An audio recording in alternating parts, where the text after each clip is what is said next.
An alchemist named Serapiropon concludes a small sale of potions, receiving a few coins in thanks. As he walks through the bustling town streets, he reflects on his circumstances. The cheat skills he received upon being reincarnated into this world were powerful, but he had chosen only non-combat abilities. He makes his living creating and selling various items, a life devoid of adventure. His business faces challenges. The local market is saturated with cheap, simple potions that are difficult to sell for profit. Conversely, the ingredients for more valuable products are found in dangerous places, guarded by fearsome beasts, making them too expensive and risky for him to procure. This predicament means his work is neither efficient nor profitable, keeping him perpetually busy. As a newcomer, he must focus on niche products that others aren't selling. Compounding this, he must keep his unique skills a secret, preventing him from hiring any employees to ease his workload. He finds himself standing before a slave trader's establishment. Though he dislikes the idea, a thought occurs to him.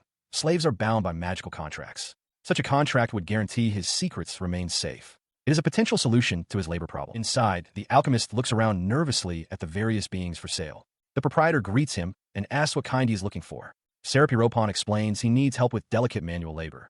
The trader then presents a young woman, recommending her as obedient and tireless, though noting her looks are merely average. The young woman's eyes well with tears as she looks up, terrified of the men surrounding her. She silently pleads for someone to help her, fearing the mistreatment that awaits if one of them buys her. Serapiropon sees her price tag, 120,000 zeni. He confirms to himself that he has enough money. As the slave trader grabs the woman's hair to display her body, the alchemist flinches, clearly disturbed by the crude demonstration. His gaze drifts to a small cart where an elf girl lies motionless. She is blindfolded and missing all of her limbs. He asks why she has no price. The trader explains she has been there since childhood, having been coerced into captivity. Because she is missing her limbs, tongue, eyes, and even her eardrums, he cannot sell her. The trader elaborates that her magic is exhausted, rendering her unable to regenerate. He has kept her around because elf blood sells well, but lately she has stopped bleeding. He concludes that he will likely have to cut her up and sell her for parts soon. Outwardly, the alchemist remarks that the elf is rather beat up and gross. But as he turns away from the trader,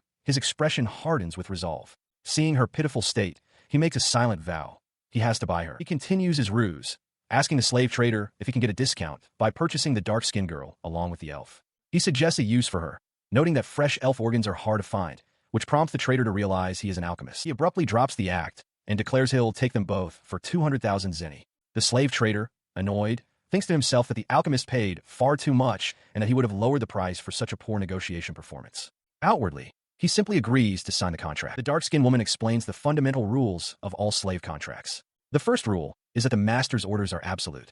The second is that the slave must preserve their own life, unless doing so would violate the first rule. She points to a seal on her chest, clarifying that slaves are bound by incantation magic, which prevents any problems. The alchemist looks on, bewildered, as the trader details the specific conditions for the woman. Her contract stipulates that she must be paid a salary of no less than 3% of profits earned from her work, and that upon a payment of 800,000 zeni, she will become a free citizen.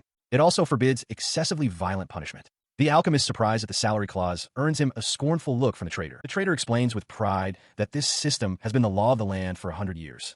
It ensures that even those of the lowest status can achieve the honor of citizenship through hard work, a system he contrasts with those of what he calls barbaric countries. The alchemist then asks about the contract conditions for the elf girl. The trader reveals that since she has been a slave for over a century, her terms are brutally simple. The master's orders are absolute, and she must preserve her life. There are no other conditions. With the negotiations complete, the ownership is transferred. A glowing, fiery seal materializes on the alchemist's arm, searing into his flesh and causing him to cry out in pain as the trader instructs him to hold still. The transfer finished, the trader congratulates him on becoming a real man. When the alchemist asks what happens if a contract is broken, the trader laughs, explaining it's impossible. The contract is a form of hypnosis. The woman confirms this, stating that neither she nor he can break it. He is then handed a receipt for the 200,000 zeni. The trader warns him that the receipt is cursed. If he is even one day late on the payment, which is due within a week, his health will begin to deteriorate. The alchemist grimly reflects that he will never get used to this world's customs. With the transaction complete, he prepares to leave, carrying the limbless elf on his back. The woman offers to take his bags, but he insists he is fine.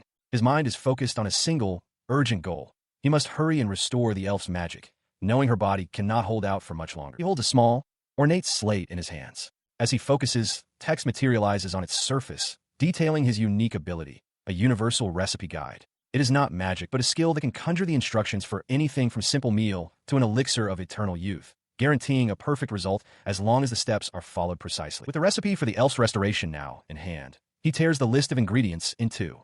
He hands one half to the woman, instructing her to purchase the items and meet him at the plaza.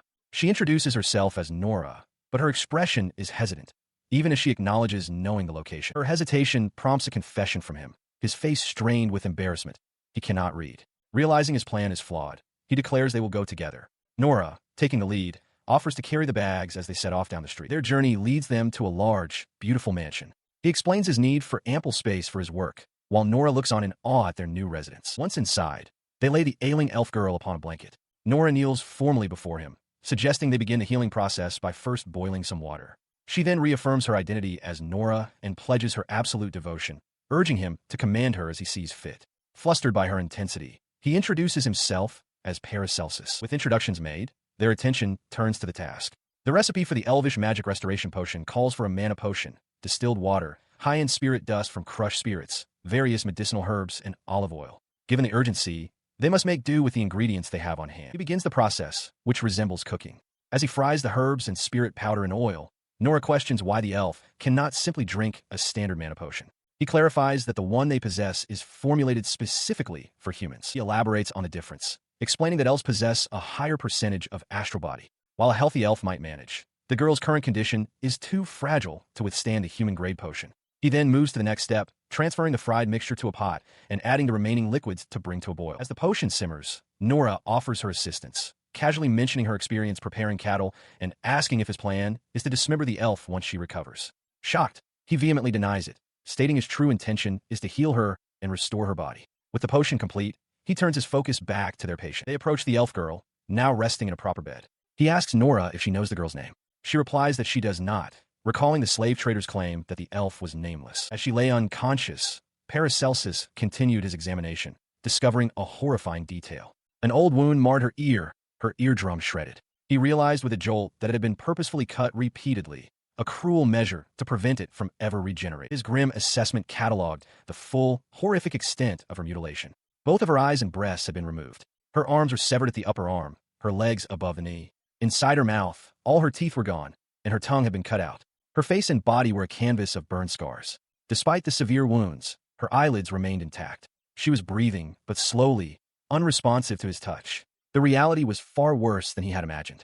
He turned to Nora, asking her to check the girl's lower body for any other injuries. She knelt by the bed to comply with his request. As Paracelsus reviewed his notes, he told Nora to simply alert him to any new wounds or bleeding, musing that perhaps humans and elves weren't so different after all. With the initial assessment complete, he realized there was still much to do, starting with boiling some water. He asked Nora to draw some from the well in the garden, but as he turned to leave, she stopped him. She insisted that she would draw the water. His role, she explained, was to watch over their patient once it was boiling. He was taken aback by her assertiveness. Leaning in close, she looked directly into his eyes and questioned why he insisted on doing all the physical labor himself. He stammered, unable to find a clear answer, but she pressed him not to dodge the question. She explained her reasoning simply. She didn't want to worry about him getting hurt. It was just what she wanted, she said, because he was so pretty. Before he could process her words, she turned and headed for the door, announcing she would draw the water. He reached out to stop her, insisting that he would do it and that the housework was his job. She paused at the doorway, her hand on the frame, and looked back. She challenged his authority directly, stating that if he truly wanted to stop her, he would have to order her. He would have to command her to be a good girl and stay, or something to that effect. He was left speechless by her challenge. Peeking back through the door with a sly grin, she warned him that he was too soft on women. A master's slaves will take advantage of such a weakness, she cautioned, before declaring with a glint in her eye that she would be the one to do so. Sometime later, the preparations for a magic restoration bath were complete. Nora sat in the large wooden tub, testing the water. She confirmed to her master that the salt concentration and temperature were good. Paracelsus, looking on with a nervous sweat, found the situation a little scary, but managed to give his approval. He suggests they simply have the elf girl drink the medicine, but Nora counters the idea. Holding the girl gently, she explains that the elf stomach has been used for so long that she would likely just spit it back up. This way, Nora continues, the restorative properties will slowly soak into her entire body. As she is lowered into the warm liquid, the elf girl flinches. Paracelsus quickly reassures her that it's all right.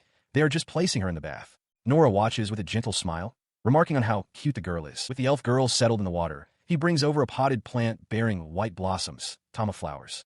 He explains that these flowers will serve as an indicator. If the magic in the tub is being absorbed, its concentration should gradually decrease. He then plucks one of the flowers and drops it into the bath. Nora asks about the flower, and he elaborates on its properties.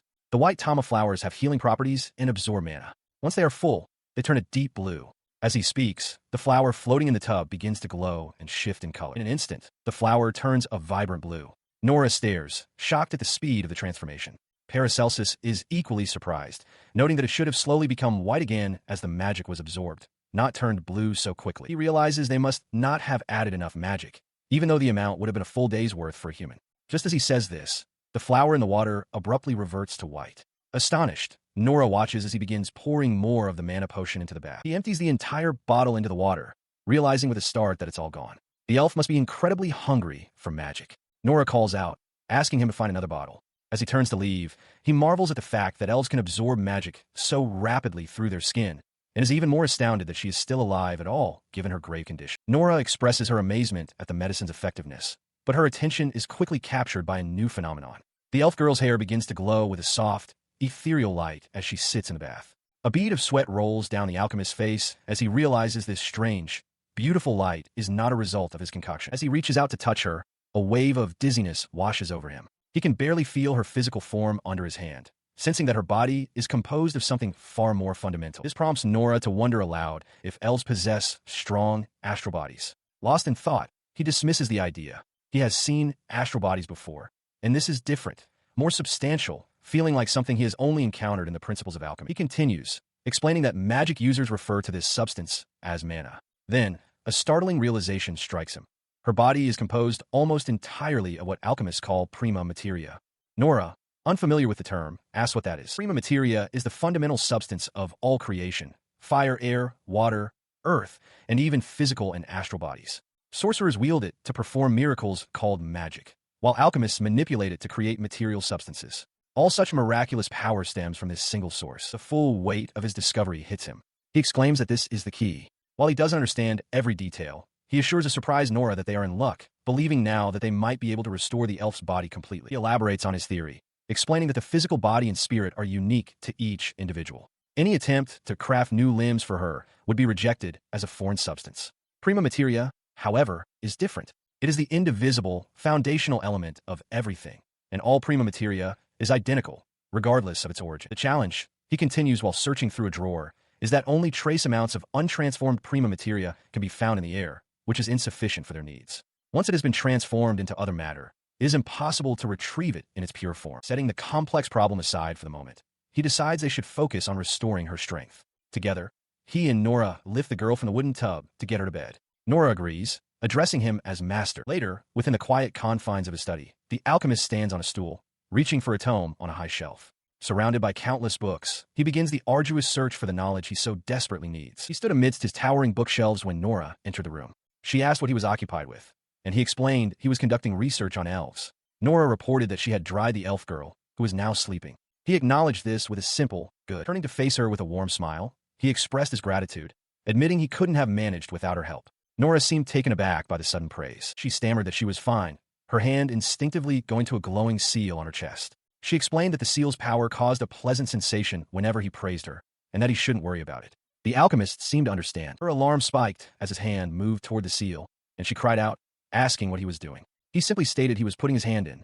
Her panic quickly subsided, replaced by a plea for him to give her all the thanks and praise he wished. As he sat on the floor, looking perplexed, she presented a glowing scroll. She explained with a small laugh that this was her payment, a magical record that automatically transcribed the transaction when she received it from him.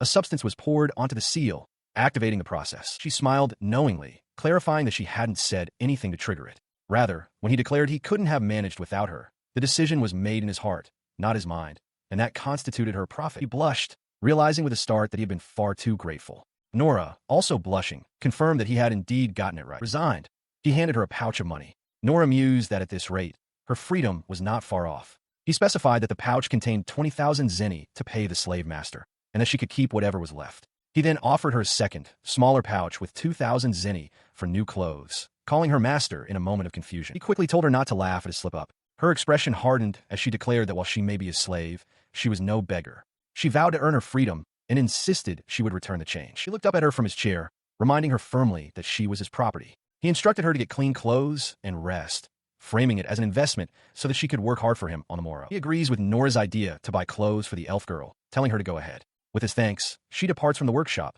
heading out into the sprawling city streets. Elsewhere, A transaction at a slave market turns sour. A potential buyer expresses his regret, calling the purchase of a defiant young girl a mistake.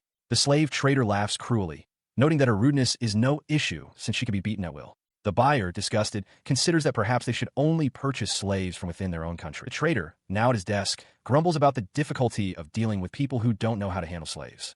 He examines a document, realizing the girl's contract is completely incoherent and will have to be rewritten entirely. He turns his attention to the girl, calling her a brat and ordering her to greet the other slaves. She spits on the floor, retorting that manners are indeed important in this world. Her defiance solidifies into a demand. She tells the trader to teach her how to read this country's language, declaring her plan to study every available book so she can eventually leave. The trader looks at her with disdain, questioning her intelligence. He mocks her ambition, stating that the only likely buyer for a rude girl like her would be some peasant, for whom books would be an impossible luxury. He continues his cruel lesson, explaining that foolish masters prefer slaves who are even more ignorant than themselves. He advises her that if she does manage to learn to read, she must hide the skill.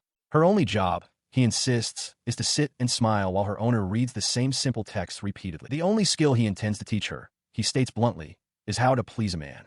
Beyond that, her fate will be in the hands of whatever moron purchases her. Rasping her chin, he tells her that while her situation seems hopeless, there's still rules to the game, even for someone at the very bottom. There are, he explains, ways to make a profit. He makes a gesture for coin, musing that she might even earn a large sum of money and buy her freedom immediately. The word money resonates with the girl, and a flicker of something new appears in her eye. Under the light of a full moon, a large, quiet manor stands against the night sky. Inside, the alchemist Paracelsus reclines on a chaise lounge, engrossed in a thick tome. As Nora approaches, she informs him that his bath is ready. He murmurs an okay, telling her to listen as he believes the passage he's reading is relevant. The book's text details the world's creation myth. It explains that God first created elves, perfect beings overflowing with mana.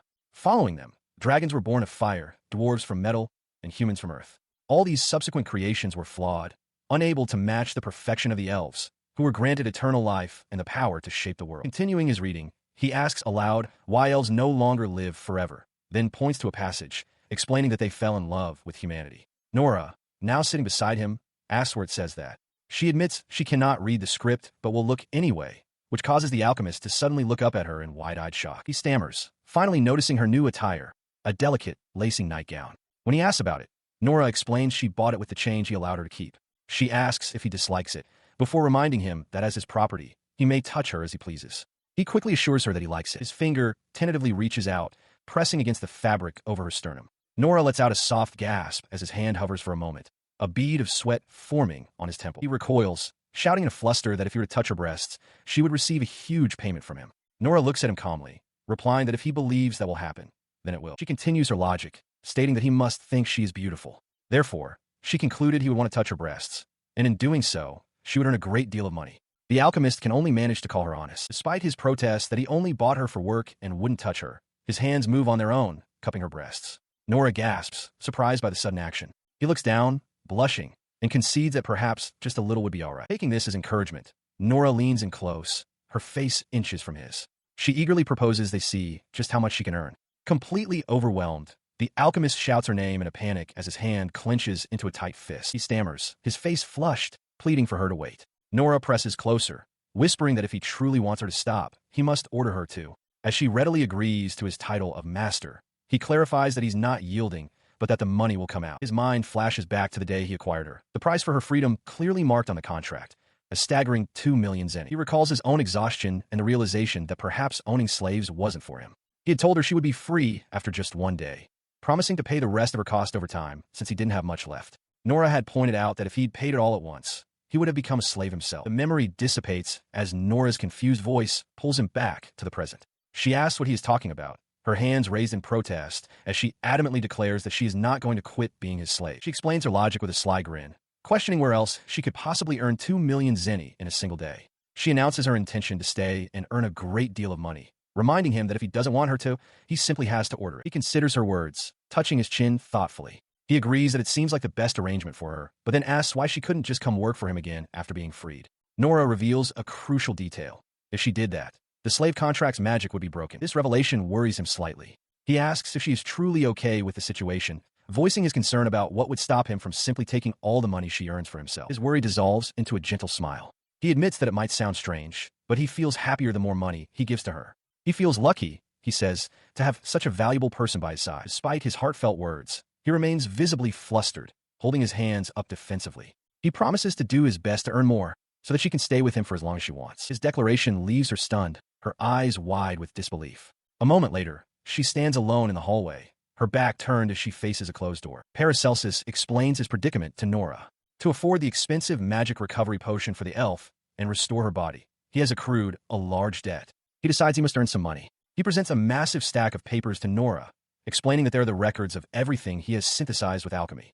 He suggests they search through them for something profitable, but Nora simply asks what the towering pile is. He clarifies that since he can't read, he wants her to remember his character-based rating system, S, B, C, where S is the best. He shows her an example record for mithril silver, which is rated on market price, alchemy difficulty, material acquisition, and storage difficulty. He proposes they start by filtering for items with a low storage difficulty, rated C or CC, as they would be easy to store and sell at a high price. Nora agrees to help. They begin the arduous task of sorting the records. After some time, Paracelsus lets out a sigh of relief, thinking they're finished. He gives Nora further instructions. From the remaining candidates, select only those with a B, or a for material acquisition and a C, or C- for alchemy difficulty and danger. Nora, however, questions his logic, wondering why he isn't looking at the market price. She suggests choosing items with the highest price rating to earn more money. He explains his reasoning. Expensive items, like those made from orichalcum, often use costly materials, and if they fail to sell, it results in a financial loss. Nora then asks if a high alchemy difficulty rating simply means it's risky to make. He confirms this, adding that a failure is a total loss of materials, and getting injured is also a loss. He assures her that neither of them will do anything dangerous, promising to explain why later. They agree to start sorting based on his criteria. The sorting reveals 3 promising options among the records. The first is a magic bomb, a device that won't explode unless a detonator is attached. The second is a luck potion, which grants good luck for a day, though its effects are hard to prove, leading to many counterfeits. The third is a correspondence bell, a pair of bells that allow the users to see through a hole in one bell to view what is near the other. After reviewing the options, Nora points to the luck potion, suggesting it's a good choice. Paracelsus agrees, but becomes serious, stating that before they proceed, he needs to explain something he mentioned earlier and confirm one thing. He brings up the slave contract, asking if a command to keep a secret would remain in effect even after her release. Nora clarifies that all restrictions are lifted upon release. Paracelsus presses further, reasoning that if a contract could make a slave forget secrets upon being freed, it would be an incredibly powerful spell. Nora confirms his suspicion, explaining that the entire slave contract is a hex ritual, an incredible magic spell. Paracelsus is impressed by her knowledge, remarking that she sounds like a magician.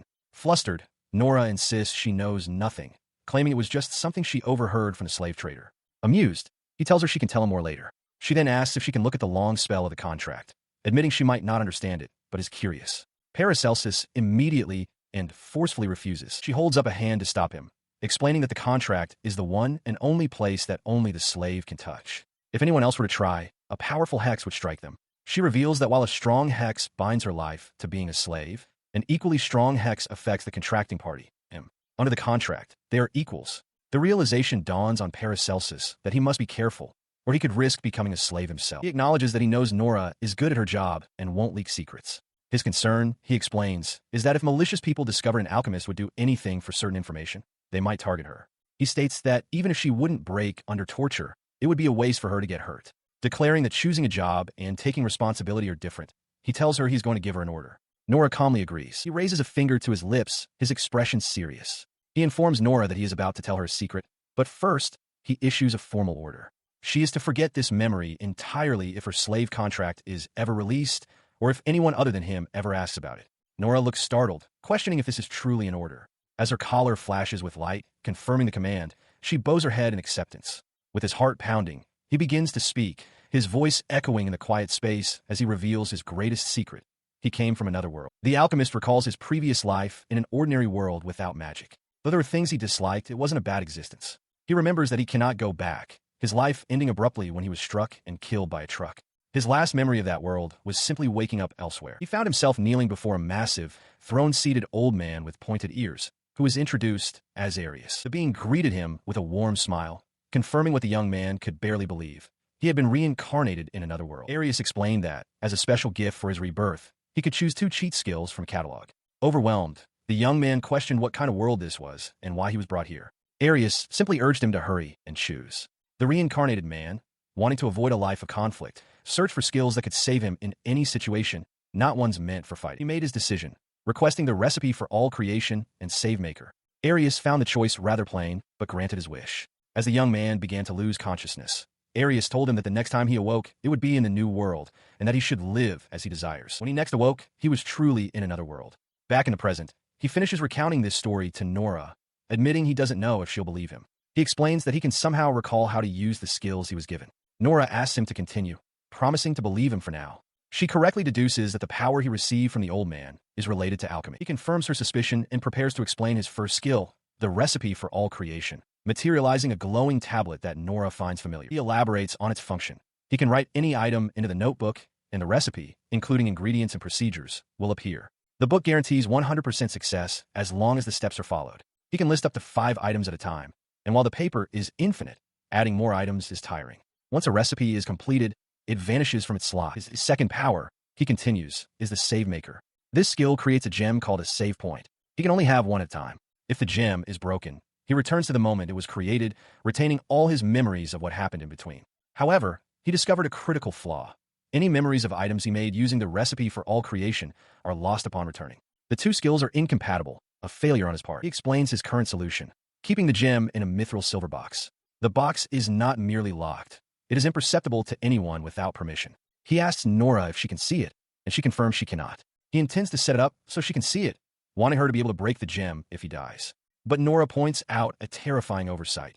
If he dies, her slave caller's command to forget him will activate, and she won't remember the gem at all. The alchemist is struck with horrified realization. At a table, Paracelsus explains to Nora that he wants some insurance for a worst-case scenario, admitting he was planning on making a bomb. Nora cautions him against making decisions lightly, reminding him that such power is very difficult to handle. They agree to think about it later. Paracelsus then suggests they test the recipe of all creation to see if its power is real by making another gem. He believes this is the only way to learn all of its secrets. To do so, he leads Nora through a cluttered workshop, holding up a gold coin. He identifies it as a Hermes gold coin, issued by the Alchemy Association, which he describes as a gathering of great alchemists who strive to improve their standing in the field of alchemy itself. He continues his explanation, detailing the coin's symbols. The front depicts Hermes Trismegistus, the father of alchemy and a symbol of wealth. The back features a gecko owl, a symbol of wisdom. However, he notes that the lunar eclipse also shown on the back is considered a symbol of bad luck and illness in this country. Nora seems pleased by the connection of money. With the explanation complete, they move outside.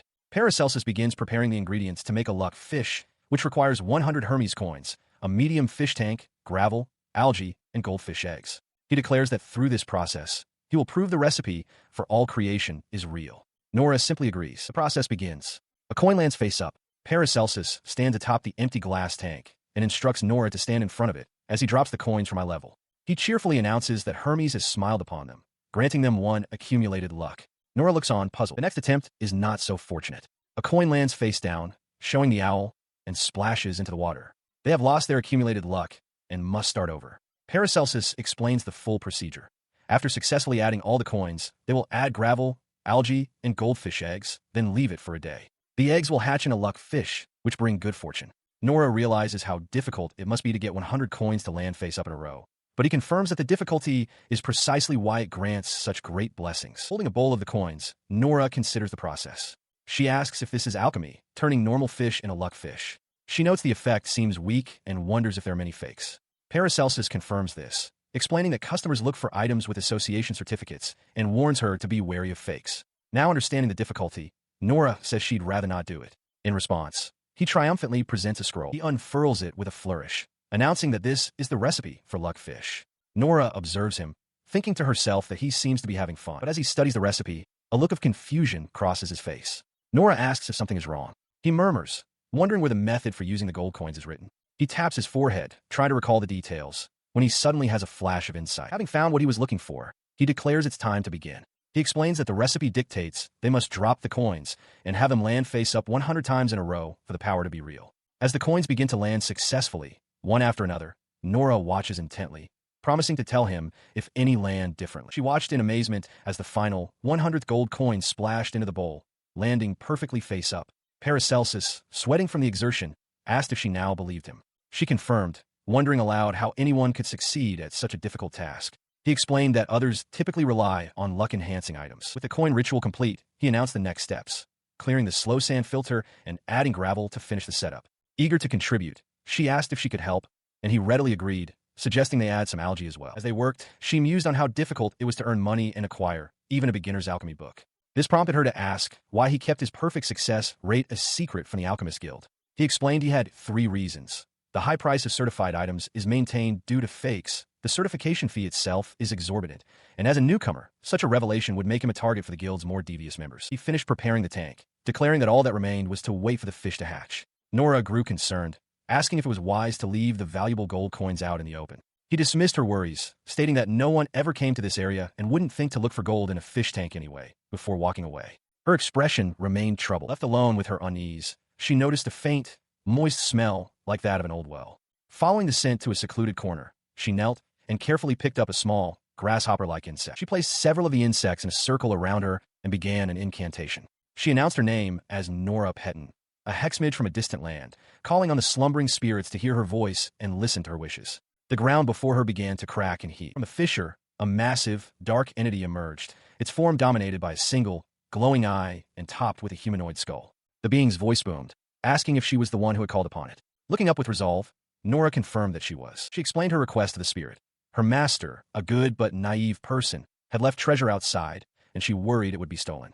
The spirit readily agreed to help, stating that shrouding things was its specialty. It introduced itself as an elemental, happy to have been called, and offered its services any time. Humbly, Nora thanked it. In response to her thanks, the massive elemental condensed its form, shrinking into a small, stone-like creature that fit in her palm. She picked it up gently, thinking to herself that while it was a weak spirit, it was earnest and easy to handle. It was the first time she had ever seen one she considered cute. A soft smile touched her lips as she cradled the small being. She recalled an old saying, that people tend to settle in places inhabited by spirits that reflect their own nature. Inside a vast library, the alchemist consults a book titled Recipe of All Creation.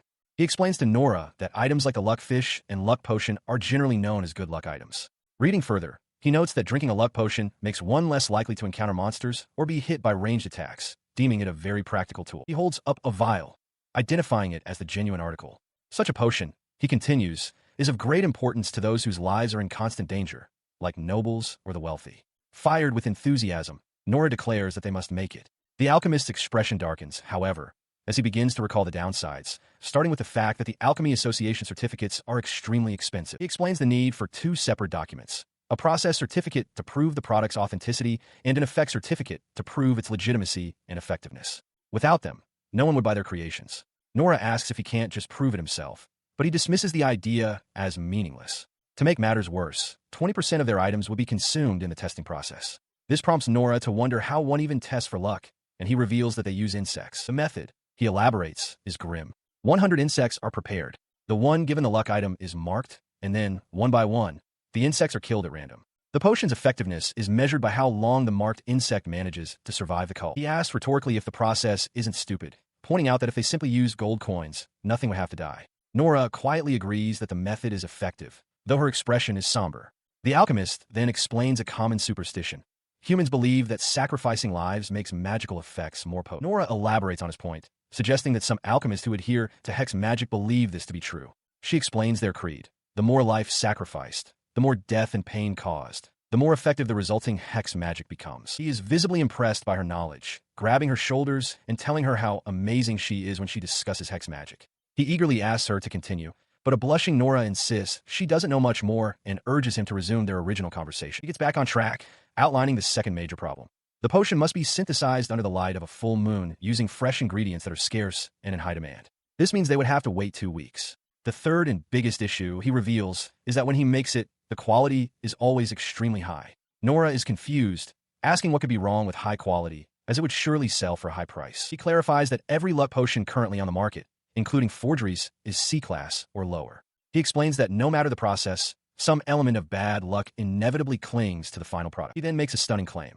When he brews a luck potion, it is always S-class, SS-class, or even higher. An A-class potion is so rare its very existence is debated. The established purity grades confirm the magnitude of his ability. C-class offers minor luck a few times a day, while B and A-class primarily affect ranged attacks. S-class grants luck in all events and immunity to ranged attacks.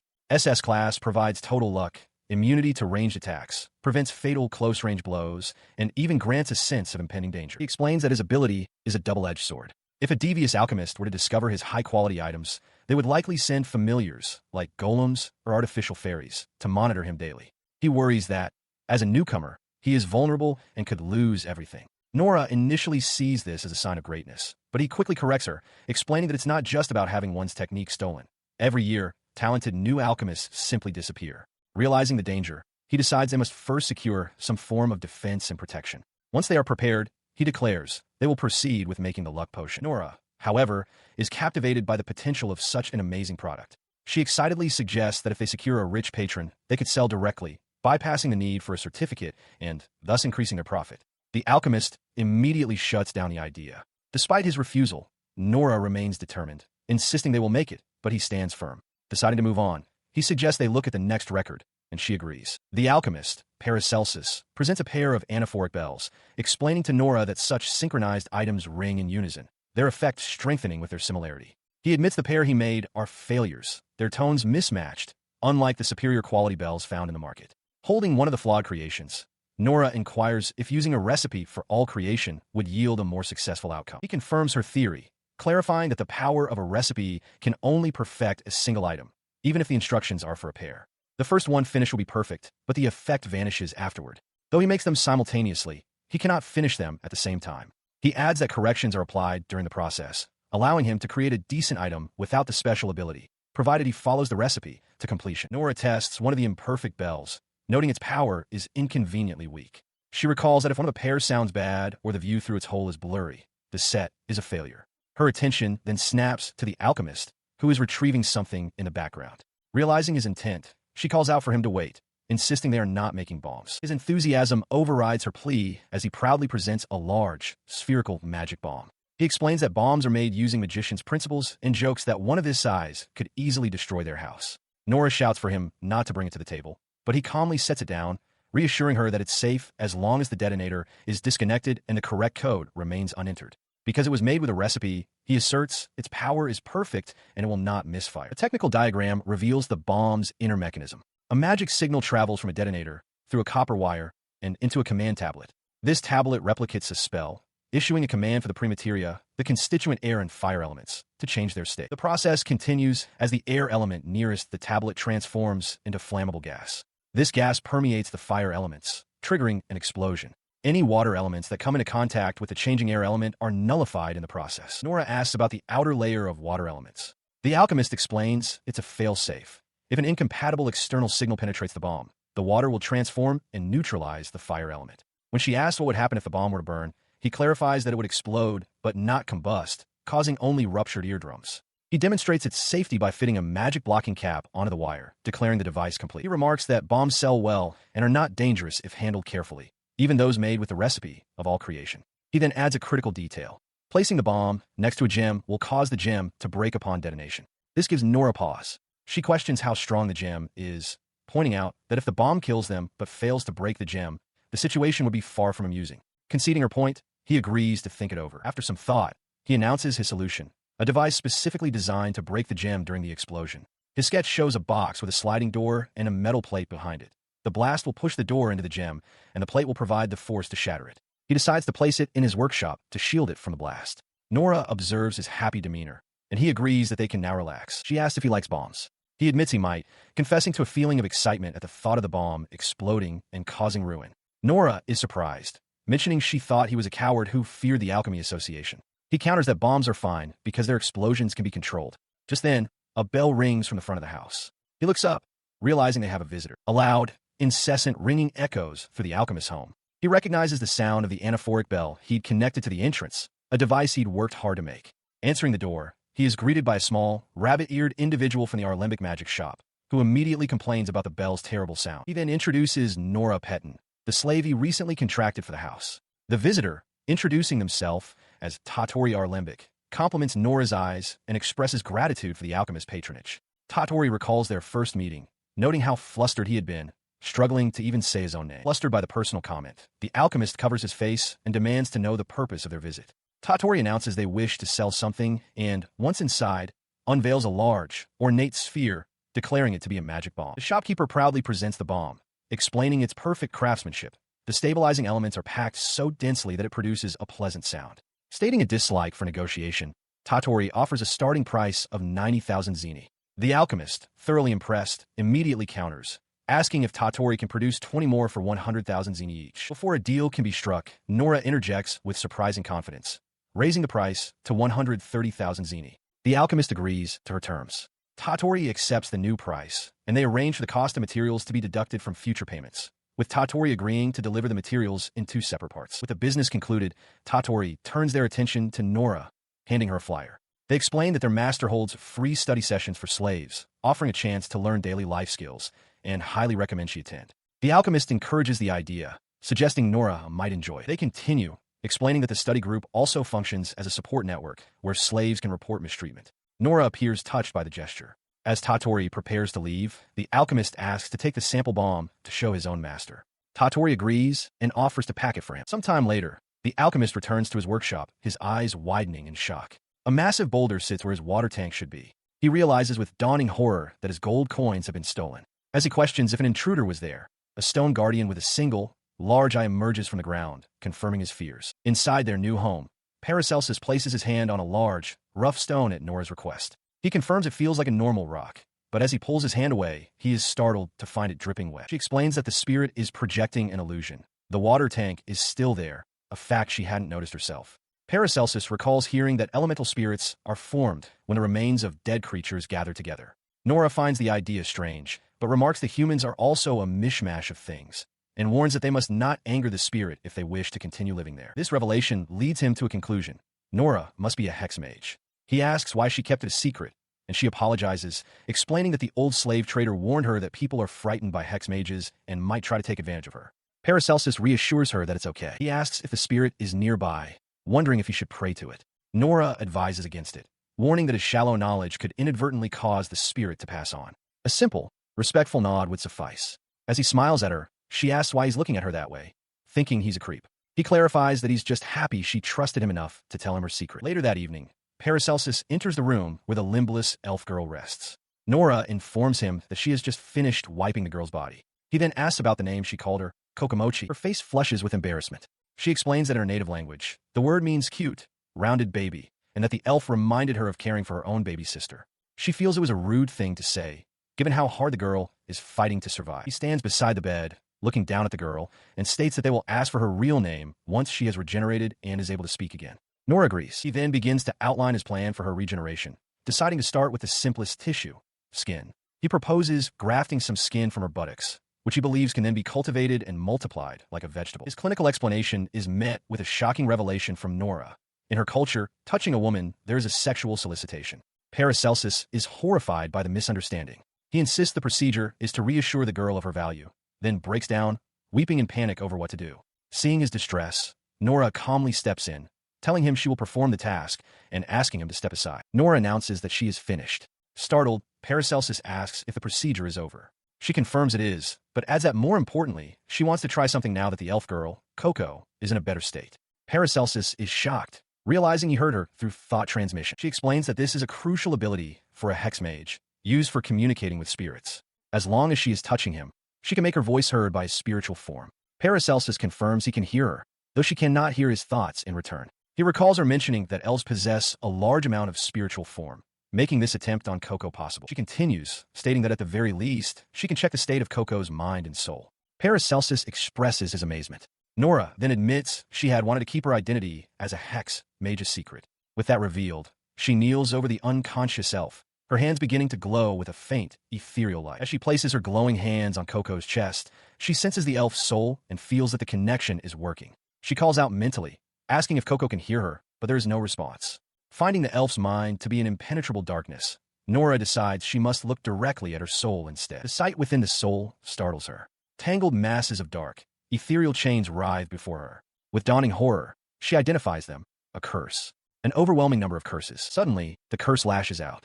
Paracelsus cries Nora's name as he catches her, pulling her back from the bed just as a dark energy dissipates from her hand with a faint sizzle. He holds her, asking what just happened. Visibly shaken, Nora explains that a tremendous amount of curses are binding Koko's soul. She elaborates that this is a hex, a curse on a completely different level from a typical slave contract. A spell this powerful is too large to be written on the entire body, which is why slave contracts utilize a special room.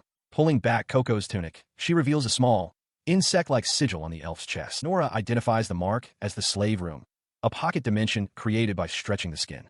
Paracelsus is aghast at the concept. She reminds him of her earlier warning. If anyone other than the master touches this room, they are cursed to death. However, she reasons that if she can read the spell written inside, she might be able to understand the curses afflicting Koko. Her resolve hardening, she declares that she is a hex mage. With determination flashing in her eyes, she presses her hand firmly onto the slave room's sigil, ready to confront the lethal magic within. Her hand pressed against the sigil, and the elf girl immediately cried out, warning her that it was a curse and not to touch it. As dark shadows began to ooze from the contact point, Paracelsus watched in alarm from the bedside. He realized that if Nora didn't return from this, he would have to lock the room and find an expert hex mage for help. Inside the spiritual space, she found herself surrounded by a dense web of glowing runes. She recognized it as the spell for the slave contract, but knew instinctively that this wasn't the true shackle on the girl's soul. Pushing deeper into the magical void, she searched for the real curse, her ethereal hands grasping for its location. Her search led her to a chain of pure malevolence, a curse woven from prohibitions. One by one, the cruel commands revealed themselves. She was forbidden to commune, to find peace, to feel happiness or pleasure, to rest. The curse denied her the ability to speak, to regenerate, to even find escape in insanity or take a deep breath. The chain of prohibitions wrapped around the soul, an inescapable cage of suffering. The curse dictated that she would live in disgrace, lamenting her foolishness until her last day, spending her entire life in suffering. She was condemned to be afraid, trembling in fear every day for the rest of her life, with her only escape being to beg her tormentor for help. Inside a dimly lit room, Paracelsus calls out to Nora, who kneels over Koko's still form on a bed. A dark, shadowy energy emanates from Nora's arm, and she pleads with him not to come any closer. With a wince, she looks down at her own arm, now covered in the crackling, dark substance. She raises her hand, pulling the swirling mass of dark energy away from Koko's body in a violent surge. Her arm trembles as she clenches her fist, struggling to contain the volatile power that now envelopes her limb. As Paracelsus asks if she is all right, she begins to explain the nature of her power. The origin of hexing, she says, is the emotion of cursing others, pitiful prayers for misfortune that people learn to draw power from. She laments this fact, wishing people could be better. A critical rule, she reveals, is that a hexer cannot use their powers for personal desire, lest they die. This curse, however, is different. It is filled with hope, tears welling in her eyes, her face a mask of sorrow and fury. She declares that anyone who would cast such a curse is unforgivable. The sudden intensity of her emotion causes the curse to flare up. Paracelsus shouts her name, urging her to calm down as she cries out in agony, clutching her afflicted arm. He rushes to her side, asking if she can do anything about the rebounded curses and telling her to quickly suppress the shadows. She explains through gritted teeth that to control the curse, she must attune to the emotions used to create it, a very difficult task. As she focuses on the curse's emotional core, a look of disbelief crosses her face. The emotion used to bind this powerful curse, she realizes, is a tender and profound one, love. Paracelsus kneels beside her on the bed, asking if her current anger can help her. She admits it's not working. He speculates that the curse was made to be difficult, then announces his intention to remove her top. He explains his plan. If they hold each other skin to skin, they might be able to generate an emotion like love to counter the curse. Nora protests, worried the curse could transfer to him, but he insists it's better than letting her die. He pulls her into an embrace, instructing her to face him but to avoid touching the dark parts of his arm with hers. He holds her close, the dark energy of the curse still clinging to her arms. After a moment, Nora's eyes flutter open. With a look of profound relief, she whispers that it worked, that she is fine now. As he looks down at her, she murmurs a soft, almost unconscious phrase, Koko Machi, leaving him with a questioning gaze. Following this, the curse's volatile energy stabilizes, contained within Nora's body as a small wisp of it dissipates into the air. Now sitting across from each other, Paracelsus explains that since the curse was too difficult to break outright, he forced it deep inside her where it can't cause damage, intending to deal with it little by little. He then asked if she said something while they were embracing. Nora looks back at him, completely bewildered, stating she doesn't remember saying anything at all. On a bright, sunny day, Paracelsus sits at a table with Nora. He reflects on their situation, confident that with his alchemy and Nora's hex magic, they can save Koko. His attention turns to the table before them, where he asks Nora if the object there is a letter. She confirms that it is. He explains that he has written down everything he can about his skills, how to use them, and what it feels like, as a precaution in case he forgets. He asks her to read the letters to him, should he ever become confused. Pointing to 3 sealed envelopes, he clarifies the contents. The first summarizes events since his arrival, and the second details his skills. He instructs her to read the first one first. Nora asks why there are 3 letters. He reveals the third contains all the information he has about her and her past. She then questions his concern, stating that his powers seem limitless and far more important than any she has ever seen. He dismisses it as a joke, but adds that if he were to lose his powers, she would be in trouble too. Pouting, Nora insists that in a year's time, he will see that she is more important than any power. He concedes her point, admitting he would be sad to forget her, though he still wouldn't want to lose his power in a worst-case scenario. With renewed determination, Nora declares that she will take first place in his heart soon enough and tells him to begin. Paracelsus summons a small, ornate box and places the letters inside for safekeeping. Just as they secure the box, a deer-like creature with bells appears outside, and the doorbell rings. Thinking it must be the delivery of materials he was expecting, Paracelsus goes to answer it. He opens the door to find a woman with long, flowing hair he doesn't recognize. He cautiously asks who she is. The visitor introduces herself as Agnosia DA from the Alchemy Association and asks if he is Mr. Paracelsus. He confirms his identity, silently observing her beauty and her red cloak, which he recognizes as the mark of an executive member of the Alchemy Guild. Agnosia explained she heard he had purchased an elf slave a week prior and was worried about the child's poor condition. He invites her in, and she apologizes for the sudden visit. Paracelsus calls upstairs for Nora to bring them some tea. Nora appears, asking if they have a guest. As Agnosia greets her, Paracelsus explains that the elf girl is upstairs. Upon seeing Koko resting peacefully in bed, Agnosia gasps. She is astonished at the girl's recovery, remarking that she never would have thought it possible, especially given that Koko was likely too weak to even take recovery medicines normally. She turns to Paracelsus with a probing gaze, asking if he is using the child as alchemy material. Flustered, he denies it, explaining he simply couldn't leave her in such a state and plans to release her once she is fully recovered. Agnosia seems impressed, noting that what he has accomplished requires incredible knowledge and technique. She clasps her hands together, praising him as a good person and offering her assistance anytime he might need it. As he blushes, her attention shifts, and she asks if he likes her breasts. His eyes widen in shock before she clarifies, pointing to a prominent badge pinned to her cloak. It is the badge of Mercurius, she explains, proof of being an adept, the highest rank an alchemist can achieve. She began by explaining the alchemist ranking system, pointing to a chart that detailed the 6 tiers from novice to the highest rank, adept, which she herself held. She noted that there were currently only 3 adepts in the guild and no female alchemist before her. Paracelsus, still wary, questioned why such an esteemed person would take an interest in Nora. In response, Agnosia presented a stone from his garden, cheekily stating she brought it for self-defense in case he tried to assault her. To demonstrate her power, she took a simple pebble from the floor. With a mere touch, it erupted into a glittering pile of pure gold. She continued her explanation, comparing alchemy to the process of growth, a child becoming an adult, a bud blooming into a flower, with each stage becoming better than before. As she spoke, a bounty of fresh vegetables appeared in her arms, as if from thin air, a testament to her words. In the next instant, those same ingredients were transformed into a hot, delicious-smelling meal, simmering in a pot she had placed on the floor. She knelt beside her creation, a satisfied expression on her face. Paracelsus, though impressed, immediately expressed concern, asking her to refrain from using fire inside the room. With a casual apology, Agnosia explained her method. She told him that true alchemy is not just transmutation, but the knowledge and application of skills from many arts, including masterful cooking techniques, which allowed her to prepare the meal in an instant. Agnosia DA declares her creed, to change everything in this world for the better through the basis of alchemy. As Paracelsus sips his tea, startled by her presence, Nora arrives to announce that his tea is ready downstairs.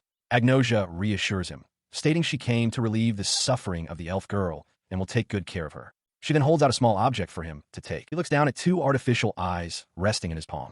Agnosia explains that they are an alchemical item called the Eye of Truth, which she brought for the girl. Meanwhile, Nora serves Agnosia tea from her hometown. Agnosia inhales the scent, remarking that she has never smelled such an amazing aroma before. The 3 of them sit at a table. Agnosia praises the delicious tea and the walnut cake, playfully commenting that if Nora weren't his, she would take her for herself. Her light-hearted mood shifts as Paracelsus, with a serious expression, addresses her by name. He asks her to tell him more about the eyes. She explains that the Eye of Truth does not perceive light, but rather Materia, mana.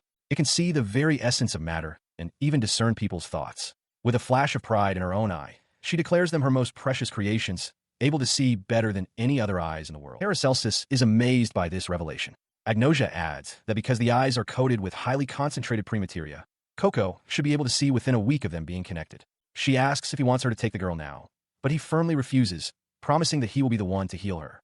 Agnosia smiles, delighted by his resolve to improve things. Pleased, she decides to take one of the eyes back, challenging him to create another, much better one himself. As she turns to leave, she tells him to call for her if he ever finds himself in trouble. After Agnosia departs, Paracelsus and Nora stand in silence by the window. Nora breaks the quiet, addressing him as Danissima and suggesting they graft the eye right away. She tells him to follow her to the basement. She leads him down a stone staircase, asking if it's his first time there. He confirms it is. Nora then gestures to the walls, which are covered in glowing symbols. She explains that they are magic spells that drain mana from nearby creatures and can also nullify magic. He reaches out to a gelatinous creature on a nearby table. He identifies it as a silent slime, explaining that it feeds on sound waves, preventing any noise from leaking out of the room. However, he notes that it has a limited capacity and they cannot stay for long. Getting to the point, he asks Nora to come closer. Leaning in close so the slime absorbs his words, he delivers a shocking warning.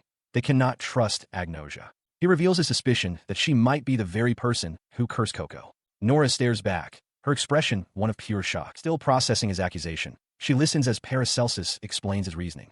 He asks why she thinks the Eye of Truth was so flawless, pointing out that the two eyes Agnosia brought were identical in every detail: color, shape, size, even the blood vessels. He calls them two perfect things. He elaborates on his theory, suggesting Agnosia meant to retrieve one of the eyes all along. As he speaks, an image of Agnosia walking away comes to mind. She seems to sense that he is taking his time, perhaps having already noticed something amiss. He concludes that while she claimed to want to help Koko, he cannot bring himself to trust her. She nods in understanding, adding her own proof to his suspicion. Agnosia arrived right after they broke the curse, leading Nora to believe she is connected to the person who did it, or perhaps is the very person herself. The realization hits her with full force, and she declares with wide-eyed certainty that Agnosia is the one who cursed Koko. Her certainty comes from a unique sense. Every spirit and curse possesses a distinct smell, and she recognized it. She explains that when a hexer forms a connection with another being, a tangible bond is created. By interacting with Agnosia, Nora has now formed such a bond, which means she can attack her at any time. There is no mistaking it. Curses, it is known, are born from the mind and heart. If a person is unaware of the darkness within themselves, it can manifest and take root. Nora, a firm believer in such things, realizes the bond she formed with Agnosia is not just a connection, but a preparation, a seed for a curse to be planted deep within her own being. The implication startles Paracelsus, who wonders aloud if forming such bonds easily means he now has a deep connection with Nora as well. As he speaks, a shadowy entity with a single eye seems to emerge from Nora's dark hair. He then returns to the puzzle of Agnosia's actions, noting that she could have easily fooled him with just one eyeball. Bringing two was strange. Nora is left uncertain about what to do with the remaining eye, but Paracelsus decides they should give it to Koko. He lays out their precarious situation. Agnosia is an adept with immense power and resources, yet she hasn't destroyed them, which must mean something. He proposes a strategy. For now, they will continue to treat Koko and maintain a friendly facade with Agnosia, while secretly planning their defense or escape. He adds that if they can, they must bring Koko with them. Nora agrees to the plan. Nora approaches the alchemist, telling him there's no point in dying. He clutches his stomach, looking pale and unwell, and explains that something is wrong. Concerned, she asks him what the matter is. He explains that his discomfort began after drinking something called ochapa tea, which had a strange scent and a taste he couldn't comprehend. Nora reveals that ochapa is a poisonous weed that acts as a laxative if consumed on its own. However, she knows of a grass that can weaken the poison. Intrigued, the alchemist asks for more details, and they agree to prepare it from scratch. She begins the demonstration, identifying a blue root called Amurasukasu. Nora explains that they must first simmer the root, warning that too much of it is also harmful, but mixing it with ochapo renders it edible. After boiling, she cools the liquid and pours it into a container, prompting the alchemist to ask if this is the tea. Nora continues her explanation, stating that while the root broth cools, they prepare the ochapo tea leaves and mix them with ginger. Noticing the alchemist seems cold and that the mana in his body is being absorbed by the room, she offers to make him some right away. He agrees, and she proceeds to mix the cooled broth with the tea, carefully tipping the teapot lid to let the steam escape. As she works, the alchemist watches with fascination. Nora suddenly apologizes, realizing she had let her guard down and was speaking in her native tongue. He quickly reassures her, saying her words were beautiful and that he would like to hear more if she is willing. A small, pleased smile touches her lips. She finishes the preparation and presents him with a cup of her ochapa tea, explaining that it's warming and delicious once one gets used to it. He takes a thoughtful sip. Nora then asks what makes the tea smell the way it does. He responds that he's glad she likes it, that it's delicious, and that he really likes the smell. His comment prompts Nora to ask if she smells bad. The alchemist frantically waves his hands, insisting that's not it at all.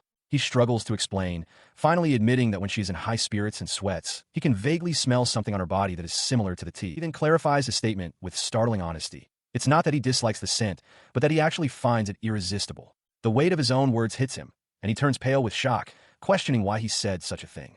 Deeply flustered and blushing, Nora announces she will bring the usual tea and quickly retreats from the room, leaving the alchemist stunned and alone. On a stone-paved ground, a man brutally kicks a young woman, Nora, demanding to know if she has learned her lesson. In the distance, a lone silo stands against the dark night sky. He continues his assault, calling her a cocky brat who needs to be educated on her place as a product. He warns that if she doesn't listen, she will never be able to leave. Another man rushes over, urging him to stop hitting the slaves, worried that their masters will become angry. After the beating, Nora lies on the cold floor of a dark cell. A small, corked bottle filled with a shimmering blue potion is slid towards her, accompanied by a command to drink it. She remains huddled in the darkness, her mind reeling. She recalls that the laws of the country forbid harming slaves, as they are considered assets. Yet, her captors plan to train her to please men, beating her into submission. As despair consumes her, a shadowy energy coalesces behind her, and a sorrowful voice echoes in her mind, calling her his poor child. The energy manifests as a spectral beast emerging from her own hair, a familiar scent reaching her. She recognizes it as her father. The spirit confirms his identity, explaining that his soul was bound by a curse. He apologizes for taking so long to find her, and for possessing her hair without consent, admitting he died without permission and suffered alone. Now, he's here to lend her his strength. She asks if his help means she can escape slavery. He clarifies that nothing will change immediately. He was once a powerless soul, but now he is a part of her. He then reveals her true identity, Nora Petton, an extraordinary, though still immature, hexer. Nora expresses doubt, believing a hexer cannot use curses for their own benefit. Her father's spirit corrects her, explaining that a hexer's power dwells in bonds. All people's lives are influenced by their relationships, and these bonds can be transformed into a great curse by a hexer with whom they are connected. He instructs her on the method. She must observe those with whom she has a bond, learn their personal taboos, and then cause them to violate those taboos. If they acknowledge her in their heart, the bond is established, and their transgression will trigger a curse that she can use against them. To make it happen, she must believe in it with all her being. Sometime later, Nora sits peacefully in her cell, her hair now significantly longer. The two captors appear at her cell door.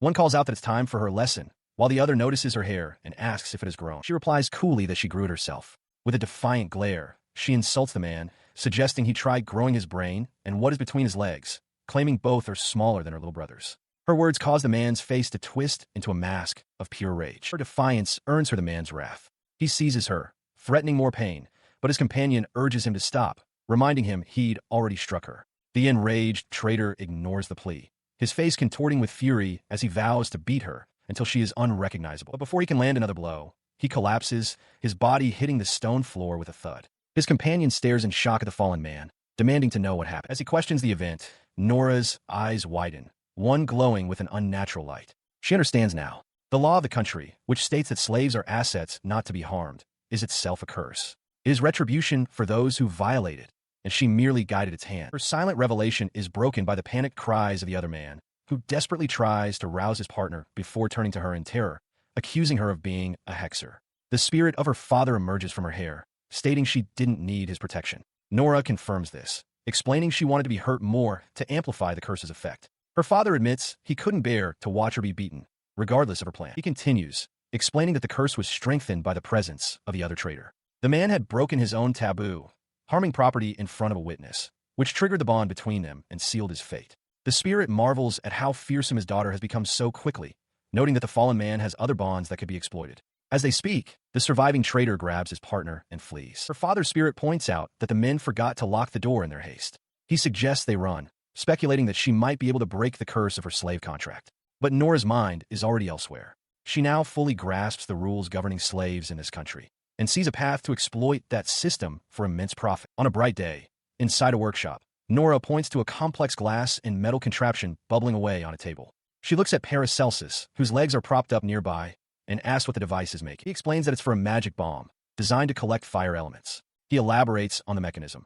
It's a confined apparatus that prevents the fire elements from transforming into actual fire. By using an anapher coin to generate just enough heat, it draws in the fire elements from the air without causing combustion. Once the device cools, the pure elements accumulate in the pot below. She correctly guesses he's using the power of recipe. He confirms this, but clarifies that this beginner-level method usually results in many impurities as air elements mix in. However, he reveals that what they've created is 100% pure fire elements, something impossible to find on the market, which he achieved using his power of for all creation. Nora is taken aback, but he assures her it's fine. They will simply sell the impure byproducts to merchants while using the perfect elements themselves, noting that no beginner could approach this level of purity. Her eyes light up as she realizes the immense profit they can make. Excitedly, she offers to help in any way she can. Paracelsus then brings up an issue, holding an anaphora coin that produces heat. He notes that despite the coin being warm, there's no fire in the house. A sudden, horrified realization dawns on him. He has collected all the fire elements from inside their home. Nora understands this means the stove won't light. To his surprise, she beams, saying she doesn't mind at all. Since they're making so much money from the high-quality bombs, not being able to cook a proper meal is no big deal. He clarifies that it will likely be 3 days before they can use fire again, limiting them to fast food and water heated by the coin. The scene shifts to the Erlenbic Magic Store, a purveyor of alchemy and magic goods. Inside, Norn Erlenbic, a second-class alchemist, second-class magician, and first-class chef, stands poised with a large cleaver over the spherical bomb Paracelsus created. A minotaur-like man and a small, rabbit-eared boy watch her nervously. With a swift chop, she splits the bomb perfectly in two. As other patrons in the shop react with alarm, she tells a worried Tatori to move aside. He calls it a waste, but she reassures him it's fine. As long as the magic circle remains intact, the elements will stay calm, and she knows far more about this than he does. He leans in to inspect the cross-section, his apprehension turning to awe. He declares the bomb you brought, Tatori, is beautiful, clean, and amazing work, not just good, but perfect. A tall, avian humanoid peers over his shoulder, equally impressed. The group gathers around the dissected bomb. The avian man remarks on the inhuman level of skill required. A large, bull-headed man named Berg agrees that the purity of the element is too high. Norn confirms their assessment. A small, cat-like creature then points out that it's the same person who made those notoriously awful bells. She reflects on this contradiction. For an adept master, this quality isn't extraordinary. But the products they receive from Paracelsus are always one of two extremes, either perfect or mediocre. She concludes that he has been trying to fool them, hiding his true ability with inconsistent results. This bomb, however, settles it.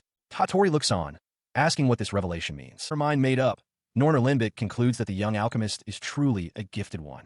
She resolves to investigate him right away. Her two small companions, Mogutin and Pachiko, immediately offer their assistance. Mogutin suggests a direct assault on his house, while Pachiko proposes creating a spy fairy for reconnaissance. Unaware of the new scrutiny upon him, Paracelsus sits with Tatori Erlenbic inside a restaurant as a small fairy flies out the window. A cat-like beastman named Moodlin thanks Paracelsus before turning his attention to the front. Just then, Nora enters, asking if they are open for takeout. Moodlin welcomes her warmly, apologizing for having kept her waiting. A young woman enters a small eatery and introduces herself as Nora. The cat-like beastman behind the counter, Moodlin, notes she's a new face and explains they don't serve meat due to their many beastmen patrons. Nora's face falls as she asks if they only have grasses and plants. Seeing her disappointment, Moodlin offers the meal on the house, adding that she can order takeout if she enjoys it. Nora's spirits lift instantly at the prospect of free food. Moodlin places a steaming plate of bean burger and veggie curry before her. The aroma is rich and inviting. Nora stares at the meal with wide eyes before picking up her fork, ready to take her first bite. The flavor is a revelation, juicy and complex. With her mouth full, she immediately shouts for a takeout order. A pleased Moodlin thanks her and suggests she also try the curry, a dish popular even with meat lovers. Nora does, finding it delicious and unlike anything she has ever tasted. After finishing the wonderful meal, she thanks the shopkeeper and asks for directions to the Erlenby magic shop. Moodlin informs her that she's already there. Putting the pieces together, Moodlin correctly deduces that Nora must be from Paracelsus. Hearing this, Moodlin calls out to her master, announcing a visitor from Paracelsus's place. A startled cry comes from upstairs, followed by the sound of someone tumbling down. A woman with a beret and glasses lands in a heap at the bottom of the stairs. Nora rushes to her side, but the woman insists she's fine, explaining the stairs are made of soft materials before introducing herself. The woman introduces herself as Norn Erlenbic, a trade partner of Paracelsus. She explains she came to investigate after hearing about a study group from a bunny person. After formal introductions, Norn leans in to study Nora's face, remarking with a smile that Nora seems to possess good fortune. Norn proceeds to give a startlingly accurate personality reading. She calls Nora a realist who loves money, but also passionate and kind to her loved ones. She notes Nora's tendency to make enemies and isolate herself, but identifies her true strength as her desire to protect those she loves, concluding she's a perfect match for the timid Paracelsus. When Nora expresses skepticism, Norn admits it's a mix of physiognomy and guesswork. She then asks to borrow Nora's time for the study group, and Moodlin suggests they have a secret talk. At a table, Norn unfurls a tablecloth covered in complex symbols.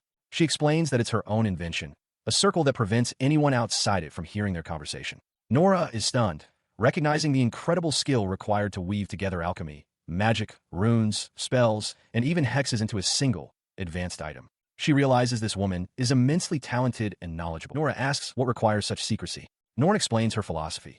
that focusing on a single field of study is narrow-minded and limiting. She argues that by combining techniques from many disciplines, one can break through barriers that pure magicians or alchemists cannot. Intrigued, Nora thinks to herself that she wants that power too. To that end, Nora presents a document, revealing she wants Nora to sign a magic contract. The terms are simple. They cannot discuss their conversation with outsiders, nor can they harm each other.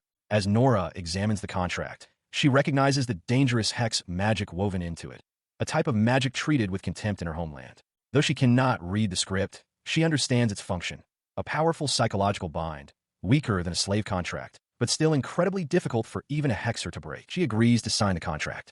Norn explains that the document is magically synchronized with a copy, and while the spellbind is intentionally weak and easy to break, doing so would be considered a declaration of war by both parties. Though Nora cannot write the language of this country, Norn suggests using a thumbprint instead. Internally, Nora marvels at the contract's design, a clever fusion of hexing and alchemy that Norn must have developed herself. With her decision made, she presses her thumb onto the document. As she does, Norn finishes her own writing, thanking Nora. Nora is amazed to see that her signature simultaneously appears on Norn's copy. Norn asks if she learned about such things at Paracelsus' house, and Nora confirms that she did. Norn picks up the signed contract, complimenting Nora's very beautiful handwriting with a smile. With the formalities complete, she expresses her eagerness for Nora to join the study group. Nora, now bound by the agreement, asks what secret Norn wanted to talk about. Her demeanor shifts as she leans forward, asking a startling question. Is Nora aware that people from another world have come to theirs? Norn explains that these individuals possess special powers, and she refers to them as the gifted ones. The words strike Nora with the force of a physical blow. Her eyes widen in shock as she desperately tries to conceal her panic, silently pleading with herself to act normal. Nora Limbic reveals she has met 4 individuals she suspects of being gifted: 2 adventurers, a slave trader, and an alchemist, with powers like future prediction and charm. Nora listens, her expression tightening. She realizes Norn's suspects are Master Paracelsus, has a power, and is trying to pressure her for information. A bead of sweat forms on her temple as she wonders why Norn isn't asking her directly. She leans closer to Paracelsus, stating that one must have the knowledge of a magician or a hexer to notice the intricacies of the contract Nora signed. Based on Nora's skin tone, accent, and the language she used, Norn confirms her suspicions, telling Paracelsus she will leave the matter to him. Paracelsus rises from his seat, confirming Norn's deduction. Nora is a hexer. He muses that a hexer has no means of direct, face-to-face attack, but they cannot simply overlook the pairing of a gifted individual with a timid hexer. If they are villains, he reasons, she could attack from long range with a powerful curse, and this might be their only chance to discover their true nature. He continues, suggesting they must operate under the assumption that they are already caught in a web of curses. Norn clasps her hands, adding that asking about Nora's power could itself trigger a curse, one that could erase memories or even cause death. She turns to Nora, urging her to calm down and asking if she understands the horror of someone with immense power using it for their own selfish desires. Paracelsus tells Nora she has already done her best to protect him and can do no more. He lays out 2 options: provoke Norn and become enemies, or escape if she turns hostile. Internally, Nora rejects this. A fierce determination fills her eyes. If Norn becomes an enemy, she will kill her. She silently vows that her master's powers are hers to protect, pleading for her father's help. Observing the shift in Nora's demeanor, Norn notes that she is already calming down, her mind made up. She correctly guesses that Nora now believes Norn will kill her if she opposes her. Speaking directly to the girl, Norn acknowledges that her competitive spirit is a strength, but warns that if she allows others to control her so easily, she will not live long. She continues, explaining that the powers of the gifted are beyond common sense, making it difficult to prosecute them under the country's laws, even with strong evidence. Some are too powerful to even be caught. If a gifted person is a villain, Norn declares, she must be the one to punish them. With fierce resolve, she states that she will kill that person herself if she must. Nora, taken aback, asks if Norn intends to be the judge. Norn's response is a simple, firm no. She places a large, ornate book bound in leather and metal upon the table with a thud. The civil law, she proclaims, will be the determinant. Nora can only stare, utterly bewildered. She explains that the country has laws all citizens must follow, detailing punishments for theft and murder. The book also codifies the status of slaves as assets, outlining rules for their treatment. They must be given proper food and hygiene and cannot be injured or killed without just cause. Norn's voice fills with passion as she declares her personal wish for slavery to end, for beastmen to be seen as equals to humans, and for all lives to be equal. That, she admits, is why she cannot accept this law. With her hand pressed firmly upon the book, she finishes. Though she struggles with its contents, she respects the civil law. It is a treasure, she says, born from a long history of failures. It has become their society's prayer, a tool to alleviate as much suffering as possible in their ongoing struggle. Her expression hardening, She declared that even the gifted would receive no special treatment under the law. She then issued a stark warning. If they were to kill 3 citizens of the country, they would face the death sentence. Inside the shop, Nora Lindbeck explains her grim methodology to Nora. She seeks out gifted individuals and observes them for any criminal activity. If they try to negate her powers, she is prepared to kill them herself, acknowledging that while lynching is a crime, it is the only course of action she feels she can take. She presents a thick, leather-bound book of laws, asking that Nora and her master abide by them, offering friendship in return. At that moment, Berg interjects forcefully, declaring that if anyone wishes to treat others' lives as mere playthings, they will have to do so over their dead bodies. Nora calmly agrees, stating that this is one of the matters she wished to discuss. She then reveals a far more serious problem, her desire to return home. Nora explains that every 1 to 2 years, a gifted person is sent to this world. For the last decade, her people have been searching for them, observing talented alchemists, magicians, and other prominent individuals. Her expression darkens as she recounts that while almost all were indeed gifted, they went missing or died from unrecoverable injuries before she could confirm it. A chilling realization dawns on her. Depending on the ability, it could be stolen. Hearing this, Norn's eyes widen as she gives this predator a name, a harvester. Berg asks if Norn is also pursuing this harvester, and she confirms. Nora processes the terrifying implications. If it's a single individual, they have murdered nearly 100 people and accumulated their powers, making them an immense threat. However, she also sees a potential upside. If they follow the local laws, the authorities might inadvertently become their protectors against this very enemy. A seed of doubt plants itself in Nora's mind. There is no proof that anything Norn and Berg have said is true. The very fact that they know abilities can be stolen could mean they have done it themselves. The thought surfaces that perhaps these two are the harvesters. Her suspicion grows. She considers herself a poor fighter, but her companions don't appear to be warriors either. She briefly wonders if she could take Norn out with a surprise attack. As if sensing her dark thoughts, Berg warns her sternly not to use Hex Magic for her own sake, cautioning that it could come back to harm her. The tense atmosphere is suddenly broken by the arrival of a large, bald customer, who loudly asks if his order of 30 healing potions is ready. Norn's demeanor shifts instantly to that of a cheerful shopkeeper, assuring him she will make them right away. She then turns back to Nora, politely concluding their conversation for now and inviting her to return anytime with more questions. The customer then asks for food, specifying no meat and complaining about the smell of beastmen, earning a glare from Berg. Norn simply thanks him for his patronage, noting that she needs to sell good potions to stay in business. As she moves to her workstation, Nora watches, puzzled to see an alchemist preparing to make medicine in what looks like a kitchen. While Berg serves Nora some tea, Norn explains that it's not so strange, as the equipment for cooking and alchemy are nearly identical. She clarifies that in her shop, however, they do things differently. With hands glowing with energy, she demonstrates how they intricately mix magics into the brewing process to create potions far superior to normal ones. Her attention is abruptly seized by a new arrival, a brutish man addressing her recent customer. The newcomer, Mr. Grekov, loudly suggests she close the restaurant and convert it into a workshop, expressing his disgust at having to see her dirty beastmen cook. He then declares that the food she serves is only suitable as feed for slaves. In the background, Berg places a steadying hand on Nora's shoulder as they both listen to the tirade. She responds not with words, but with a sharp slap across the man's face. With a fiery gaze, she challenges him to a one-on-one duel. She declares the terms immediately. The first to surrender or be incapacitated will lose. The fight will happen right here, right now. Her final condition is that if he loses, he must apologize to her customer. He scoffs at her challenge, telling her not to get cocky. As Berg tries to intervene, insisting she doesn't need to fight for him, Grekov silences him with a gesture. The man then states his own terms with a malicious grin.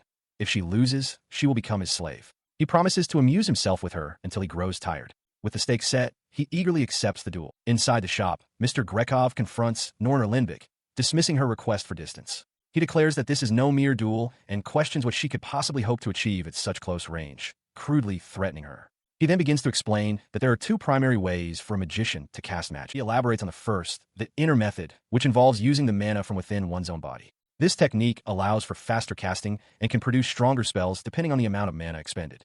It is a method favored by nobles and royalty, who possess naturally larger internal mana pools. The second is the outer method, which manipulates mana from the surrounding environment. While this allows a caster to gather immense power for a spell, it is a much slower process.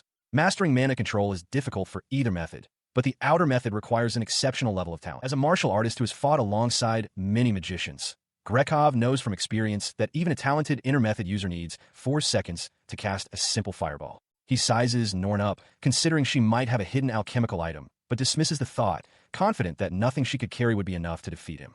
His strategy is clear: incapacitate her, and the fight is won. He sees his opening. The moment she begins to cast, she will be defenseless. He plans to rush in and punch her in the stomach, ensuring her face remains unharmed for his vile plans. With a guttural roar, he lunges forward, fist cocked back, shouting his intent to punch her in the stomach. But Norn's history is unique. She once aimed to be a first-class mage, but was held back by a fatal flaw, an inability to focus on more than one thing at a time. It took her 20 seconds of hard work to cast a simple fireball. However, her study of alchemy demanded intense focus and concentration, which in turn improved her abilities, allowing her to become a second-class alchemist. She resolved to master only 3 spells, practicing them to perfection. As Grekov charges, she puts her training into practice.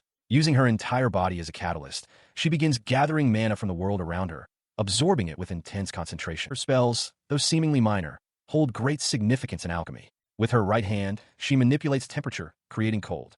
With her left, she manipulates moisture, creating dryness. She combines these principles with the element of earth, focusing and condensing the elements between her palms.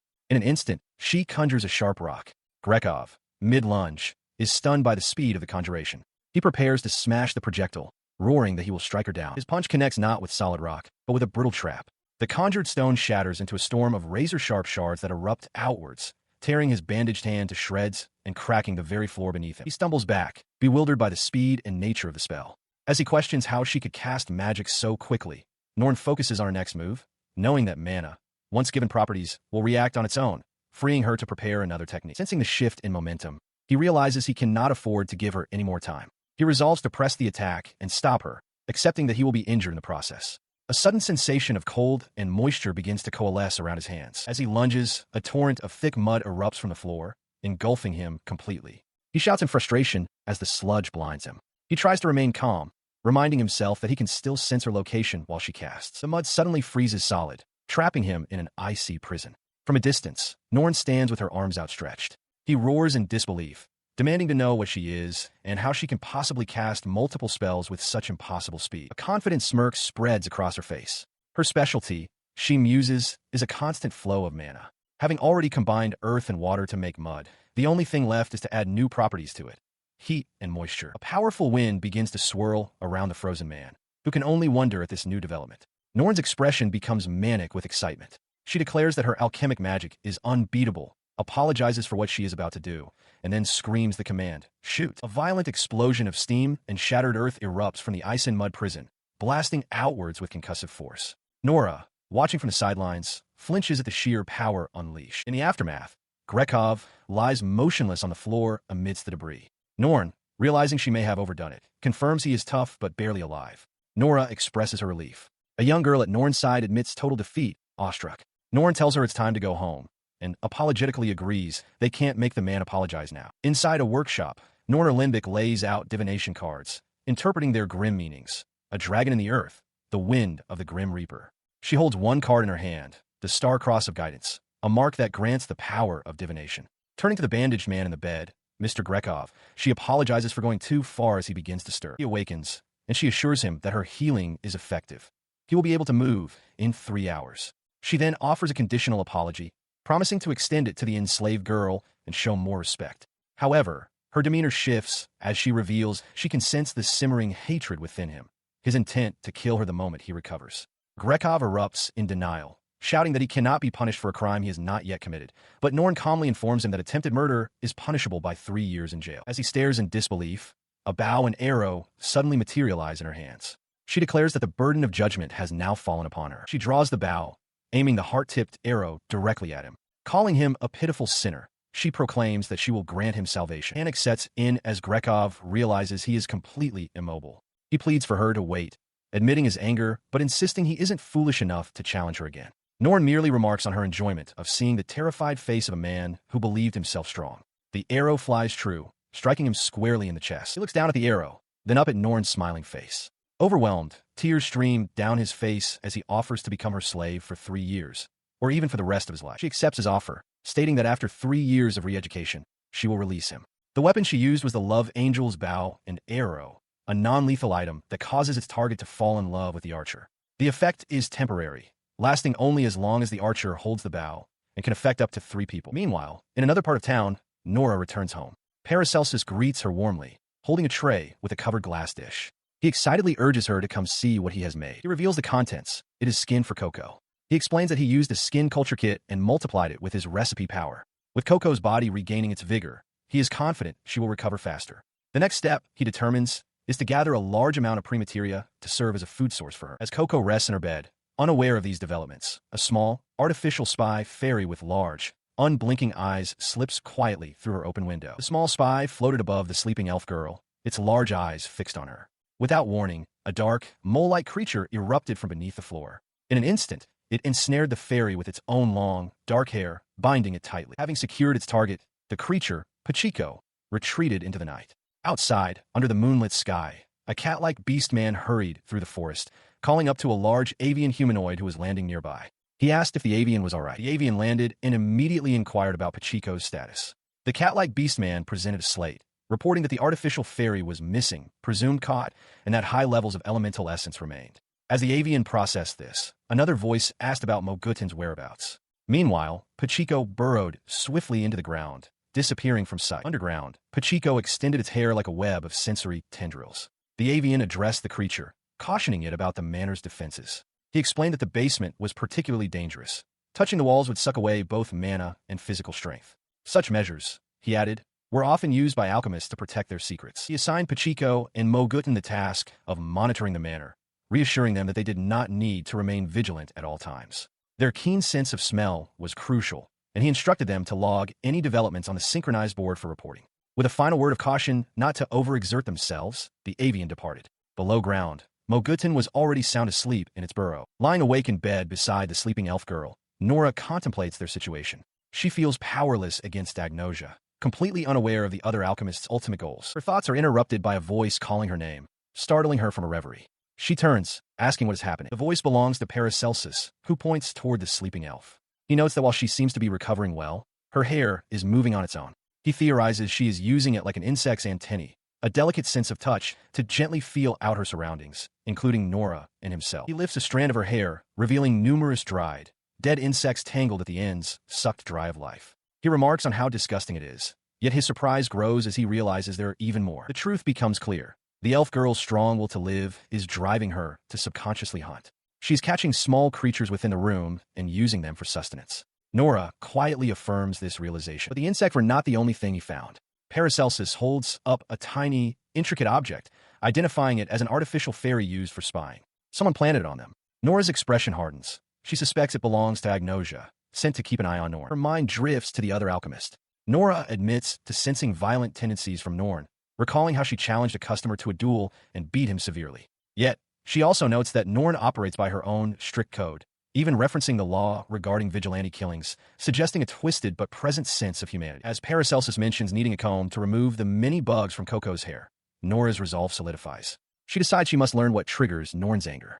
If she can control and manipulate her, she believes they can secure her help. Meanwhile, Paracelsus discovers, to his amazement, that there are ants in the elf's hair as well. Later that night, far from the city, a formal agreement is made. Hands exchange a document as the terms of a magical contract are finalized outside a small, remote house. Inside, Paracelsus and his companions, Pachiko, Mogutin, and the others, stand before a mysterious figure completely concealed in a dark, hooded robe. Paracelsus presents a basket, and the figure hums in acknowledgement. The deal apparently struck. The hooded figure, identified as the Hexeronin, presents a document to Norna Lenbeck. He acknowledges her own skills in the arts of hexers, suggesting that authorizing such a contract would be mere child's play for her. He pleads with her to undertake the job, promising to handle everything meticulously. Norn, looking serious, observes that magic slave contracts not created by authorized hexers or first-class mages are illegal in the country. She understands he is abiding by the law, and he confirms they will proceed to the slave room to make everything clear. Following this agreement, in a dimly lit room, Anand stands over the unconscious body of Mr. Grekov. As Norn watches from the doorway, he presses his hand to Grekov's chest, and a brilliant white energy emanates from his palm. The energy solidifies into a glowing sigil branded onto Grekov's back. Anand declares that all that remains is for Norn to sign the contract. Sometime later, the consequences of this binding agreement begin to manifest within a different building. Inside a sparse wooden room, Grekov now stands over two kneeling figures, Nora and the cat-like beastman Moodlin. He holds a thick whip, informing Nora with a grim expression that this will be her first job as a slave. She sits with her back to him, her upper garment removed, and issues a shocking command. Nora orders Grekov to strike her 100 times with the whip, using as much strength as he can possibly muster. He stares, aghast, warning her that 100 lashes at his full strength could be fatal. Beside Nora, Moodlin calmly interjects that she is an expert healer. Nora confirms this, stating that even 1,000 lashes would not kill her. She explains her reasoning with grim determination.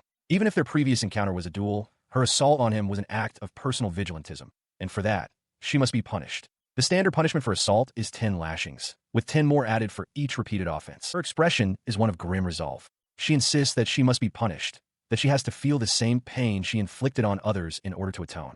She understands this is difficult for him, but it is precisely why they must go through with it. Mr. Grekov, his face contorted in agony, pleads that he cannot do it, his voice breaking as he confesses his love for her. She responds not with words of comfort, but with a raw, guttural scream.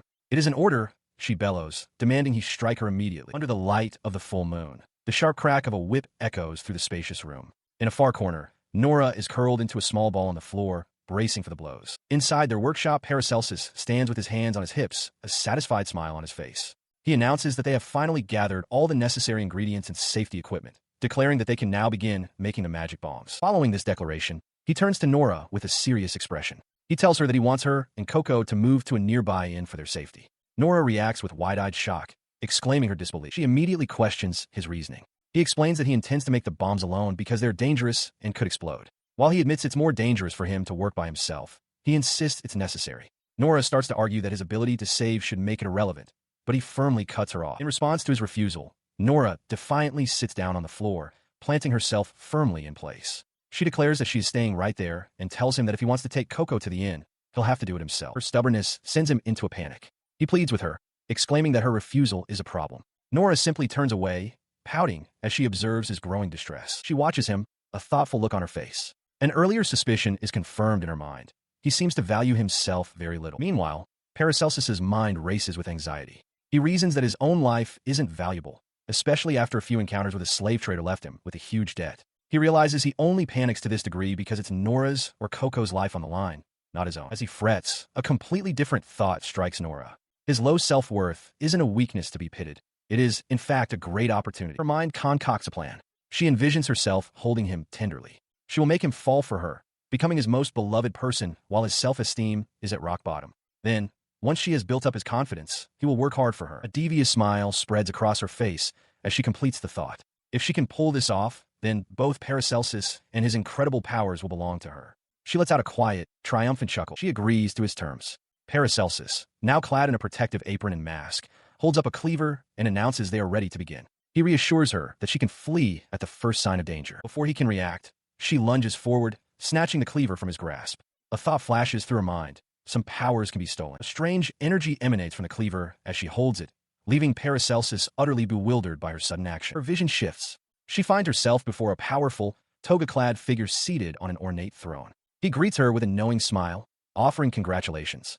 The being explains that her very presence before him is proof that she has successfully stolen a special ability, either by trickery or by killing its previous owner. His voice continues, a pre-recorded message echoing in her mind, even as her awareness returns to the workshop. He cautions her to be wary, for if the original owner is still alive, they may attempt to reclaim their power.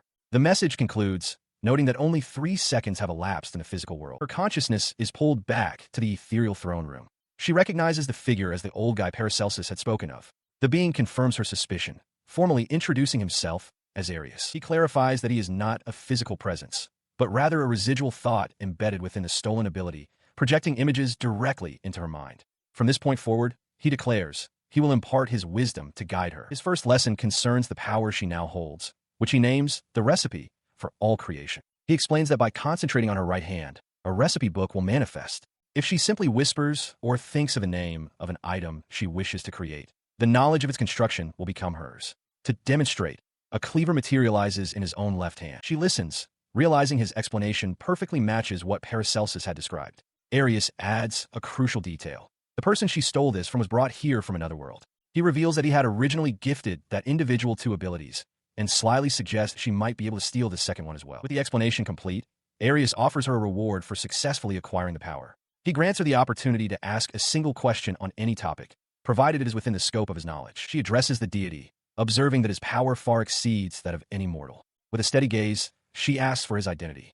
Arius lets out a soft, amused chuckle, intrigued by her desire to know. He explains with a wide, unsettling grin that his power is naturally beyond human comprehension, because he is the very being who bestowed such gifts upon mortals. His reason, he reveals, was simply to watch them fight amongst themselves. With that, he bids her farewell. The mental encounter dissolves, and Nora finds herself back in reality, standing before a startled Paracelsus. He calls out her name as she stares blankly at the wooden tablet in her hands. After a moment of confusion, she offers it back to him, asking him to take it. He takes the tablet, his concern evident as he asks if she saw anything during the brief trance. She simply replies, nothing. Her focus shifts entirely. With the small, dark spirit now beside her, she suddenly asks Paracelsus what kind of girls he likes, pressing him on whether he prefers large or small chests. Taken aback, he starts to answer that he likes kind girls. Before he can finish his thought, she cuts him off with a smile that is both cute and deeply unsettling. It doesn't matter what he likes, she declares, because she has placed a curse on him. From now on, he will only be able to become aroused for her. The realization dawns on Paracelsus with horror. The curse takes immediate effect. A countdown commences in his mind as he realizes with dread that it's already working. Paracelsus explains to Nora that a residual memory from a man named Arius detailed the ability. He admits he stole it out of sheer curiosity about what would happen, confirming that the ability transferred to Nora's ownership the moment he took it. He reflects on how easily it was stolen, a sobering realization that he must be more careful from now on. With that thought, he materializes the list to check on the recipe progression. As he examines it, Nora asks if he's in the middle of crafting something. He confirms, noting that his old recipes for the elixir of immortality and the philosopher's stone are still present on the list. He recounts his early days in this world, explaining how he first attempted to use the recipe's power to create the elixir of immortality. When that failed, he tried for the philosopher's stone, only to be presented with a list of hundreds of materials, most of which were completely unknown to him. This led him to a realization: the ability had its limits. However, he could use it as a detailed memo pad by filling the slots with items he could currently craft. To that end, he became an apprentice alchemist. He admits his disappointment, as he had hoped the list would reset upon transferring ownership. As he speaks, Nora points out that the images on the list of recipes are no longer visible. Startled, he looks down at his hand, which now holds nothing. The materialized list has transferred to Nora's possession. She examines it and concludes that the list's contents are saved within the ability itself, remaining unchanged even when the owner does. Her conclusion leaves him momentarily speechless and confused. She, in turn, stares back at him with a look of stern disapproval. She then breaks the silence, chiding him for being so easy to rob. With a hint of apology in her tone, she warns that if he were to encounter a real thief, he would lose everything instantly. Her lecture continues as she points out how carelessly he displays the list in public. She instructs him to be more subtle, to hide it, and to practice withdrawing it more quickly once they finish their current task of making bombs. He can only agree. She continues her counsel, recalling the words of the deity Arius. He had explained that Paracelsus was gifted with 2 abilities, not just one. Following this revelation, she strongly advises him to conceal the name and nature of his second power from now on. He asks for her reasoning. She lays out a hypothetical scenario. If an enemy were to try and steal his powers, his ignorance of his second ability would be a dangerous liability. An opponent might be caught off guard, but Paracelsus himself wouldn't know how to react, or even if he could survive an attack meant to trigger it. She clarifies that his second ability is passive and only activates upon his death, making it useless in a direct fight. Her advice is to keep it a secret, a final bluff to be used as a last resort. With a thoughtful expression, he accepts her logic, understanding completely. He thanks her and promises to return the recipe list. The discussion concluded, he prepares for the task ahead. Donning an apron and a protective cloth over his mouth, he kneels with focus and declares it is time to begin crafting the bombs. His entire workshop is spread across the wooden floor. A central workspace features a complex magic circle surrounded by essential components: pots filled with elements, oil, specialized tools, a command tablet, and sheets of magic blocking paper.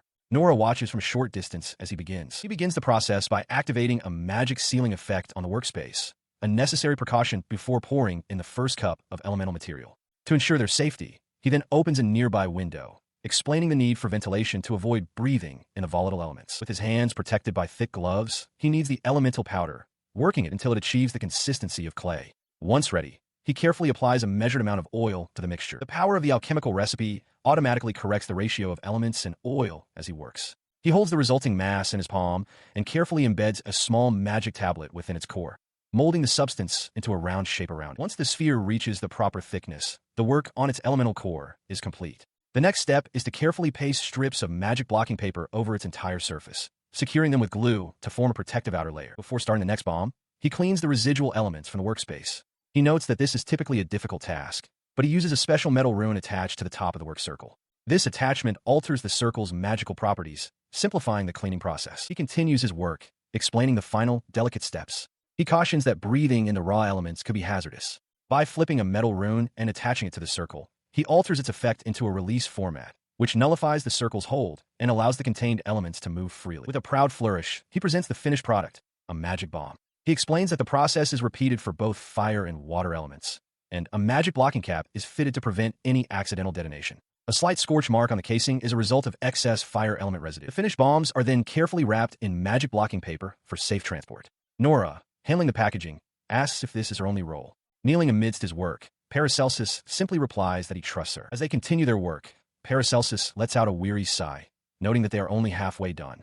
Nora decides to move the completed packages to an empty room to clear space. She carries a packaged bomb down the hallway, sighing to herself. All they seem to have is bad news. Her thoughts drift to their inescapable situation.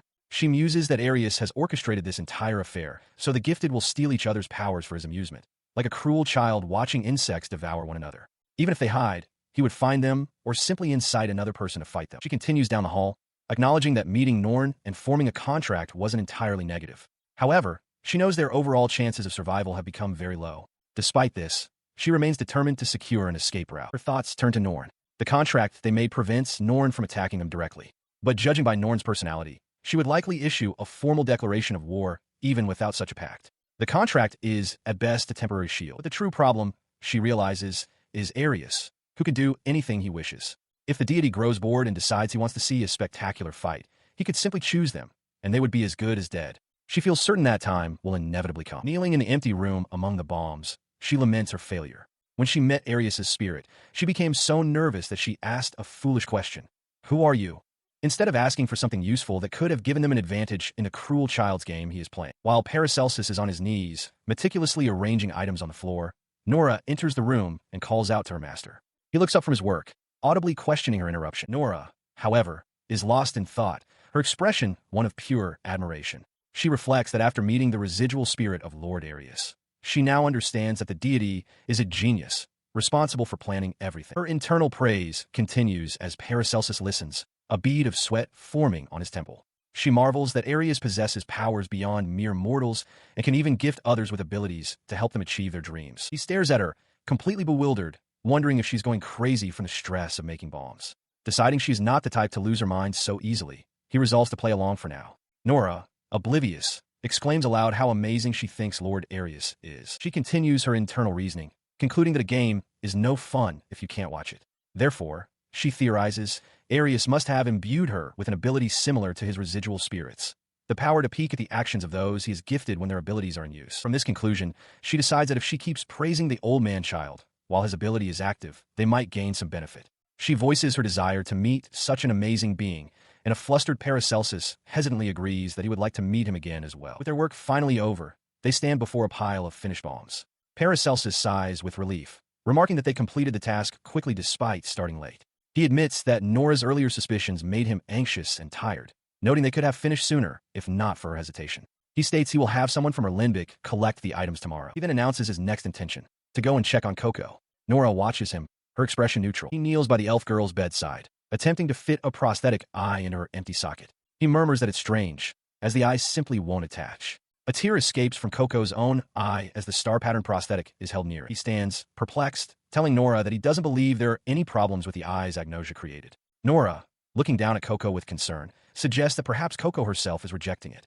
Paracelsus considers this, worrying that if the rejection continues, the eye will die and become unusable. He worriedly considered the consequences if the prosthetic eye became useless, hoping Agnosia wouldn't be angry. From her bed, Koko murmured that if it were her, she would never accept something from the person who had harmed her. Turning to Nora, Paracelsus asked her to accompany him for a moment, and she agreed. Once outside in the stone courtyard, he asked Nora if Koko's rejection was all that Arius's residual spirit had mentioned. She confirmed that it was. He theorized that Arius must not have been satisfied sending someone with non-combat abilities like himself to this world. If the deity gave humans powers just to watch them fight, then his own must serve the same purpose. Nora agreed, adding that most of the Chosen were likely fighters with combat skills. She then realized with dawning concern that Arius was likely manipulating events far beyond simply granting powers, making the entire situation much worse than she had imagined. Prompted by this thought, she asked him to describe in detail the other powers he had considered. He struggled to remember, explaining that he was in a state of panic at the time and found it difficult to recall. He then began to list the options he'd hesitated over. First was the power to enter a mirror world, which he found confusing. Second was a magician's book that granted access to all first-class spells, but he passed on it, having no knowledge of how magic worked. The third was the ability to read the minds of anyone in his line of sight, which he rejected out of fear of developing neurosis. As Nora listened thoughtfully, he suddenly recalled that there had also been a large number of offensive, combat-oriented powers to choose from. She processed this, concluding that if there were many others gifted by Arius, then the very powers he had considered might also be attractive to their opponents. It was imperative, she declared, that they devise a countermeasure. He readily agreed, suggesting they start brainstorming immediately. His proposal for Nora to think of something in her room, however, caught her by surprise. He clarified that they would likely devise a better plan if they put their heads together. Nora's expression grew serious as she pointed out a critical flaw. The existence of mind-reading abilities changed everything. If they encountered such a person, all their plans would be instantly revealed. She turns to head up the stairs, bidding Paracelsus good night. He agrees they should think about the problem separately for now and discuss it again tomorrow. As she ascends, a small, reddish, slime-like creature on his shoulder gives a thumbs-up gesture. The moment the door shuts behind her, the creature suddenly latches onto his cheek with an affectionate, wet sound. Startled, Paracelsus can only stammer out a belated good night. As the creature continues its display, in a sparsely furnished attic room under the light of a full moon, Nora stands beside her bed, her expression somber and contemplative. Suddenly, with a soft slip, an ethereal, glowing form separates from her physical body, leaving her standing with her eyes closed. Her astral form floats behind her physical self, remarking that she had been practicing the spying technique but hadn't intended to use it this way. Nora's body, still aware, praises the projection stability, noting that any other user would have collapsed. Her spirit self agrees, amazed that her body can still move even in this state. Her attention then turned to the spirit of her father. She asks if a mind reader could still access her thoughts while she is astrally projecting. He confesses uncertainty, stating his knowledge is limited to hexing, and warns that she would be killed regardless, as her body is too vulnerable in that state. She declared that this vulnerability is precisely where he comes in, addressing him directly as Dad. She then posed a question, her eyes closing in preparation. Could he possess her body? The spirit understood at once. Her eyes snapped open, now filled with her father's consciousness. He marveled at the heavy sensation of a living body after so long. Nora's astral form cautioned him to be careful how he speaks and to be ready to switch back should they encounter another gifted ability user. He continued, laying out their plan while flexing his new hands. The priority was to make their switches look seamless. He would handle buying time, allowing Nora's spirit to think of a countermeasure while he was in control. Her astral form praised the idea as smart. If they faced a mind reader, an opponent whose movements didn't match their thoughts would surely be caught off guard. With this strategy, they could be prepared. Elsewhere, Paracelsus sat on the floor of a library, surrounded by scattered notes. After reviewing his alchemical recipes, he came to a grim conclusion. It would be better to carry some weapons, as his current knowledge was all he had for battle. He reviews his plans, a bead of sweat on his brow, realizing that simply carrying a weapon offers no guarantee of victory against a skilled combatant. Still, he concedes that it is better to be prepared. Overwhelmed by the challenge, he collapses onto the floor amidst scattered papers, sighing in frustration as he wonders what to do. Later, outside, Nora begins a lesson. She kneels and draws a circle in the dirt, declaring it her territory. She then gives him a peculiar instruction. From this moment on, he is to do the exact opposite of whatever she says. Standing, she points to the circle and explicitly tells him not to step inside. He watches her, understanding that her true meaning is for him to enter. As his boots cross the line, Nora asks how he feels. He admits to a feeling of disgust for having disobeyed her direct command. She confirms that this psychological reaction is the very foundation of hexes and curses. She explains that this power lacks the direct force of magic or alchemy, specializing instead in slowly eroding a person's life and restricting their actions. By placing a curse within the circle, she continues, the feeling of disgust can be multiplied tenfold, making entry difficult. A powerful enough curse could even make it life-threatening. He gasps, beginning to grasp the concept. Clearing her throat, Nora declares that since some of his future opponents may be hexers, she will have him study these arts. He readily agrees. He calls out her name, his expression serious. Looking directly at her, he clasps his hands and makes a solemn vow. He will get stronger to protect her, so that she might stay with him forever. Nora is struck speechless, her face flushing as her heart pounds in her chest. Their training is interrupted by an arrival. A large, horned beast woman greets them warmly, accompanied by Tatori. She informs Paracelsus that she was waiting for them, announcing that the bombs have arrived. He waves back, thanking her. She looked over the massive pile of goods, impressed. She asked Paracelsus if it took him 2 weeks to create them all, but he corrected her with a laugh, revealing he had actually made everything in a single night.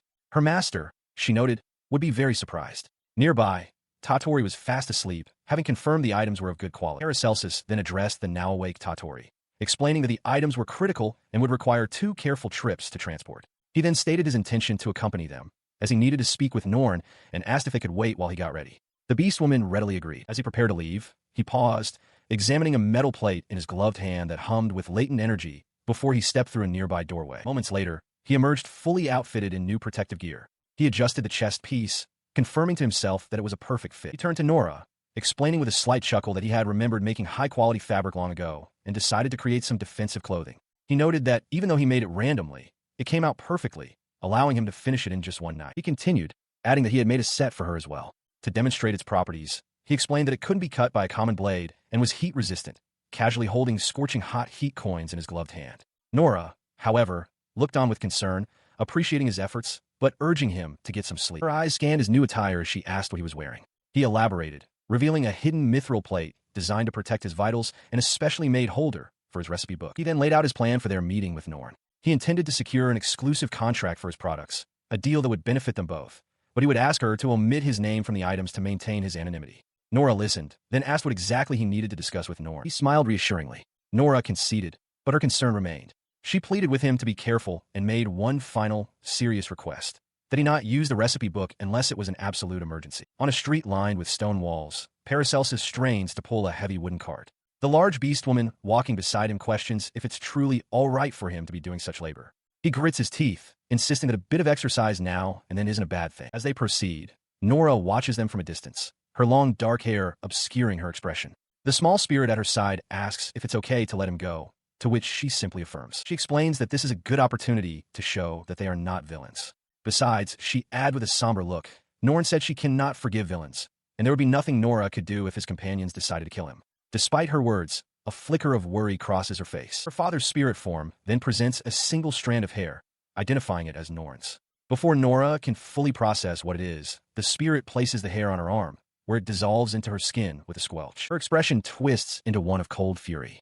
She vows that if her master, Paracelsus, does not return, she will make Norn suffer as slowly and as much as possible, cursing her to death whether she runs or hides. That is all. The spirit begins to complain, but she cuts him off, reminding her father that he is already a part of her now. She then requests that the next time he speaks to Paracelsus, he not switch places with her, as she has no idea what kind of face to make in those situations. Meanwhile, in a town square, the physical exertion proves too much for Paracelsus. He leans over a fountain, vomiting heavily. He apologizes, admitting he doesn't usually exercise so much, as Tatori tells him to take a break, and the beast woman advises him not to push himself. He continues to retch as Tatori turns to the beast woman, stating that guarding him is part of their duty and suggests they simply leave him and move on ahead. Panting heavily, he curses his own lack of stamina, realizing he needs to train his body. As he catches his breath, he notices a strange smell and hears a voice call out to him. He looks down into the fountain's basin. From the murky depths, a horrifying, skeletal face with wild hair and glowing eyes stares back, its reflection swirling in the water as it asks him, "You have powers, don't you?" He is suddenly dragged beneath the fountain's surface with a violent splash. The sound startles Tatori and the bovine beast woman, who turn in alarm as Paracelsus lets out a muffled cry. The Marbit shopkeeper rushes to the fountain's edge, her long ears twitching in confusion. She calls out his name, asking what he is doing. She peers over the stone lip, but finds the water still and empty. The beast woman approaches, asking what's wrong, as Tatori insists she heard someone fall in just moments ago, yet there is no sign of him. As Tatori reaches a hand toward the water, Moodlin appears, licking his thumb thoughtfully. He warns her to stay back. Heeding the warning, she recoils, a look of horror spreading across her face. She shouts that this is an emergency, explaining that the water doesn't taste like him. It tastes like something that has been dead for days. She resolves to report to her master, while someone else runs to tell Nora. Meanwhile, the bovine beast woman begins to write a message, her expression grim. She realizes this is a terrible situation. To be attacked at a time like this is bad enough, but if something happens, the Hexer's anger will be directed at them. She quickly jots down an emergency notice. He's gone missing. Elsewhere, in a dark, wet alley, the ground itself seems to ripple. A black, gloved hand, clutching a sharp blade, pushes its way out of a murky puddle. The hand belongs to a towering figure who now stands over Paracelsus. The young alchemist, soaked and disoriented, scrambles backward on the cobblestones, his face a mask of terror. The figure's face is a fleshless skull, framed by long, dark hair. He looms over Paracelsus, his tattered cloak billowing around him, and introduces himself as the Dark Knight. He stares down at the frightened alchemist, his voice devoid of warmth. He states that he has some questions and expects them to be answered truthfully. Paracelsus can only cringe in fear. He looked up, sweat beading on his brow, as the Dark Knight's voice echoed in the alley. The skeletal figure correctly deduced that Paracelsus was from another world and possessed a gifted ability. With a strained voice, Paracelsus confirmed that it was true. His confirmation was met with a chilling demand. The Dark Knight, his skeletal face a mask of intimidation, presented an ultimatum. If Paracelsus wished to leave this place alive, he would have to reveal his abilities and then surrender them. Paracelsus could only stammer in confusion, questioning the location. The confrontation shifted to an eerily silent town square. Paracelsus sat on the cobblestones, dazed, finally understanding that he had been dragged into another world entirely. The Dark Knight stood atop the central fountain, observing the emptiness and noting how quiet it had become since Paracelsus fell in. A sudden realization struck the knight as he connected the elements. The water, a water mirror. He understood with certainty that Paracelsus's ability was to enter a mirror world. Kneeling before the imposing skeletal knight, Paracelsus analyzed the situation. He deduced that one of his opponent's abilities must be non-combative. The question that remained was the nature of the second power. He wondered if it was connected to the Black Sword, realizing that everything depended on understanding this unknown factor. His thoughts raced, but he voiced his primary concern, his face slick with sweat. He asked the knight what guarantee he had of returning home alive if he surrendered his powers.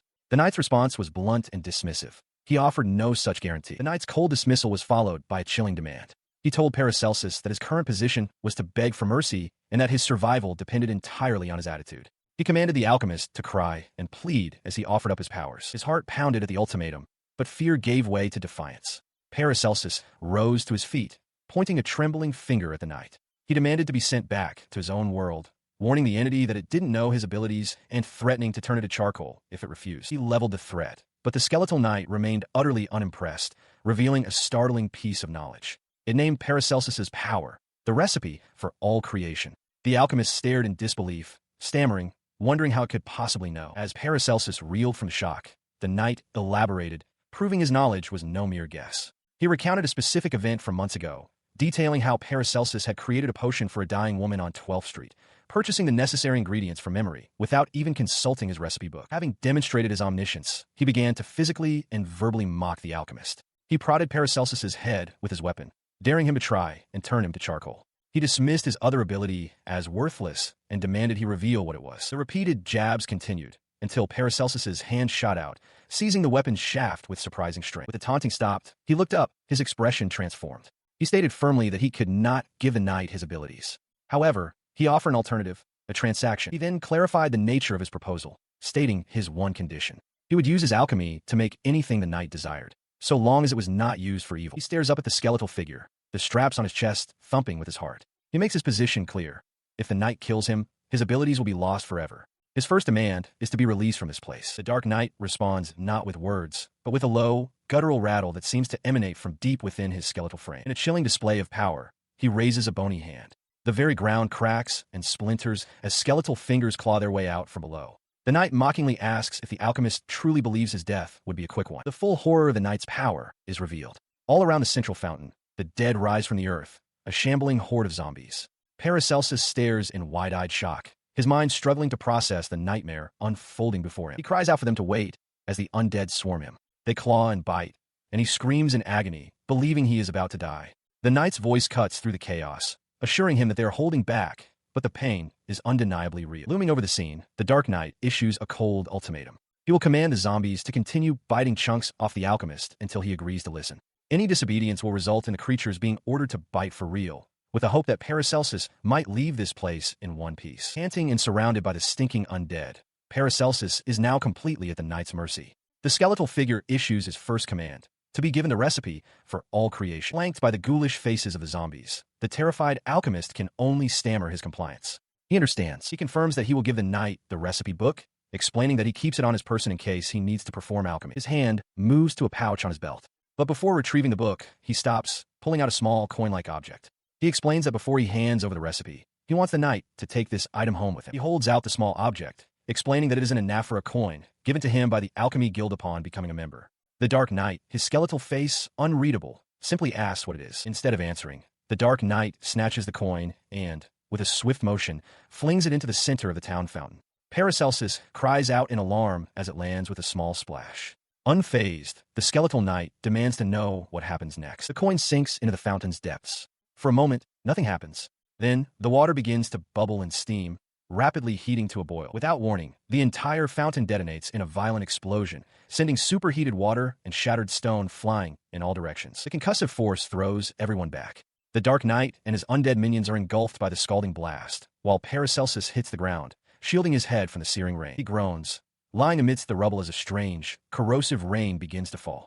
Around him, the reanimated corpses hiss and dissolve, their forms melting away under the unnatural downpour, leaving only smoldering remains. Kneeling beside the now-empty fountain, Paracelsus pants, wondering if he succeeded. He recalls the process. By meeting all the conditions and using the recipe's power, he transmuted the fountain's water into steam all at once, a perfect execution that left the undead horde decimated around him. He rises to his feet, surveying the fractured landscape where the dark night lies motionless. The fight was terrifying, he admits to himself, but he held out because he sensed no killing intent from his foe. He needed to probe the knight's abilities, and now hopes he isn't dead, realizing he won't be able to escape this mirror world otherwise. A wave of dizziness washes over him, a likely aftereffect of the massive explosion. His strength fails, and he collapses onto the broken ground. Elsewhere, a large, quiet house stands peacefully amidst the trees. Inside, Nora sits at a table, musing that something was resolved quickly. Her thoughts are interrupted by a persistent ringing from a bell tied to a mounted deer head on the wall. The sound draws her to a nearby doorway. Peeking out, she calls out, asking if her master has forgotten something. To her surprise, it is not her master but the deity Arius, who greets her with a casual way. The spirit of her father appears beside her, pleading urgently, but Nora is lost in thought.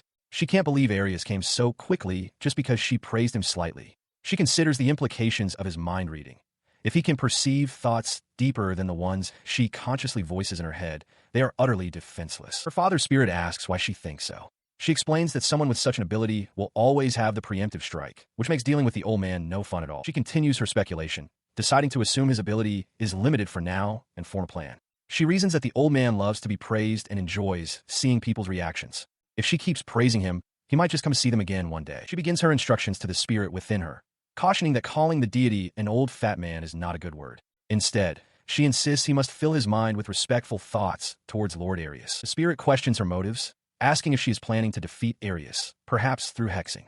She dismisses the notion and instead directs him to act interested in the deity's powers and abilities, specifically by asking him how much he knows about hexes and curses. She clarifies that this is merely one of many options. She will be the one to devise the plans and make the decisions. The spirit must not think at all. His only role is to lend her his power if enough information is gathered to make killing Arius a possibility. The spirit nervously asks what to do if Arius wants to do that to her, noting that most men harbor such thoughts. She agrees, stating that if any inappropriate thoughts emerge from Arius, they will switch places immediately. Continuing her unsettling instructions, she advises him to act shy at first, warning that being too forward would make her seem like a low-value woman. Once the tension is unbearable, she tells her father he is free to do with Arius as he pleases. The spirit recoils in panic, sweating profusely. He can't believe what he's hearing, shouting his disbelief. "Are you saying Dad should do him?" He vehemently refuses, declaring that he cannot do such a thing with his own daughter's body. He clarifies that while it's possible, he would prefer to simply observe, hoping that forming a strong bond might create an opening. Her expression hardens into a cold glare. She delivers an ultimatum. If he can't do it, then his daughter will die a miserable slave, having achieved nothing. The scene shifts, and she is now outside, greeting a visitor with a bright, feigned smile, exclaiming in surprise at the sight of Lord Arius. Standing before the imposing deity in the doorway of her humble home, she clasps her hands together in a display of reverence and asks what could possibly bring him to such a place. He smirks, stating plainly that he came because he was bored. He looks down at her, noting her surprise. Flustered, she stammers that yes, she is indeed very surprised to see Lord Arius. He stepped across the threshold into the humble dwelling. With a warm, welcoming smile, the woman gestured him inside, offering to prepare some tea. As she closed the heavy wooden door behind him, her own spectral form appeared, visible only to her father's spirit now inhabiting her body. She offered a silent word of encouragement. "Keep it up, Dad." Her spirit's expression hardened with resolve, a stark contrast to the placid smile on her physical face. She reminded her father of the plan, urging him to treat the old man with sincerity. The deity turned, a broad, self-satisfied smile on his face as he announced he was there for their ugly bastard session. The sudden, crude declaration caught the spirit off guard. Internally, he began to play his part, formulating a desperate plea for a master to save him from this debasement. At the Limbic magic store, a new and troubling mystery is unfolding. Inside, Norner Limbic examines a cloth-wrapped bundle. She has just been informed that Pachico encountered a moving corpse near Paracelsus's house the day before. As she unwraps the bundle, her expression is grim. The bundle contains a severed, decaying arm. Gathered with her companions, she asks if there is a known way to manipulate corpses, seeking to understand the nature of this dark magic. It is a fundamental truth that the dead do not move. Any techniques that defy this are considered forbidden spells and curses. Such arts go against the moral principles and laws of the world, making them exceedingly difficult to use, as most people subconsciously resist such a disturbance. Considering this, and the fact that using such spells is even more difficult in a populated urban area, a conclusion is reached. This is not ordinary magic. There's a high probability that Paracelsus' disappearance is the work of a powerful, gifted one. With this grim realization, Norn issues orders. Pachiko and Mogutin are to cease their surveillance immediately. Everyone else, except for Tatori who will report to Nora, is to begin searching for Paracelsus. The avian beast man voices his agreement. Her gaze falls back to the gruesome arm on the table, her thoughts consumed with worry for her friend. She thinks to herself. Meanwhile, in a desolate, destroyed courtyard, the aftermath of a ferocious battle is evident. The ground is littered with the mangled, dismembered remains of dozens of undead creatures. Amidst the carnage, Paracelsus kneels, panting heavily. He is exhausted, but appears to be the sole victor of the massive confrontation. He spots the fallen Dark Knight, wondering if his foe had just used its ability. Believing the threat neutralized, he turns away, only for the knight's hand to suddenly shoot out and grab his ankle with an iron grip. He was thrown back to the cracked ground, forced to look up at the enraged Dark Knight. The skeletal figure seethed, lamenting that Paracelsus had just destroyed all the corpses he had so meticulously collected. The alchemist, kneeling amidst the carnage, realized the depth of his predicament. The knight's empty sockets blazed with malevolent light as he stared down at his captive, his voice a low growl promising that he would never be forgiven. As this threat settled, Paracelsus's attention was violently diverted. A surviving undead creature lunged, its jaws snapping shut around his leg. The Dark Knight roared a command for the creature to tear his legs off. He reacted with pure instinct, stomping his other foot down hard onto the zombie's skull. The creature's head imploded under the force of the blow, silencing its snarls permanently. Paracelsus was free, but still trapped. Suddenly, two figures appeared at the end of the alley. A woman with a drawn sword asked if he was okay, while a man with his hand wreathed in flame urged him to hurry over to them. The Dark Knight was stunned, questioning how other people could be present in what he called the mirror world. Seizing the momentary distraction, Paracelsus scrambled to his feet and fled. The knight quickly recovered, ordering his remaining zombies to chase him and not let him escape. As the undead shambled forward, the mage began to chant, summoning a small, glowing familiar into his palm. Beside him, the swordswoman stood her ground, ready to defend him. He completed his spell, thrusting his hand forward and unleashing a swirling projectile of pure energy. The blast of magic struck the lead zombie, detonating on impact and obliterating the creature in a violent explosion. He instructs Paracelsus to prepare a fireball, while the swordswoman, holding back an undead creature, commands the alchemist not to look away. She demonstrates her resolve by swiftly dispatching the undead, driving her blade through one skull and crushing another's head under her boot. With a path cleared, the trio flees through the desolate streets. The mage urges them to hurry, prompting a breathless Paracelsus to ask who they are. He repeats his question, but the swordswoman tells him to shut up. The mage then shouts for him to listen carefully. His warning is punctuated by the distant roar of the Dark Knight, who bellows that they cannot leave the mirror world without going through him, declaring that Paracelsus has already lost. Their destination comes into view, the grand and imposing structure of the Crossgrace Cathedral. Panting and sweating from the desperate run, Paracelsus sees a group of people gathered near the cathedral grounds, a potential sanctuary. From a high window, two figures observe their return. Outside, the mage halts, holding his grimoire aloft as a complex, crackling sigil of ice materializes above his hand. As the undead horde shuffles closer, a rope ladder is dropped from the building. The swordswoman directs Paracelsus to climb first, and he gratefully agrees. He scrambles over the ledge and is met by a woman with a bow, who remarks that it's unusual to see a man. As Paracelsus offers a tentative greeting, another person calls down, urging the swordswoman to hurry inside. He followed his rescuers up a wide wooden staircase, the light from a stained glass window illuminating their path into the heart of the cathedral. The staircase opened into a magnificent, sun-drenched hall lined with arched columns. Awaiting them was another group of young women, who watched their approach with curiosity. The mage stepped forward to make introductions, presenting himself as Goldie, an apprentice mage. He introduced Paracelsus as an alchemist, then gestured to the swordswoman, naming her Sylvia, his dearest knight and protector. Sylvia offered a simple hello, adding that she was merely a jobless village girl before coming to this place. He then gestured to the others, introducing them as Lily, Dahlia, Rose, and Violet. Goldie explained that while there were more people on the upper floors, these were their 6 main combatants. Paracelsus, overwhelmed, could only ask if this was all a dream. Goldie's expression turned grim as he explained the truth. They were all there because of one man's dream. The Dark Knight had kidnapped them one by one, bringing them to this world to create a harem. Goldie continued, explaining that the Dark Knight targeted beautiful girls he believed to be weak and vulnerable. However, he made a grave miscalculation. In his search, he had inadvertently captured a beautiful, genius apprentice magician, Goldie himself, who conjured a small flame in his palm as proof. His demonstration was cut short as Sylvia turned her attention back to Paracelsus, questioning what he had been discussing with the Dark Knight. Goldie echoed the suspicion, pointing out the obvious flaw in the harem theory, If that was the goal, why was a man like Paracelsus kidnapped? Her question was followed by swift action. Sylvia drew her sword and pressed the flat of the blade against Paracelsus's neck, demanding that he speak honestly. The cold steel sent a chill through him.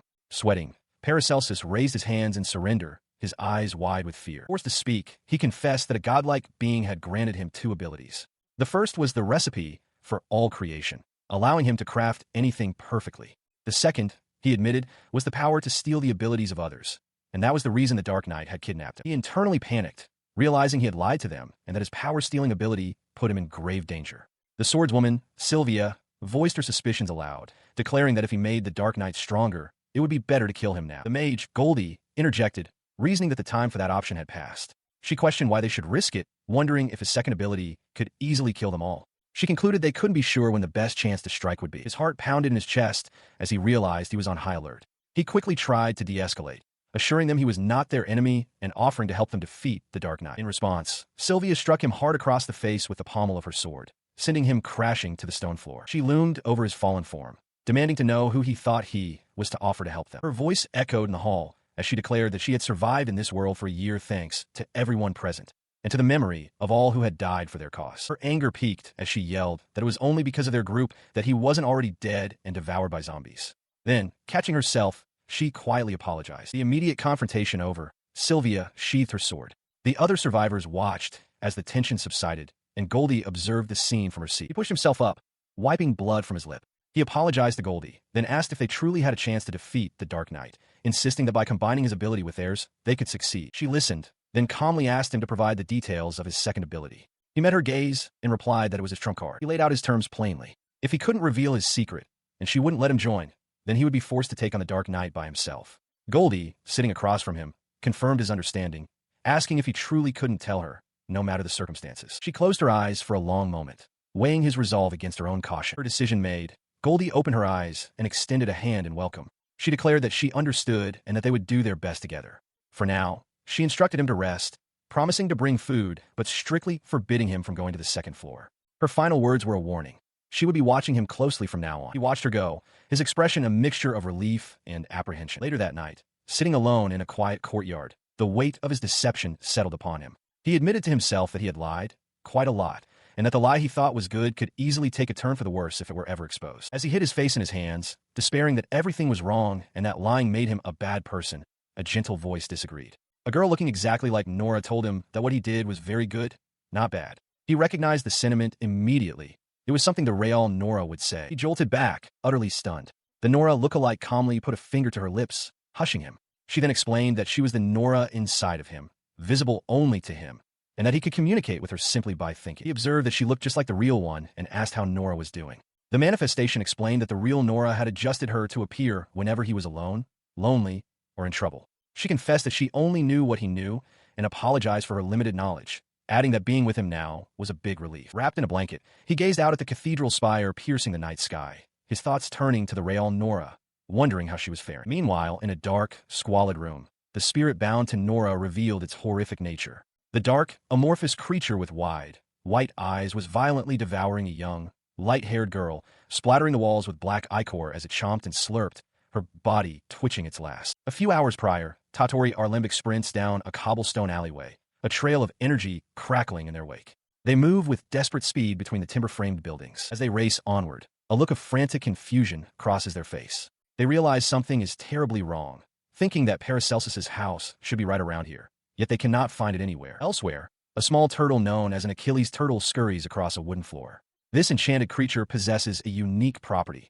No one can reach it except for its master. Should it be turned upside down, it becomes completely powerless. The perspective shifts to the deity Arius, who sits shirtless and relaxed. He gestures with his hands as he explains his power, describing it as both a barrier that protects and a beam that annihilates. He then poses a question to his companion. Which of the two does she think is stronger? His companion, a young woman, listens with a nervous sweat on her brow.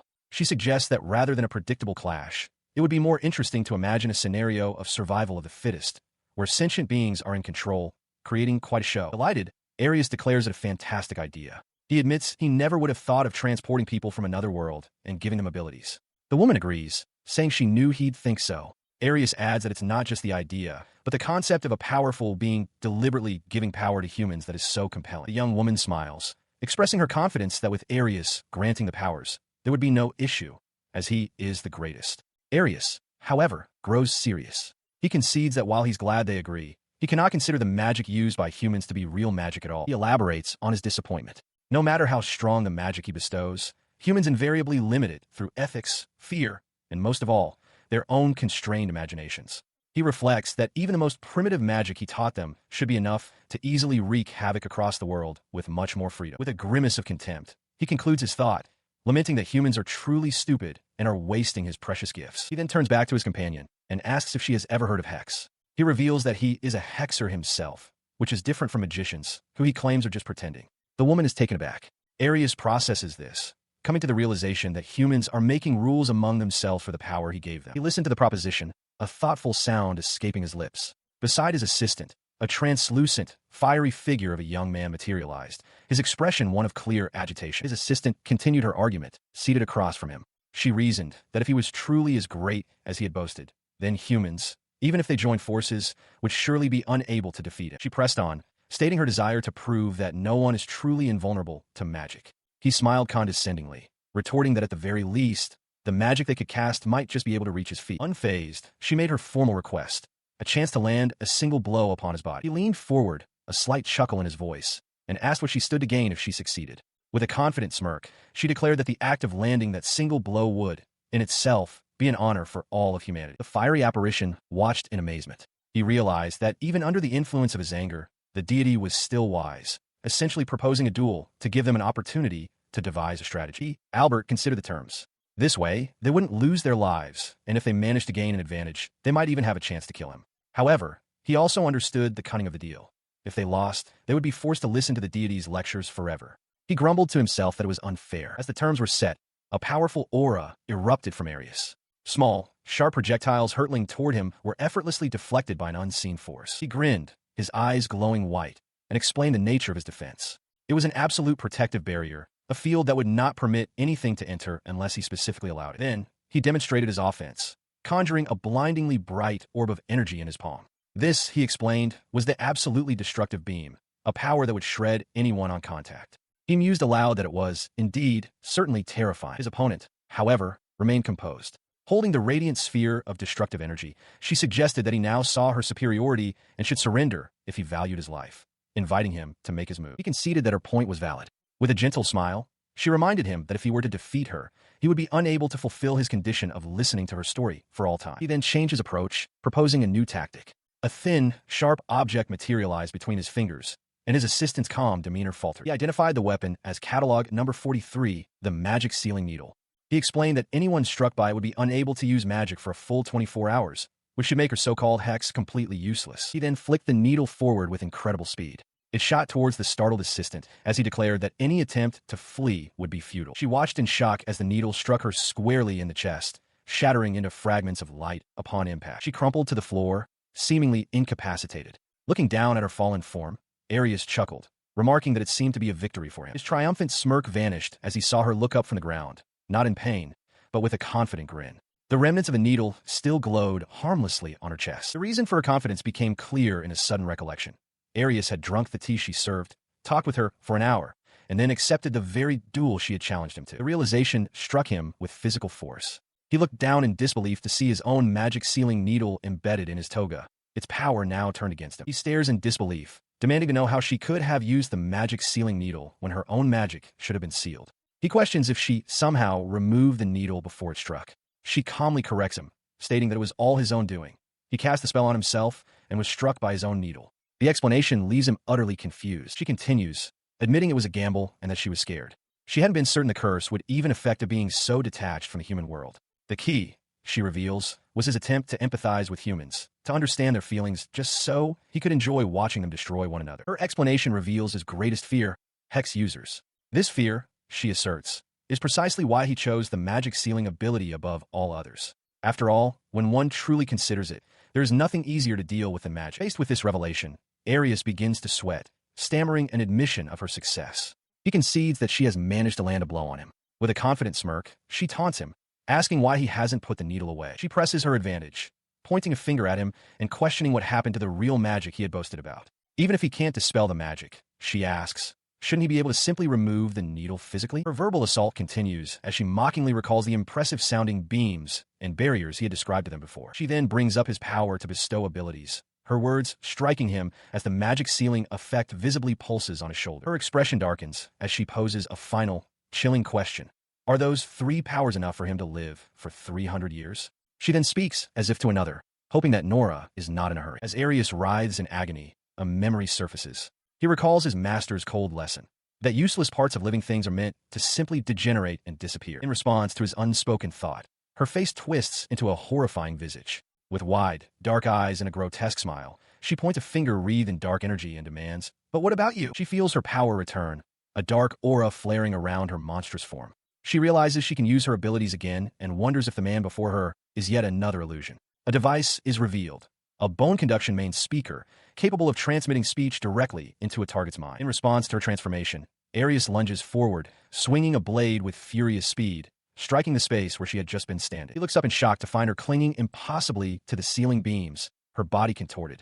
The sheer madness of her movements unnerves him. He can only think that the girl is completely nuts. From her perch, she stares down with a terrifying, wide-eyed grin, her face a mask of insanity. She taunts him, urging him to get scared and distract himself. He continues to slash wildly, but she realizes he hasn't noticed the truth of her power. His attacks are being returned to him. As long as she possesses information about him, all his assaults will be reflected, ensuring her survival even if she were cut in half. She effortlessly evades another strike, reasoning that the sealing needle in his neck should prevent him from casting new spells. Therefore, his ability to attack must originate from an item he is wearing, and she resolves to find it. He feels a growing panic. The magic sealing effect of the needle is only temporary. A dreadful certainty washes over him. If the barrier from before returns, he will die. Suddenly, his mind is hijacked by an automated transmission.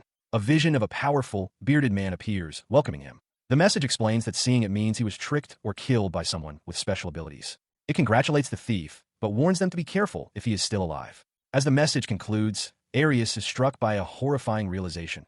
He is going to die. The vision of the man, who now walks out of the room in the real world, fades.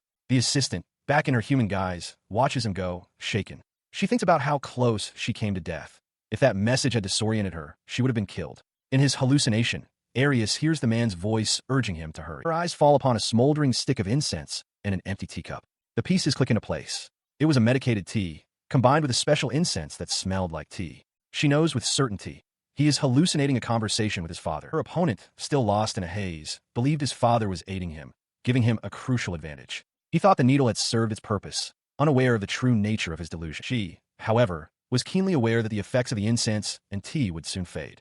Knowing there was a chance he could disable the needle, she concluded that she had no choice but to commit everything to her attack. Her expression hardened with grim determination. She saw him as nothing more than an old pest born before humans, and she would not allow him to take away her master's happiness. She resolved to stab him to death, willing to die in the process to take him down with her. She lunged, striking him across the face. Lost in his vision, Arius asked what she was saying, apologizing to his father for the trouble. He declared that even in death, being able to fight alongside his daughter was enough to make him happy. As her attack continued, the voice in his head urged him to unleash his anger, to show his fangs and tear the old man's head apart. Her relentless assault sent him staggering back. But just as she moved in for another strike, he seemed to snap out of his stupor, shouting that he had her and calling out a name, Noah. Right now, his shout was a feint. He suddenly seized her arm, halting her attack. As she looked on in confusion, he drove the needle deeper into his own shoulder. Behind her, a dark, shadowy spirit began to materialize. He then drove his other fist directly into his own chest with immense force, striking the very spot where the needle was embedded. The impact sent a shock wave through his body. The shock triggered a memory. A younger version of the assistant sat on her bed in a sparse room, asking her dad if he could enter her slave room. The shadowy spirit appeared, its dark tendrils touching her head and causing her to wince in pain. The scene shifted to a vast, cavernous space within her consciousness. The spirit stood before her younger self, observing the magical circles on the ground. It noted the large amount of space she possessed, then warned her to watch out for the slavery spell. Her past reveals a strange, fleshy room made entirely of her own skin. Standing before the small, dark spirit, she explains her intention to pull something out from within this space. She asks her dad if he can enter the object she's extracting. The spirit affirms that it is possible, so long as it remains a part of her. As she pulls, a long, dark tendril of hair erupts from the fleshy sac. A grotesque decoy, formed from skin and hair, stands twitching. The young girl explains her plan. She wants the spirit to possess this decoy, which she will place nearby before a battle begins. She admits she still needs more practice to perfect the technique. The memory shifts to Arius, who once explained to her the nature of her ability. He called it a cutting knife, a power she could concentrate in her right hand to slice anything within a 3-meter radius, an ability he highly recommended she cultivate. His lesson proves tragically prophetic. In the present, the assistant stands over Arius's bleeding body. The spirit warns her not to let her guard down, but she calmly tells the fallen deity to keep his sandals on. As if to punctuate her words, an invisible force slices cleanly through the straps of Arius's sandals, sending them flying from his feet. The spirit asks if she is finished. With a flick of her hand, she replies, "Nope, not yet." The spirit then confirms her success, addressing her by name. "You did it, Nora." Her invisible blades continue their gruesome work, carving through Arius's body and the floorboards beneath him. His last coherent thought is a curse, as he is systematically dismembered. The brutal task complete, she lifts his severed head by the hair. A bead of sweat traces a path down her cheek as she lets out a small, weary breath. She kneels respectfully before the remains, placing the head down. With eyes closed, she offers a prayer to the soul of the man she killed, asking it to disappear and rest in peace, for there is no longer a vessel for it in this world. She calmly tells her spirit companion to quiet its raging heart and go to sleep. The spirit, however, is bewildered by her actions, questioning who would kill someone and then immediately hold a funeral for them. It confesses that if it were in her position, it would be too agitated to sleep. Her instruction is met with an impossible defiance. From the pool of blood on the floor, the severed head of Arius cracks open its eyes. With a surge of energy, he declares that he refuses to sleep. His voice sends a jolt of shock through Nora, her composure shattering. Arius's head explains that there is nothing he hates more than sleeping, as he would be furious if something interesting happened while he was unaware. Reacting instantly, she lunges forward, striking at his disembodied head once more. The blow does not silence him. As a grotesque tentacle sprouts from the stump of his neck, he reiterates his hatred for being told to sleep. His attention then shifts, a flicker of surprise on his face as he questions how she managed to cast a barrier. He quickly dismisses his own question with a smug grin. He sarcastically apologizes before announcing his intent to reveal the 2 aces up his sleeve. He taunts her, asking if she truly believed he could accomplish all he had with simple abilities like beams and barriers. With that, his body rapidly regenerates from his severed neck, twisting into a monstrous, multi-tentacled form. He triumphantly holds aloft 2 books, declaring that the real fun has only just begun. He presents his ultimate tools, the secret cheat skill catalog and the cheat skill catalog. Trapped by dark, root-like tendrils, Nora reveals a crucial secret. The cheat skill catalog she was known for was merely a front. She had kept her true powers, beams, and barriers hidden from everyone. In response, Arius smugly explains his own trump card. He possesses a recovery machine, a device that ensures he will always recover, no matter how fatal the damage. He jokes that keeping this in mind is why he has a lack of space for brain, and that when he's in trouble, his allies won't hesitate to help. He continues his taunt, asking Nora if she has been listening and boasting that, compared to humans, his magical power is inexhaustible. Nora can only stare back, her expression hardening with concern. To demonstrate this limitless power, his body begins to glow and expand, transforming into a massively muscled giant who towers over the young woman. He looks down on her with condescension, offering to make it easy by turning off his barrier so they can redo their duel. Faced with this overwhelming display, Nora's spirit falters as she realizes she cannot win. Her mind races. Attacking him is futile. He will always recover, leaving her as the only one in true danger. Yet, this dire situation sparks a new resolve. She had been afraid to use a certain ability, fearing injury even with her own immortality. But now she is eager to see how it fares in battle. Deciding on a tactical retreat, she turns and flees down the corridor. Arius watches her go, a mocking smirk on his face as he calls out, asking if she's giving up already. His taunt is cut short as a small, furry figure leaps on his arm and sinks its teeth into his flesh. It is Tatori Arlembic, the Marbit shopkeeper. Nora halts her escape, her eyes wide with shock at the unexpected intervention. As Arius grunts in pain, Nora recognizes the attacker, shouting Totori's name. She explains that she heard the Marbit's prayers while searching their house, and exclaims that Tatori seems to be in significant trouble. She quickly briefs her small ally on the situation. The barrier, she warns, cannot be penetrated unless Arius allows it. Furthermore, the syringe on his chest will heal him instantly, and if they let their guard down, he will unleash a deadly beam attack. Arius, clutching the wound on his chest, snarls in disgust. He dismisses Tatori as a filthy beast man, a failed creation that could never be human, no matter what she learned. As he continues his tirade, Nora interjects, telling him that he is the one who stinks, an embodiment of the worst traits of both man and beast. She explains that while she had something to tell him, their immediate priority is to get out of their lives. She then turns to the terrified Tatori, placing a reassuring hand on her shoulder. Nora vows to prove her point by ensuring Totori's escape, even at the cost of her own life, adding that the Marbit is not his enemy. Arius scoffs at her bravery, pointing out that her own legs are trembling with fear. He dismisses her as scum, declaring that Tatori is nothing more than a weak herbivore, and that her fear is simply the natural order of things. He insists that they are both scared. In response, Nora unleashes a brilliant beam of energy directly at the god. As the blast hurtles towards him, Tatori scrambles into a running stance, shouting a challenge for the Baldy to guess why he can't keep up with her. The beam of light slams into an unseen barrier, exploding harmlessly just feet away from its target. His defense holding firm, Arius gathers crackling energy in his hands, vowing to get them. Tatori, already in full flight, feels her strength failing and is gripped by the sudden certainty that she is going to die. Her desperate sprint catches Arius by surprise. He realizes she is actually accelerating. At the same time, Nora's voice reaches Tatori, explaining a unique trait of beastmen. In her case, the greater the fear she feels from a powerful opponent, the faster she can run. The realization fuels her terror. All thought is consumed by a singular, frantic purpose: run faster. She does not want to die. The world dissolves into a blur as she pushes her body beyond its limits. She moved like a living projectile, a blur of white and silver streaking past a stunned Arius. Inside that blur of motion, Totori's mind raced with exhilaration. She wondered if this incredible speed was some innate perk, a gift from her alchemist lineage. The thought filled her with a sense of wonder. As she marveled at her own ability, Nora's voice echoed, explaining that beastmen like Tatori possess immense, often unknown, potential. Though the fear was overwhelming, Nora urged her to witness this power. Her words then turned to Arius, a defiant command for him to behold how special beastmen truly are. The deity, however, remained unimpressed, sneering that no matter how fast she moved, she could never penetrate his barrier. His arrogance was shattered in an instant. The blur of motion slammed into his face with devastating force. The impact was catastrophic. Arius's left eye was gone, and his hand was a mangled ruin. A horrifying realization dawned on him. It was his own hand that had been used as the projectile. Elsewhere, the deity's assistant, a young woman also named Nora, looked down upon a headless, bound corpse. She remarked on the barbarity of using someone's own body against them. Her attention then shifted to Arius, whose neck was already sprouting a new head from the stump. He chuckled, boasting that he could simply recover. The assistant noted to herself that crushing his head was clearly ineffective. With a new strategy in mind, she cupped her hands to her mouth and shouted, calling out Totori's name. She urged the Marbit to aim properly this time. Her voice carried a powerful command. "You can do it."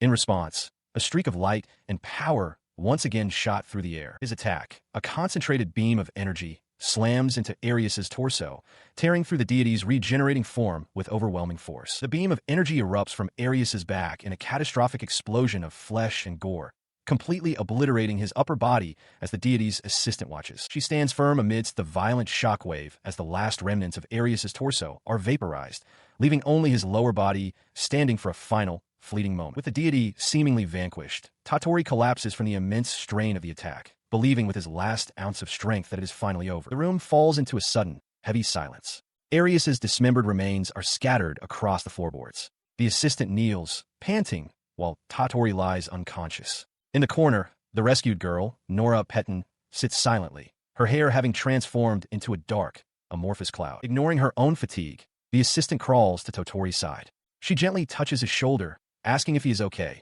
though she already suspects he is not. Her concern is cut short by a sickening sound from across the room. She spins around, her expression twisting into one of pure shock as a dark mass begins to bubble and reform from Arius's remains. From a mangled ruin of his torso, a grotesque, half-formed head emerges. With eyes wide with fury, Arius declares his absolute refusal to die, even if he cannot fully recover. The assistant stares, horrified. Arius internally gloats, acknowledging his victory. He realizes his brain hasn't fully recovered, but as a superior being, he can simply convert other body parts into brain matter. He concludes that he cannot give in. He just needs to eat and rest to regain his strength. As Arius plots his recovery, the amorphous cloud of Nora Petten's hair stirs with its own consciousness. It questions what is happening before turning its attention to the catatonic girl, screaming her name and demanding she get a grip on her useless dad. Her father's spirit, now inhabiting her body, looked up in surprise as the ceiling above began to crumble and fall. From her form, an immense torrent of hair erupted, lashing out in every direction and shattering the stone structure around them. The tendrils of hair shot forward, their target the mangled form of the deity, Arius. They pierced his regenerating body, tearing him apart once more as he cried out the name Hermes. Holding the ruined deity, the spirit within her finally understood the source of this immense power. It was the anger of Koko, the elf girl, whose heart should have been sealed by a curse. This intense anger was not something to be forbidden. It was a raw, primal force moving on its own, a power that demanded to heal the wounds inflicted upon another. Far away, in a peaceful garden, a teacup slipped from a hand and shattered on the stone patio. A maid rushed to her mistress's side, asking if something was wrong. The alchemist, Agnosia, sat with a distant gaze, reflecting that she had only one friend, and her thoughts always turned to that poor girl. Tears welled in her eyes as she spoke of her friend's plight. She explained that the girl was just too kind, always smiling even as humans used her, and wondered aloud if it wasn't right to feel anger towards such wicked people. She confessed to her maid that this was precisely why she had been praying all this time, for her friend to finally feel what it was like to be angry. It seemed, she added, that her prayers had reached the heavens, prompting a quiet congratulations from May. Clasping her hands tightly, Agnosia sent a final, fervent wish to her friend, to finally realize how foolish humans are, and to let all of her anger out. Meanwhile, back at the alchemist's workshop, the aftermath of the deity's destruction was a scene of pure chaos. A massive, swirling vortex of what looked like hair thrashed about the ruined interior, prompting a stunned onlooker to question what kind of inhuman creature they were witnessing. Amidst the wreckage, the deity's assistant, Nora, knelt beside the marbit, Tatori. She explained to him that the creature was Koko, who she and her master had cared for in this very house. While she insisted Koko was not their enemy, she admitted she had no idea why the elf girl had transformed into this monstrous state. He gently tended to an injured hand, apologizing to its owner for not explaining the situation sooner, admitting he hadn't wanted to cause any upset. Promising to treat the wound properly later, he received a quiet word of thanks. The injured hand belonged to Paracelsus, whose eyes were wide with shock. Tatori tried to calm Nora, urging her to rest while he gathered more information. He then delivered the grave news. Paracelsus had been kidnapped on their way there. She paid him no mind, her attention fixed solely on the monstrous form. Her voice cracked with fear and desperation as she shouted Koko's name, pleading that the transformed girl was scaring her. Her voice echoed through the ruined room as she called out again, desperately asking if Koko could hear her through the chaotic storm of hair. A flicker of response was all she needed. Her fear hardened into resolve as she shouted that their master had been kidnapped and that she needed Koko's help. Tatori tried to interject, but his plea for her to listen was lost in her urgent cry. Before she could say more, Tatori took decisive action. With a powerful leap, the small marbit launched himself directly onto the writhing, hair-like mass. His daring leap revealed the truth. As he ran across the living tendrils, they parted to show Paracelsus and the dark night entangled within.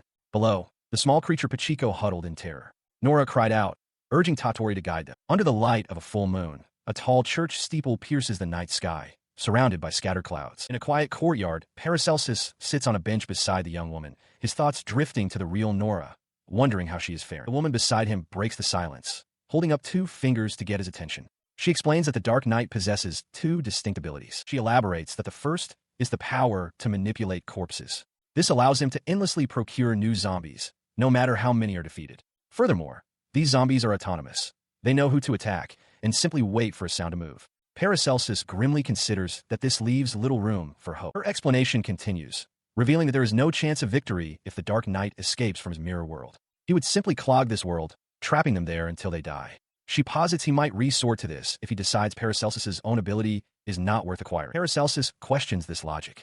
He asks why the Dark Knight doesn't just send his zombies into the real world to attack him now. He wonders what the point is of waiting just to drag him down to the fountain. The woman suggests there must be a reason for the Knight's inaction. He mulls over the possibilities, wondering if the Knight's abilities have a limited range or if confronting a gifted person like himself is too risky. He concludes that the Knight must want to see his ability in action. A spectral image of the Dark Knight reinforces this. Instead of leaving and returning later, he has stayed right there, close to his master. The woman's expression hardens with resolve. She tells him it's important not to get ahead of himself, declaring that she will only use her own second ability when she is certain the enemy is cornered. Internally, she feels a sense of relief, thankful for his level-headedness in this crisis, even as she admits to herself that she is practically cornered. She turns to him with a gentle smile, clarifying her identity. She is not the real Nora, but rather the Nora that exists within his own mind. She places the responsibility squarely on him, telling him that he is the only truly level-headed person there. Her words leave him completely flustered. He blushes, stammering that he is incredibly happy before quickly catching himself and conceding that he must be wrong. He becomes flustered as the Nora manifestation questions if he's just saying things to make her happy. He clarifies that she is the embodiment of his ideal Nora, not the real one, and admits that repeating the words he wished he could have said is deeply embarrassing. His confession hangs in the air, leaving them both in a moment of quiet, awkward stillness between the stone pillars. After a moment, he sits on a bench, now wrapped in a blanket, and tells her he will think through the rest of the scenarios on his own.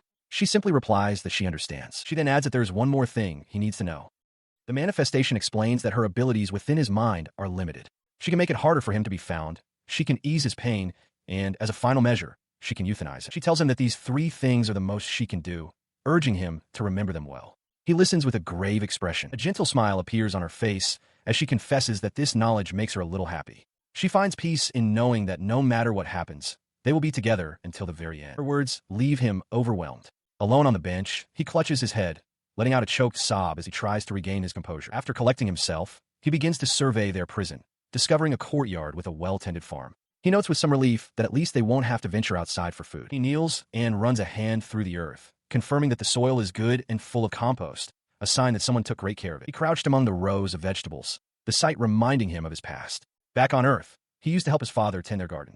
He knew well the effort required, the muscle aches that followed a day of hard work. The memory alone was enough to make him feel a phantom soreness. His thoughts then shifted to the undead horde. He considered the various types, skeletons, ghosts, ghouls, and questioned why their captor had only summoned zombies. The answer seemed obvious. Zombies, even with their rotting bodies, still possessed muscles and brains. This was a key difference from skeletons, which were harder to create and maintain, suggesting the ability was focused on manipulating flesh. He clenched his gloved fist, the sheer number of zombies weighing on his mind. Creating even a single recipe paper was tiring enough. He considered his options: flames, explosions, sulfuric acid. All were inefficient, and with so many allies nearby, he needed a safer approach. A new idea formed. Could he find a way to target their muscles directly? As he sifted through the rich soil, his expression suddenly brightened. He had found something. He rose to his feet and turned to the manifestation of Nora, calling her by the nickname Goldie Sand. He asked her if she knew the location of the darkest, most humid place within their prison. She led him to a damp corner of the courtyard, near a small stream. Kneeling by the wall, he confirmed it was the perfect spot. He held up a quivering, translucent orb he had found. The Nora manifestation, looking on with distaste, asked what it was. He explained it was a slime seed, clarifying that while it wasn't acidic, it was something similar. Her disgust turned to disbelief as she questioned his plan to fight zombies with it. He knew, however, that the properties of slimes were not fixed. Their characteristics could vary greatly depending on the environment in which they were cultivated, granting them abilities ranging from absorbing sound to dissolving fabric. She remained skeptical, asking if he had truly thought through a plan to create slimes capable of destroying the undead. He knelt, beginning his work, and calmly addressed her concerns. First, he stated that slimes were not inherently as dangerous as commonly believed. Secondly, and more importantly, he reminded her that alchemy was now involved. For ages, the art of alchemy, driven by insatiable curiosity, had produced miracles through rigorous training and countless trials. Alchemists had learned to create hybrids from beastmen, humans, and beasts, even fashioning chimeras and monsters from the very building blocks of life. He continues his explanation, recounting a tale of a primitive slimy monster born from black mucus through alchemy. This creature grew to an immense size, devouring all organic materials in its path, until it threatened to swarm the entire world like a black wave of death. He looks up at the night sky, adding that during that ancient time, the ancestor of the elves appeared and taught humanity fire magic. This new power, likely the dawn of magic itself, allowed them to subdue the horrible monster, but not without a great loss of life. He concludes that slimes are, after all, dangerous. A mysterious woman listening to him adds that after that event, alchemists reflected on their creation. They discovered that no matter how a slime is manipulated, the final product will always retain the core properties of its precursor. She then questions what kind of slime he intends to make. He turns to her, admitting that the slime he's creating is quite weak for its type, but he believes his unique recipe can neutralize the zombies. As he prepares to continue, she stops him, stating there's something she needs to say first.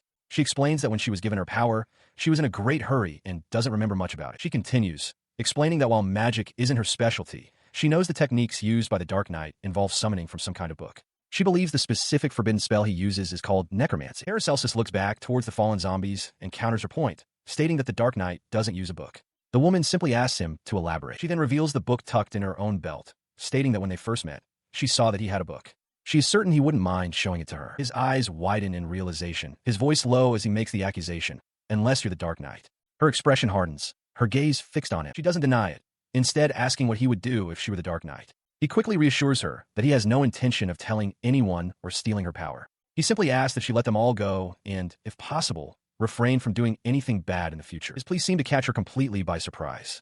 Her eyes widened, and a single bead of sweat traced a path down her temple as she processed his words. He pressed on, explaining that the tool Nora had given him held no recorded message, unlike his own. He wondered aloud if the condition for it to record was for it to be stolen. Offering the device to her, he insisted she take as much time as she needed to examine it. He then presented his grimoire, identifying it as the Magical Support Book, Volume 5. He explained that by channeling magical power into it, the book performs the complex chants that normally require intense concentration, drastically shortening a spell's activation time.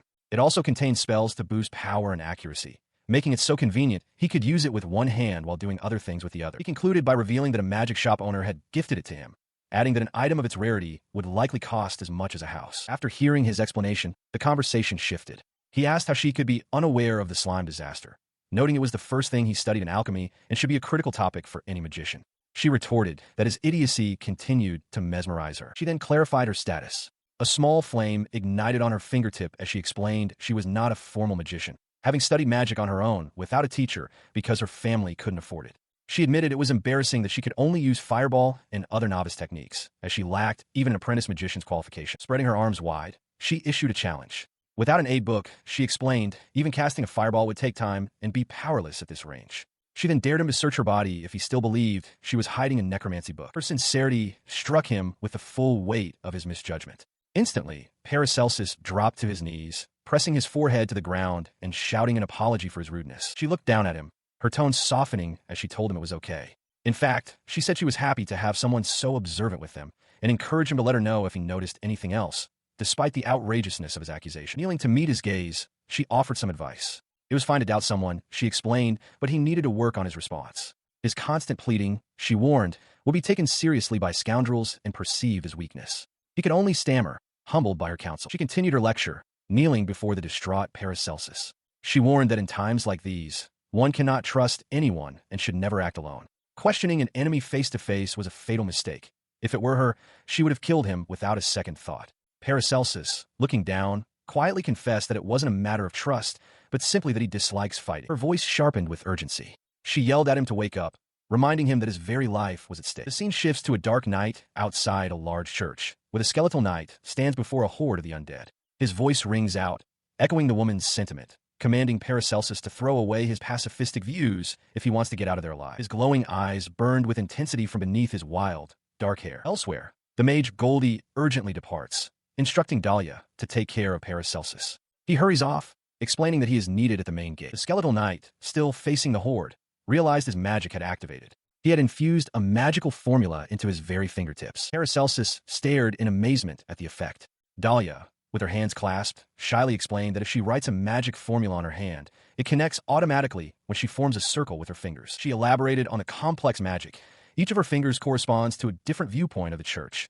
Index for the main gate, middle for the spire, and ring for the back gate. To work, the circle must be formed by the correct pair of fingers. Paracelsus found it impossible, asking if she could shoot an arrow from so far away, but she clarified that only light and sound could pass through. Outside, the skeletal knight put this very magic into practice. He reasoned that if they were on top of the spire, they shouldn't be seen. He announced that he could use his little finger to amplify the light and sound, then shouted to the people inside the church, his voice booming, "We can hear you." His voice echoed into the room where Paracelsus, Dahlia, Lily, and Violet were watching. Paracelsus recognized the voice as the man from before and yelled for him to come out. He then turned to Dahlia, declaring that he had something to kill the zombies and was prepared to act, but he didn't want her to die. Dahlia challenged him, asking if he was just going to let the other women die by captivating them there. Outside a large building, the dark-cloaked woman makes her plea. She insists she will not harm them and asks only to be sent back to her world, begging them not to do anything bad in the future. From a high window, a small voice retorts that she is in no position to boss anyone around, declaring that strength is the only thing that matters here. The Dark Knight's voice echoes, proclaiming that the weak die without being able to do anything, and that talking is now useless. He issues a chilling order. Bring him the beautiful man, and he will send all of them back to their world.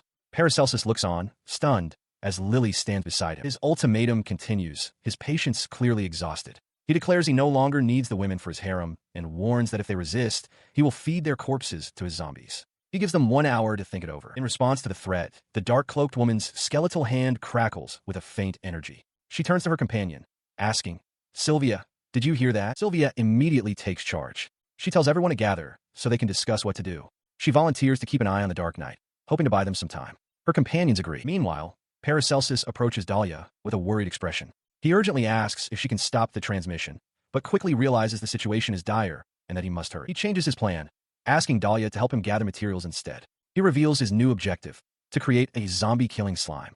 The young girl understands and agrees to help. The necessary components for his creation are laid out: a beer barrel, a slime seed, dead leaves, gravel, hummus, and vegetable scraps. The instructions are precise. A small hole is made at the bottom of the barrel, which is then filled with layers of gravel, hummus, dead leaves, and vegetable scraps. A warning is given.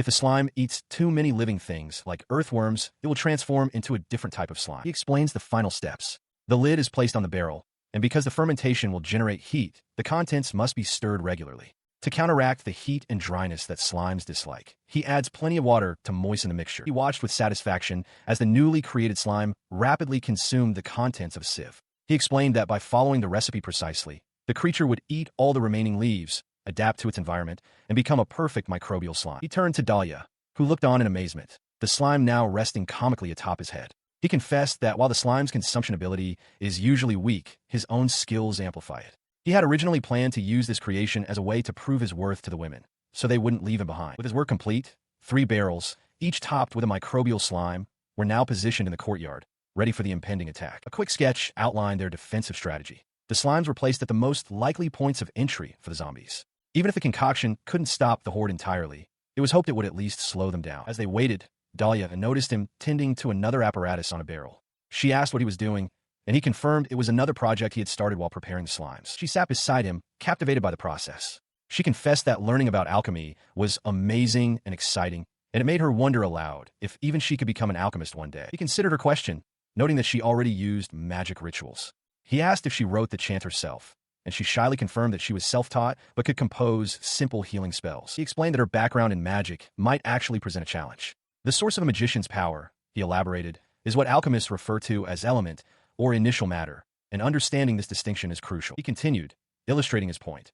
For Master Alchemist, the magical act of directly converting initial matter into something like fire would feel fundamentally incomprehensible to their mind. This, he concluded, is why a foundation in magic is a prerequisite for alchemy. The alchemical process of purifying magic power through distillation and then combining it with other substances is a concept that novice users find incredibly difficult to grasp. He explains to Dahlia that magicians, when faced with something impossible or illogical, tend to instinctively use magic. This phenomenon is known as unconscious pressure. He illustrates this point with a diagram, noting that this pressure is why magic-related buildings are never constructed near alchemical facilities, as the conflicting principles cause magic to fail. Dahlia seems to grasp the concept. Paracelsus concludes that to master both disciplines, one must be a genius or have worked incredibly hard to overcome this inherent pressure.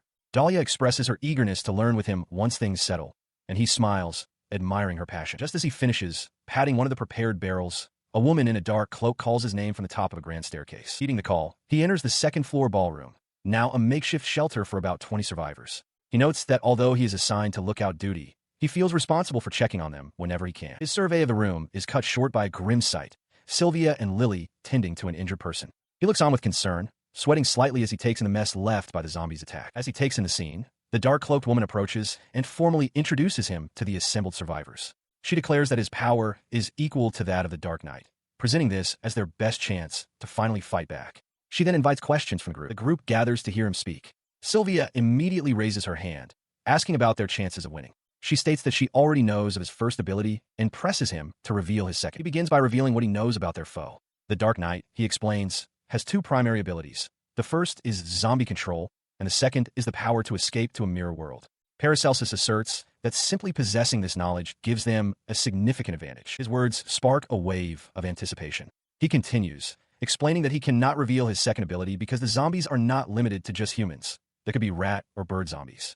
Despite this, he confidently reassures them, stating that he has already devised a plan to defeat the Dark Knight. He begins to lay out his plan, starting with a shocking proposal. He needs the group to hand him over to the Dark Knight. Dahlia looks on, stunned by the suggestion. The other survivors listen intently, their expressions a mixture of stoicism and concern. Sylvia crosses her arms, her gaze sharp, while the dark-cloaked woman's face is shadowed with thought. He explains his logic, asserting that a direct confrontation between himself and the Dark Knight is inevitable. Therefore, he argues, it's best to force the encounter immediately. The dark-cloaked woman questions his intention, asking if he truly means to face the enemy alone. Using a simple diagram, he illustrates the tactical dilemma. A group assault would likely be ineffective, as the Dark Knight would simply use his zombie horde as a distraction, diminishing their odds.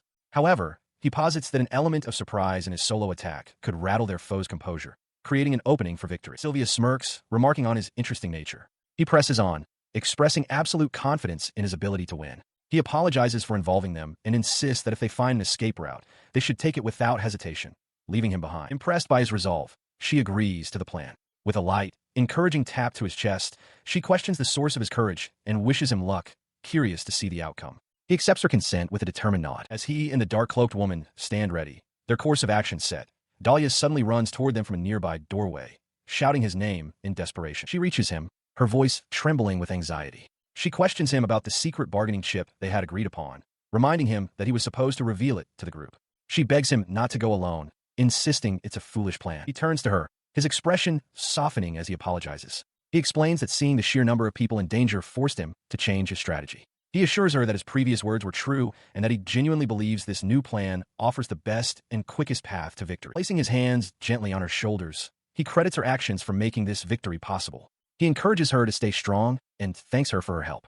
Though still filled with apprehension, Dahlia looks down and quietly accepts his decision. The dark-cloaked woman, her expression tense, asks Paracelsus if he intends to sacrifice all of them. He reassures her with a confident smile that, of course, he does not. He explains that he has already created enough slime to neutralize the zombies. But to execute his plan, he needs her to ask about 3 people to help him. She wishes she could be of more help and implores him to keep fighting until the very end, even after she is gone. Paracelsus cuts her off, telling her not to dare say such things, as she would be useless if she died. He tells her to leave the rest to him. He then changes the subject, asking if she was the one who weakened his fireball spell earlier. The woman confirms that he noticed. She explains that she tried to be as unnoticeable as possible because she knew he would be angry. The slime they used before is vulnerable to strong heat, so she took away some of the fire element from his magic to avoid killing. She asks if he is sure he doesn't need their help, stating that they really wanted to assist if they could. Paracelsus replies that he has it all on him and won't hesitate to escape if given a chance. He then asks her to promise him one thing. His expression turns serious as he makes his request.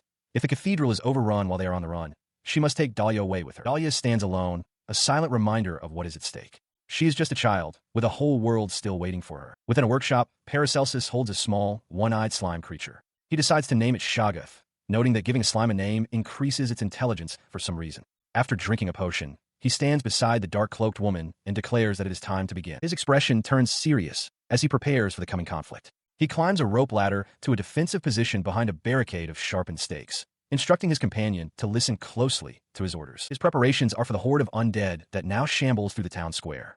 Under the dark sky, dozens of decaying figures advance through a strange, ground-level mist. He watches the approaching horde from his perch, his face a mask of grim determination. A bead of sweat trickles down his temple as he waits for the enemy to draw closer. Emerging from the ranks of the common undead is their leader, the Skeletal Knight. Wrapped in a tattered dark cloak, the imposing figure strides forward, its skull face fixed on the barricade. The knight spots Paracelsus and expresses surprise, remarking that he thought the girls wouldn't give him up. From his position, Paracelsus realizes the situation is bad. The knight is still too far away for his plan to work effectively. He raises a hand, undeterred by the distance, and threatens Paracelsus directly. He vows to rip the alchemist's legs off first and promises not to stop, even if he pleads for mercy. As he speaks, a wave of force blasts the zombies nearest to him into pieces. In response to the threat, Paracelsus acts. With a powerful throw, he hurls the small slime, Shoggoth, over the barricade and towards the advancing horde. The slime creature streaks through the air like a bullet. Seeing the projectile speeding towards him, the Skeletal Knight shouts for his meat shield, and the zombies in front of him turn with looks of shock. Watching the result of his action, Paracelsus grimly states, "Let it begin." Shoggoth splatters against the head of the zombie, engulfing its upper body as the other undead look on. His creation landed squarely among the undead, its gelatinous body immediately beginning to dissolve them. The Skeletal Knight stared in disbelief, realizing their flesh was being consumed instantly. He watched as the creature began to swell, absorbing the reanimated corpses. A dreadful question formed in his mind. How big would it get? It showed no signs of stopping, growing larger with every zombie it enveloped. The knight knew he had to do something to halt its terrifying advance. He responded with brutal force, swinging his massive blade in a wide arc that sliced through several of his own undead minions. The slime, however, was undeterred by the chaos. It simply extended a pseudopod, snatching another zombie and pulling the struggling creature into its mass. From his vantage point, Paracelsus watched the scene unfold with a mixture of awe and alarm. He wondered if he hadn't just reinvented the very concept of a slime monster. The Skeletal Knight, realizing his horde was being systematically destroyed, changed his strategy. He bellowed a new command, ordering the remaining zombies to ignore the slime and attack the man responsible. His command was instantly obeyed. The horde turned as one, shambling past the enormous slime and surging toward the wooden barricade where Paracelsus stood. He recoiled instinctively as the wave of undead crashed against the sharpened stakes, their decaying hands clawing at the air just feet from him. As the alchemist was pinned down, the Skeletal Knight turned his back, judging the situation resolved. He declared that his work was done and began to walk away, but Paracelsus shouted after him, refusing to let him go so fast. He vaults over the makeshift barricade, tossing an alchemical vial that erupts with concussive force, blasting a path through the grasping undead. Sprinting through the gap, he ignores the fleeing townsfolk and makes a direct line for the massive, quivering form of his slime, Shoggoth. Without breaking stride, he leaps and dives headfirst into the creature's gelatinous body, which envelopes him completely with a soft splash. He surfaces inside the translucent slime, gasping for air as its body begins to propel itself forward, carrying him within it. Submerged to his waist, he frantically feels around inside Shoggoth's form, muttering in frustration as he searches for something specific. His hands find what he was looking for. He immediately shouts a command, his voice muffled by the slime. "Shoggoth, throw me as high as you can." The creature obeys instantly, its body contracting with immense force before launching Paracelsus into the night sky like a projectile. He tumbles through the air, soaring high above the town square. Below him, the buildings and the massive slime shrink into the distance. A wave of vertigo hits him, but he fights it down, scanning the ground below. His eyes lock onto a distant figure. "There you are," he thinks, readying an item in his hand. Meanwhile, in a dark room far from the chaos, a young girl kneels, her gaze fixed on some unseen point. She murmurs calculations, deciding it needs 10 meters of space to land, and sternly reminds herself not to let him get hit. She calculates her aim with frantic precision, realizing that landing the projectile 10 meters behind the target would be too close to the falling Paracelsus. With a determined shout, she resolves to land it directly in front of the knight. With her target calculated, she slams her hand onto a prepared magic scroll, channeling her energy into it and crying out the incantation. Wind style, air slingshot. The spell activates, launching a small, heavy bag through the night sky over the city's rooftops like a cannonball, arcing towards its destination as Paracelsus continues his descent in the background. The projectile lands with a puff of dust directly in the path of the fleeing skeletal knight, forcing the undead creature to a sudden halt. He sees the bag has burst, releasing Shoggoth onto the street below. Looking down from above, Paracelsus smiles in triumph, realizing the magic circle inside the bag worked perfectly. He mentally congratulates Dahlia on her success. Her part, however, is not yet finished. With no time to waste, Dahlia immediately turns her attention to 2 more scrolls laid out before her. She slams her hands down on the new scrolls, her face a mask of strained concentration as she unleashes the second part of the plan, shouting, "Fire style, ignite." The knight turns back to the small, smoldering pile where the bag landed, a flicker of confusion crossing its skeletal features as it wonders what just happened. Before he can react, the slime on the ground erupts in a massive, fiery explosion, engulfing the street corner in a column of flame.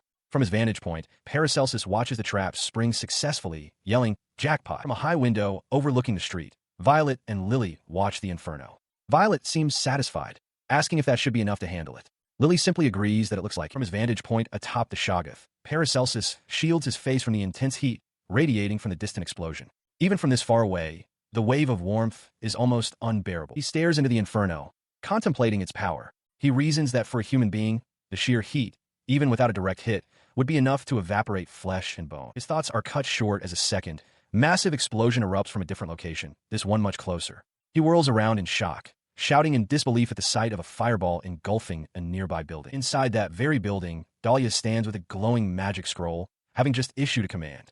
Violet, her bow at the ready, turns to Rose with a cry of caution. She urgently warns that something huge has emerged from the west. Dahlia's expression shifts to one of deep concern as she processes the new threat. Peering over the balcony, Violet and Rose come face to face with the source of the commotion. The colossal, armored head of a dragon-like beast, its form wreathed in smoke and shadow. The creature's massive head looms closer, its glowing eye fixing upon them. A thick, dark substance drips from its maw, and its armored plates seem almost impenetrable. Its terrifying presence forces a cry of disbelief from Violet. "A dragon!" she shouts, realizing the impossible situation. As the beast lunges forward, she screams a desperate warning for Rose to get out of the way. The dragon unleashes a torrent of dark, viscous liquid from its mouth, spraying it across the building and down towards the street below. With immense force, the creature smashes its armored body against the structure, shattering stone and sending debris flying as it continues its destructive rampage. Witnessing the impossible, Paracelsus's face contorts in disbelief. He questions how the Dark Knight could have turned a dragon into a zombie. With urgency in his voice, he commands his companion, Shoggoth, to rush to the cathedral immediately. He leaps onto the gelatinous creature's back, crying out as Shoggoth begins to move with surprising speed through the night sky. His escape is short-lived, however, as he looks back in alarm to see the undead horde swarming up Shoggoth's body, their grasping hands pulling at the slime. He realizes with dawning horror that he is trapped. The sheer number of zombies threatens to overwhelm and devour him completely. Just as they close in, a powerful force erupts from below, sending arcs of energy that slice through the undead, clearing a path in an instant. The source of the attack reveals itself. The skeletal knight, leaping through the air directly towards Paracelsus with terrifying speed. Before he can react, the knight's bony hand clamps down on his head, forcefully shoving him down into Shoggoth's gelatinous body. The knight follows, submerging itself within the slime, creating ripples across the creature's surface. A moment later, it re-emerges, hurling Paracelsus out of the slime and onto the ground below, away from the remaining zombies. Standing partially submerged, the skeletal knight calmly reaches up and adjusts the mask covering its skull-like face, a strange gesture after the sudden, violent rescue. He plunged his hand back into the gelatinous body of the Shoggoth, ripples spreading across its surface as he reached inside. As he did, one of the undead shambled forward and struck the slime creature, its attack glancing harmlessly off the resilient surface. The minor assault did nothing to deter him. The skeletal knight erupted from the Shoggoth's form, a guttural roar tearing from his throat as he landed heavily on the ground. Nearby, Paracelsus pushed himself up from the ground, clutching his head in pain as the horde of zombies closed in around him and the slime. His momentary disorientation was shattered when a grimy, undead hand pointed directly at him.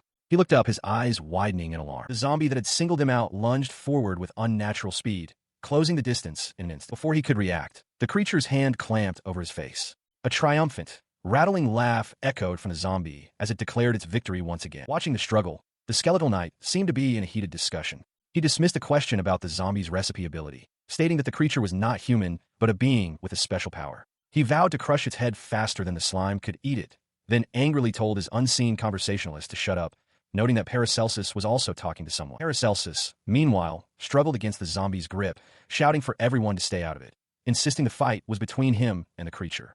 A desperate thought raced through his mind.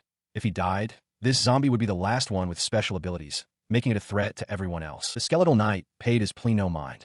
He issued a sharp command to the Shoggoth, ordering it to go to the cathedral and protect someone named Dahlia, explaining he didn't have much time. He then turned his attention back to Paracelsus, roaring at him to shut up and focus on him. Just as the alchemist was trapped, a flash of steel sliced through the air. A swordswoman, her dark hair tied back, drove her blade clean through the special zombie's neck, severing its head in a single, decisive motion. She followed through with a powerful swing, her face a mask of concentration as the blade completed its deadly path. The result was immediate and violent. The zombie's head burst apart, and its headless corpse staggered away from the force of the blow. With the immediate threat dispatched, the swordswoman turned her attention to the man she had just saved. She looked down at Paracelsus, reminding him of her earlier comment about seeing how he would fare. She declared that she had seen enough and that he had fought well. She spoke again, remarking with a hint of exasperation that the zombie must have hit his head hard. But Paracelsus's relief quickly turned to horror. He shouted her name, Sylvia, demanding to know why she was there. The realization struck him. If she was here, she must have left the cathedral unguarded. He cried out that now everyone was in danger. Amidst a desolate landscape swarming with the undead, Paracelsus and Sylvia flee for their lives. He shouts that they're almost to their destination, but she pulls against his grip, insisting she can run on her own. He refuses to let go, explaining that they must stay together while he tries to use an ability to conceal them. Sylvia desperately pleads with him, warning that he won't survive if he goes to the cathedral. She then suggests they should just abandon the others. In response, he urgently asks her if anyone among the girls can write magic chants. With a worried expression, Sylvia replies that, as far as she knows, only Goldie and Dahlia possess that skill. Continuing her explanation, she clarifies that it's usually Goldie who is listening, so they only act when they are called upon. Paracelsus absorbs this information with a grim, determined look, his face etched with sweat and grime from their flight. Elsewhere, Goldie stands beside Dahlia, a sudden realization striking him. He concludes aloud that it must be either himself or Dahlia who is controlling the Dark Knight. The thought solidifies in Paracelsus's mind. He knows for certain that the Dark Knight has two abilities. He laments that he didn't recognize the pattern sooner, realizing too late that the Knight might have even stolen other powers. He understands now. The Dark Knight wanted his ability because he is a coward, just like him, someone who didn't choose a direct offensive power upon arriving in this world. As he runs, he desperately considers the smartest way for such a foe to take his ability while maintaining a safe distance. His internal struggle is interrupted by Sylvia. Recalling his earlier words, she asks with grim resolve, "So what's it going to be?" "We're going to kill them." He vehemently rejects the idea. With sweat and tears streaming down his face, he declares that they will only fight when they have no other choice. The priority, he insists, is getting everyone out of this world first. As a shocked Sylvia listens, he adds a desperate contingency. If that plan fails, he will pass his ability to Dahlia before he dies. As he stumbles from exhaustion, Sylvia catches his hand to steady him. She questions his plan, reminding him that they don't know if Dahlia is plotting against them. She points out that his special ability always puts him in danger, and while he might be able to defeat their enemies, he currently has no other options. His resolve crumbles into despair. He thinks that without his special power, he would be left alone, but he would also be free and, most importantly, alive. He sees abandoning the child as the least he can do, yet he knows with certainty that if he does, he will never be able to forgive himself. He struggles in Sylvia's arms, trying to hand her a recipe tool to give to Dahlia. Sylvia cuts him off, telling him he's being noisy and that he's going to make it. She insists he should give it to the girl himself. As they fled, Dahlia stood calmly near a building while the Dark Knight, her apparent guardian, moved with lethal speed, slicing through the undead horde. The Knight's blade, wreathed in dark, viscous energy, completed its arc through another zombie as Dahlia watched from behind, her expression unreadable. Her flight was cut short as the Dark Knight descended from the night sky directly in their path. With a sharp intake of breath, Sylvia set Paracelsus down and drew her sword to face the new threat. She met his charge head-on, her blade clashing against his dark weapon in a shower of sparks. The swordsman's strength was immense, forcing Sylvia to brace herself as she was pushed back under the sheer force of his assault. He chuckled, complimenting her nice moves and suggesting it would be even better if they fought to the death. Unfazed, Sylvia smiled, replying that she had a feeling they would get along really well. From the ground, Paracelsus watched in disbelief, wondering if she was truly just a villager. He urged her to go on ahead, but she simply agreed. Their duel was violently interrupted as a colossal, dragon-like monster smashed through a nearby wall. Now on his feet and running, Paracelsus looked back, his mind racing with worry for the others as he pushed himself to hurry. The beast stood within the ruined building, a low-groan rumbling in its chest as viscous fluid dripped from its massive jaws. Its presence was short-lived. A sphere of brilliant energy shot through the air and struck the creature's head, detonating in a massive, concussive blast. In the chaotic aftermath of the dragon's arrival, Goldie rushes onto the scene, calling out to a fallen Sylvia to see if she is all right. Lying injured on the stone path, she urgently tells him to run away, warning that the monstrous dragon spits poison. Despite the damage it sustained, the colossal beast begins to stir once more. Before she can react further, the dragon unleashes a torrent of corrosive liquid directly at her. Sylvia throws an arm up in a desperate, last-second attempt to shield herself from the attack. Just then, Paracelsus arrives, calling out for his companion, Shoggoth. He takes in the scene, the dragon groaning in agony as its own body appears to be liquefying and a puddle of the substance sizzling on the ground. He questions if the dripping fluid is poison. He quickly assesses the grim situation. He tells Shoggoth that this is bad. He has no anti-poison with him and cannot risk climbing up to the castle while the creature's body is covered in the toxic substance. The wounded dragon glares forward, its body dripping with corrosive fluids. It seems to ponder how such a formidable opponent appeared and what its next move should be. Seeing an opening, Paracelsus devises a plan.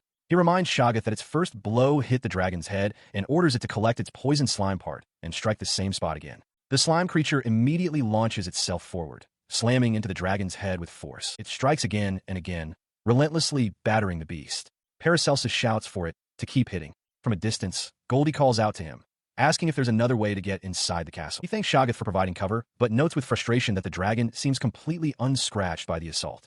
High above on a balcony, Sylvia calls down. She explains that the ladder fell, and she's in a hurry to get to them. In response to her urgent plea, Shoggoth suddenly extends a pseudopod, scoops Paracelsus off his feet, and hurls him upwards toward the balcony. He yells his companion's name in shock as he flies through the air. Below, the dragon strikes Shoggoth's main body, causing it to splatter across the courtyard. Encased in a protective bubble of slime, Paracelsus looks down in horror, realizing in that instant that his companion can split itself apart. He lands hard on the rubble-strewn courtyard, groaning his fallen companion's name. A small, quivering piece of Shoggoth remains, and with his last bit of strength, he thanks it for taking the impact of the landing for him. His attention is drawn upward by a desperate cry.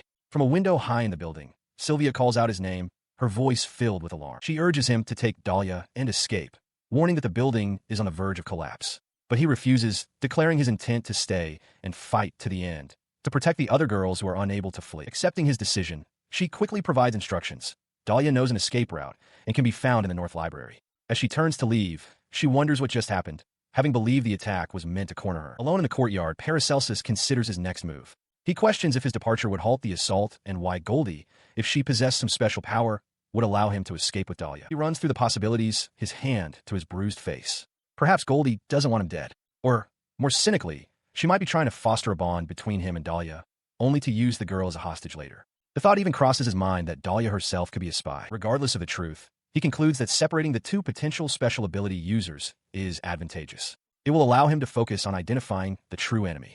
He resolves that if he should fail, he will simply pass his power on to Dahlia, ensuring her freedom. Inside the North Library, he finds Dahlia sitting amidst stacks of books, engrossed in her reading. He calls out to her, startling the young girl. She apologizes for not being prepared, then confirms that he heard Goldie's instructions for them to flee. She shows him the book she was studying, a magic aid text written by Goldie. Dahlia explains a peculiar requirement. For a spell to be effective, she must rewrite the chant while actively channeling her magic. Simply reading it accomplishes nothing. Paracelsus listens, intrigued. She elaborates further, revealing that the entire book is composed in mirror writing. To cast a spell, the letters must be reversed from left to right. Failure to do so will either nullify the magic entirely or produce the opposite of the intended effect. The pieces click into place for Paracelsus. He understands now that this is truly a mirror world. He snaps out of his thoughts with a start. Dahlia looks up at him, questioning his sudden apology, but he dismisses it as nothing and insists they leave quickly. As they walk away, he processes what he's learned. Goldie, the one with special abilities, must have known that magic in this world only works if the chants are inverted. As they move through a dark, stone-walled passage, Dahlia leading with a lantern, he continues to ponder her motives. He questions if her lie about the Dark Knight was a fluke or a calculated move, concluding that a seasoned ability user like her wouldn't make such a random mistake. His thoughts are interrupted when Dahlia stops, placing her hand on the wall and announcing she's found the escape route. The hidden passage opens to the outside. Dahlia turns to him, instructing him to go ahead and that she will follow on his signal. Kneeling, he hesitates, asking if following a path prepared by the enemy is their only choice. She gives a single, firm reply, yes. Meanwhile, outside, the source of the chaos is revealed. A colossal, armored dragon rampaging through the streets. Goldie stands calmly amidst the destruction, a small slime creature melting on the ground nearby. He calls out, announcing that Paracelsus and his doting friend are on their way. He then turns his attention to the beast, raising a hand and declaring that its lunchtime is over. From his hiding spot behind a wall, Paracelsus overhears this, sweating as a realization dawns on him. Dahlia's lie was entirely deliberate, designed to be discovered only when their bond had strengthened. As the dragon dissipates, Goldie turns to his companion, the Skeletal Knight. He admonishes the knight, stating that the creature was too big and that he had only asked for zombies. Apologizing for getting carried away, he warns that creatures like that tend to rampage on their own, finishing with a threat. He will kill the knight if he defies him again. The Skeletal Knight remains silent as Goldie sighs, looking over the destruction. He remarks with a hint of annoyance that dragons are simply too much overkill for this kind of situation. Breaking the silence, the Skeletal Knight requests to be the one to kill their target next time. Goldie muses on Paracelsus's character, noting that he's weak but thoughtful, a combination he finds intensely annoying. He casually tells the knight to suit himself before agreeing to the proposition. With their plan set, the two stand on a rooftop overlooking the town. Goldie gazes out at the smoking buildings, stating that he is looking forward to their next meet. By a tranquil lake, not far from Paracelsus's home, Nora and the young elf Koko stand at the water's edge under a bright sun. As they stood at the water's edge, Mogutin confirmed that he could sense the undead in the lake, just as he'd been told. However, he clarified that the presence wasn't coming from down in the depths. Her gaze fell upon the water's surface, and a terrifying realization dawned on her. The source was the reflection itself. She understood then. Her master had always been careless, even before they met. Someone must have been watching him, and now, they had finally made their move. Her worried thoughts were cut short by a familiar cry from above. The avian, Berg, descended from the sky, calling out to Nora, relieved to see she was still there. He swooped down, offering a small pouch. He had caught some mice along the way and wondered if she wanted any. Nora looked on, slightly nonplussed but accepted. Sometime later, around a small campfire, Nora remarked that the roasting mice smelled good. Berg explained that when roasted, the herbs seeping from their bodies made them fragrant and delicious, though he admitted he still preferred to eat them raw. As Berg ate, Nora held Koko close, asking if this was all right, knowing that Norn disliked eating meat. Koko reassured her, explaining that Norn didn't force her preferences on them. Berg, overhearing, questioned why it seemed they had no choice. Koko stated plainly that it was the truth. She explained that she didn't mind, because Norn was the only person who treated them fairly and took care of the weak. He then noticed Koko curling up and asked why she was doing so out in the open. Koko admitted she didn't know, but mused that being happier in a world where some still fight for the weak definitely outweighs the hassle. Berg simply called her a weird one. At the workshop, Nora delivers a message with a stern expression. She announces that Paracelsus will be back in 3 days. She adds that another person will explain everything the following day, and for now, they should go home and rest. Meanwhile, at a different location, Paracelsus prepares a large wooden tub for a bath, pouring a bucket of water into it. He then adds medicinal herbs to the steaming water, sighing in anticipation. He thinks to himself that there is nothing better than a hot, herbal bath to ease his fatigue. With the preparations complete, he calls out to Dahlia, who is sitting nearby reading a book, telling her the bath is ready. Surprised, she asks if the water is already hot and exclaims that his recipe book is the best. After his bath, he feels much better, giving a small gesture of victory. He thanks Dahlia for her healing spell. She seems relieved and asks about the condition of his eyes. His expression turns grim as he covers his injured eye. He explains that while Dahlia's magic stopped the bleeding and infection, he doesn't believe he will ever regain his sight in that eye, as his vision remains hazy. He then kneels on the wooden floor, reaching into a pouch at his side and carefully untying it. From the pouch, he gently pours out the semi-liquid form of his slime companion, Shoggoth. The creature is barely holding together. He looks down at it, filled with concern, wondering if there is anything he can do to help his nearly dead friend. He considers his options. He could revive Shoggoth by feeding it small organic things, but he realizes that if it returns to its previous form, it will just be targeted again by Goldie's fireballs and the dragon's venom. A new idea forms. He wonders if he can change it into another species entirely. His mind settles on a goal. He wants to change Shoggoth into something that doesn't have the weaknesses of the 4 primary elements: fire, wind, earth, and water. The alchemist in him finds it tempting to simply make a slime for every element, but he knows a more fundamental change is needed. He recalled the fundamental nature of slimes. While they couldn't consume humans, they could devour nearly everything else in the world, a trait that could lead to rather embarrassing situations for their victims. This ability was part of a dangerous gamble. He had heard tales of adventurers hosting slimes within their bodies, allowing the creatures to hide for days while absorbing nutrients. Though there were no guarantees, a successful symbiosis could grant the host superhuman physical abilities. The thought of such a risk thrilled him. Leaning over the nearly inert creature, he called out, "Shoggoth, can you hear me?" A wide grin spread across his face as he declared his love for a good gamble and his decision to give a shot. He pressed his face close to the slime, his voice filled with desperate intensity. He commanded it to consume his right eye, to learn from it, to live within him, and to work for his body. With sweat beading on his brow, he gave his final, absolute order for the creature to give everything it had. The slime obeyed, forcing its way into his empty eye socket. A sickening crunch and splash echoed as it settled, causing him to cry out in agony. From within the darkness, a new vision peeked out into the room. He clutched his head, tears and drool streaming down his face. His new eye, now a single large round pupil, stared out in terror.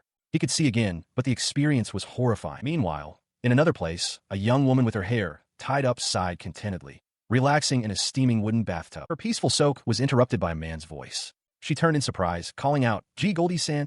The voice explained that he had drawn a magic circle on the nape of her neck, which allowed them to speak this way. She asked when he could have possibly done that. Goldie, holding a tool to the glowing sigil, pressed her for an answer.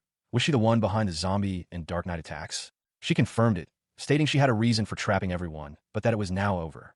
This resolution, she added, was only possible because of his recipe ability. In a city street, Goldie is confronted by a woman with dark, wavy hair. She desperately begs him to take a recipe tool from someone, insisting it's always kept in her chest pocket. She offers him freedom, money, and anything he desires in return. Goldie, however, calmly raises a finger, cutting her off and stating that he cannot help her. He maintains his stance as she questions the point of her own existence. She explains that she has been imprisoned for so long that she no longer remembers the outside world, her own identity, or her origins. She sees no purpose in living in a dark, damp building, merely waiting to be devoured by zombies. Meanwhile, the woman Paracelsus rescued reflects on her new reality while bathing. She acknowledges that it was only because of him that she could finally walk outside freely. He killed all her friends, making it difficult for her to see him as an enemy. Yet because he saved her, she has finally found a reason to live. Her purpose is a chilling one. She needs nothing else in life but to continue living alongside him, with the ultimate goal of killing him herself. This, she declares, is a promise she made to everyone else who has lived, that she too will now truly live. Elsewhere, Paracelsus awakens in a room, the pain in his right eye finally lessening. He is stunned to discover he can see through it again, and the vision is preternaturally clear, sharper even than before his injury. He marvels at the amazing clarity, able to focus on distant details with ease. As he tests his new sight, a powerful burst of energy erupts in the distance, visible from his window. He stares out, completely bewildered by the sudden event. The disturbance is felt even on a minuscule scale, as a ladybug on a nearby leaf seems to vibrate with confusion. He remains frozen, his face a mask of shock as he tries to process what he just witnessed through his enhanced eye. Driven by curiosity, he decides he must investigate to see the true extent of his new vision. He pushes himself to his feet, but immediately stumbles, catching his fall on a nearby table. He collapses to the floor, realizing the stark difference between his two eyes is disrupting his balance. At that moment, the woman he saved enters the room wrapped in a towel, asking if he is okay. Paracelsus insists he just tripped, and, looking up at her, asks if she can look at the magic circle on his back and break it. She pauses, flustered, and asks if he forgot his clothes. She sat with her back to him, her heart thumping as he prepared to touch her. Feeling the awkwardness of the situation, Paracelsus asked her to guide his hand until she could see the magic circle. The woman explained that she couldn't perceive it unless there was a flow of magic. Suddenly, Paracelsus felt a jolt. He gasped, suddenly able to see the glowing magic circle on her skin. The woman was stunned, exclaiming that she hadn't even begun to channel her own magic. Looking drained, Paracelsus stammered that he could see it, attributing the phenomenon to fatigue from the hot bath, causing him to unconsciously release his own magical energy. He covered his eye, a startling realization dawning on him. The Shoggoth had fixed his vision, or perhaps he was now seeing through its eye. He resolved to keep this new ability a secret, worried Goldie would covet it. Turning back to the woman, he asked if she could draw the pattern of the magic circle on a piece of paper, confident he could then erase it. With his new objective set, he began to climb out the window and onto the tiled roof. He needed to find a safe place to practice alchemy, but noted the area was filled with religious buildings, likely hostile to his craft. From the window, the woman urged him to be careful. He stood on the rooftop, surveying the sprawling city below. In the distance, castles dotted the landscape, and he resolved to find a district more welcoming to alchemists. His enhanced vision suddenly locked onto a distant detail. He pointed, claiming to see someone in a castle window. The woman squinted from her own window, unable to see anything at such a great distance. He focused his sight, peering through the bars of the distant window. He could just make out a small figure inside. It looked like a child. The image sharpened into perfect clarity. Behind the bars stood Dahlia, and beside her, the deity's assistant, Nora.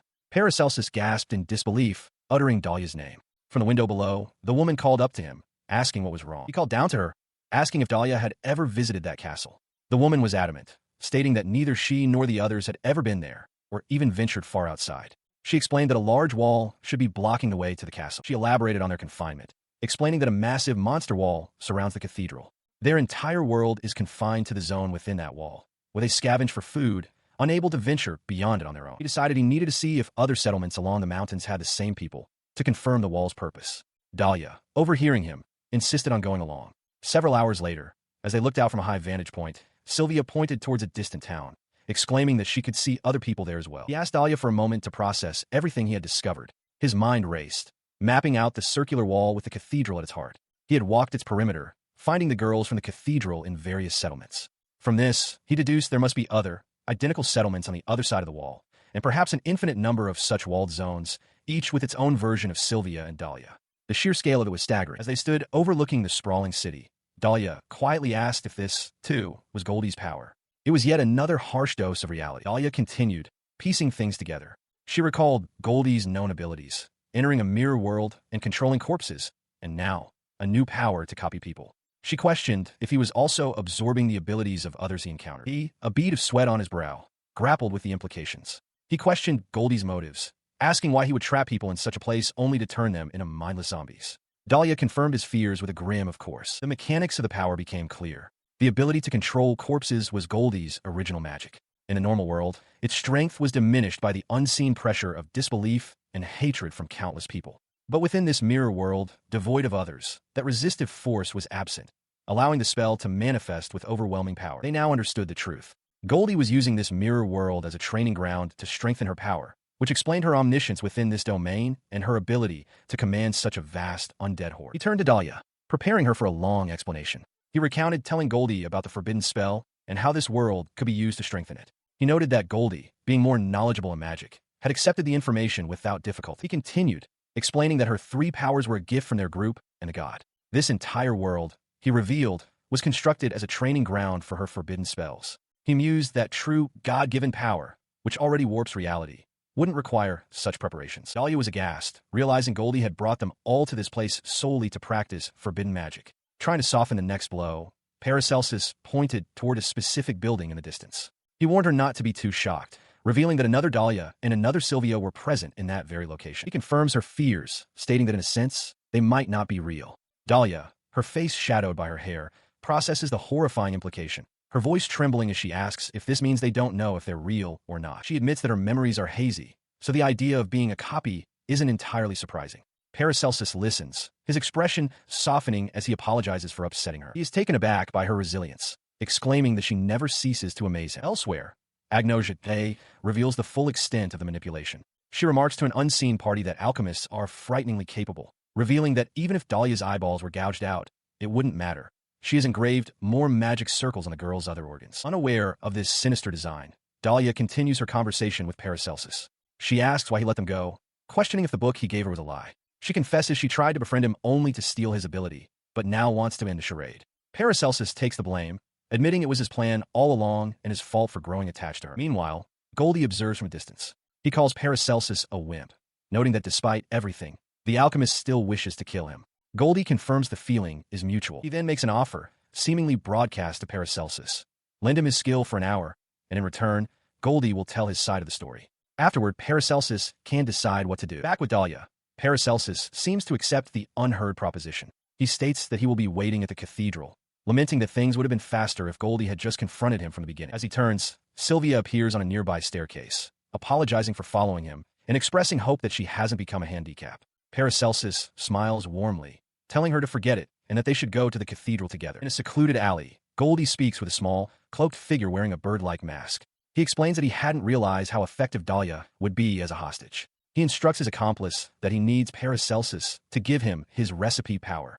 Once he has the recipe tool, the masked figure can do whatever they want with the alchemist. As Paracelsus and Dahlia walk through the desolate streets, he sketches out their predicament. They are in a mirror world, a copy of reality, where duplicates of Sylvia, Rose, and others likely exist. He and Dahlia are on their way to the cathedral, where he believes they will find Goldie and the Dark Knight. This entire realm is separated from the real world by a monster wall, and a pang of longing for Nora and the others strikes him. Having not slept all day, they find a large, quiet inn to stay the night and recover their strength. Inside, Paracelsus decides to rest, noting that Goldie hadn't demanded their immediate arrival. He reveals to a curious Dahlia that he created some slimes as a precaution, and that she had also drawn a protective magic circle on him. He presents one creature, a dirt-eating slime, explaining it cleans a person more effectively than a bath, and can even live inside his rectum. Seeing her fascination, he suggests she use it to refresh herself, emphasizing the importance of hygiene for both body and mind. The slime slithers directly toward Dahlia, startling her as it makes contact with her backside. She cries out in surprise,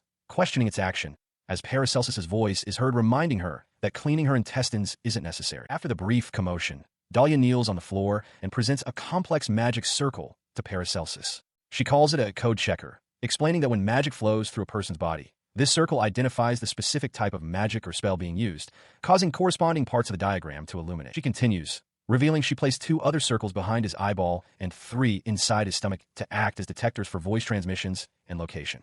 Paracelsus grows alarmed, questioning if they might explode from unstable magic flow. Dahlia calmly reassures him that if such a thing were possible, he'd already be dead, as magic naturally flows unpredictably within the body.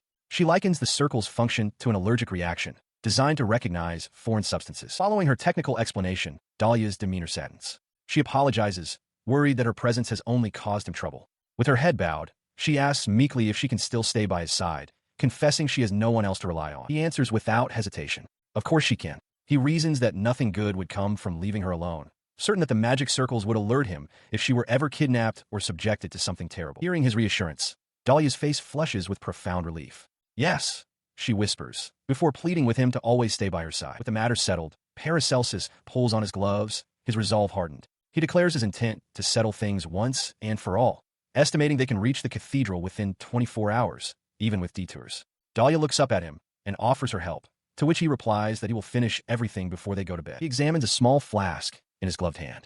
It is a potion of luck of the highest purity, a concentrated draft whose effects last for a full day. However, the body can only absorb so much good fortune at once. To avoid waste, only a tiny sip should be taken every 24 hours. He uncorks the flask, deciding that from this point forward, he will rely on luck. A single sip is all that's required from the pristine bottle. He reminds himself of the dangers of overuse. A tolerance could build, perversely attracting misfortune instead of repelling it. A monthly dose is the recommended limit. Having taken his dose, he turns his attention to Dahlia, offering her a drink to help her relax. He informs her that her bed is ready upstairs and that he will be in the adjacent room. She accepts with a quiet thank you, wishing she could offer him the same peace. As she prepares for bed, he looks out the window towards a distant bell tower, his expression resolute. His destination is the Grand Saint Germain mansion. The next morning, he enters Dahlia's room to find her awake. He greets her and explains that they must make a brief detour to the cathedral so he can make some preparations. Yawning, she asks if he knows the place. He confirms enthusiastically, explaining that an alchemist's mansion lies within the walls. It belongs to his former master, who he describes as the ultimate alchemist who has lived for a very long time and once took him on as an apprentice. With their plans set, they walk through the quiet streets. He estimates they will arrive in 2 hours, hoping to find valuable alchemical tools and materials at the mansion. Dahlia quietly agrees. The undead in this world follow a peculiar pattern, maintaining an even distance from one another. When some are destroyed, the gap widens, creating a clear path. This phenomenon serves as a potential method for tracking the movements of any survivors who may have fled the cathedral. Following such a path cleared through the undead, they proceed toward a large building. He cautiously peers through a slightly ajar door, his face tight with apprehension. He pushes the door open to find Sylvia, injured and kneeling on the floor. Her face, marked by a fresh bandage over her eye, lights up with relief as she sees them, crying out her own name in a mix of exhaustion and surprise. Paracelsus steps inside with Dahlia, expressing his gratitude that they made it. As Dahlia rushes to her side, Sylvia admits that their help is sorely needed. While Dahlia tends to her wounds, Sylvia recounts her battle with the Dark Knight. She explains that he wasn't just physically powerful. His sword skills were on another level, as if he had trained for years. Though she lost, she felt it was a good fight. Her expression hardens with a feverish intensity. She tells Paracelsus that they will be taking on the Dark Knight again, and with a chilling smile, she demands to be the first to face him for what she vows will be the second and final time. Paracelsus questions if they're all merely copies created by Goldie. Sylvia looks away, admitting that, to be honest, she can barely remember anything from outside this world either, leaving the disturbing question unanswered. After finishing a makeshift bandage on her arm, she turns to leave. She wishes them good luck, stating that they must have their own business to attend to, and she doesn't want to be in their way. She pauses, offering a genuine smile over her shoulder. She thanks them, telling them they've made it, so she doesn't regret her decision. Once she is gone, Paracelsus turns to Dahlia, telling the young girl that it is time for them to go as well. Dahlia quietly agrees. Their journey continues until they finally arrive at their destination, the large, ornate structure of the Saint Germain mansion. Paracelsus explains the layout. The estate contains 2 workshops separate from the main mansion. The first is used by Saint Germain himself, while the second is for his apprentice.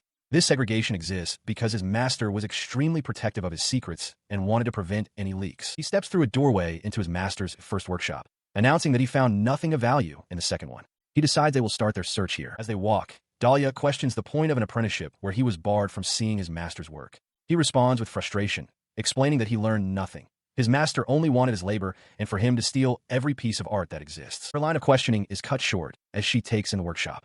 She exclaims in admiration that while the tools may be old, they are of excellent quality. She then warns Paracelsus to be careful, as there could be traps hidden somewhere. She asks him to show her what he has found. His attention is fixed on an ornate panel on the wall, which Dahlia identifies as a safe. Paracelsus recognizes it as a secret box that only an authorized person can open, but muses that since this is a mirror world, the mechanism must be obsolete. He considers this a stroke of luck. To open the heavily secured box, he summons a small, gelatinous creature from his gloved hand. He commands it by name, Serena, to solve the lock for him, as Dahlia remarks on the master's extreme caution in using 3 keyholes. The slime creature makes quick work of the lock, which clicks open almost instantly. It is a known fact that slimes become intelligent when given a name, and depending on their upbringing, they can develop a fondness for puzzles and solve even the most complex ones. Inside the safe, they find a book. Dahlia is surprised that the text isn't inverted, but he explains that his master wrote it in mirrored letters to make it difficult to read. He begins to read, hoping for tips on how to deal with necromancers, but is met with confusingly mundane advice. If you keep staying up late at night, you'll lose focus and easily get sick, and you should sleep from 10 p.m. He stares in disbelief. The entire book is filled with nothing but common health tips, advising a balanced diet of meat, grains, and a wide variety of vegetables. The master's greatest secret appears to be a wellness guide. He sat with Dahlia, staring at the book of simple health tips. She wondered aloud if this was the secret to his master's long life, referencing the rumors that he had created the elixir of life and lived for nearly 200 years. The thought sent him back to a memory of his master, Saint Germain. The old man had always told him that there were no shortcuts, that true understanding came not from being taught a secret, but from diligent practice of mundane, daily activities.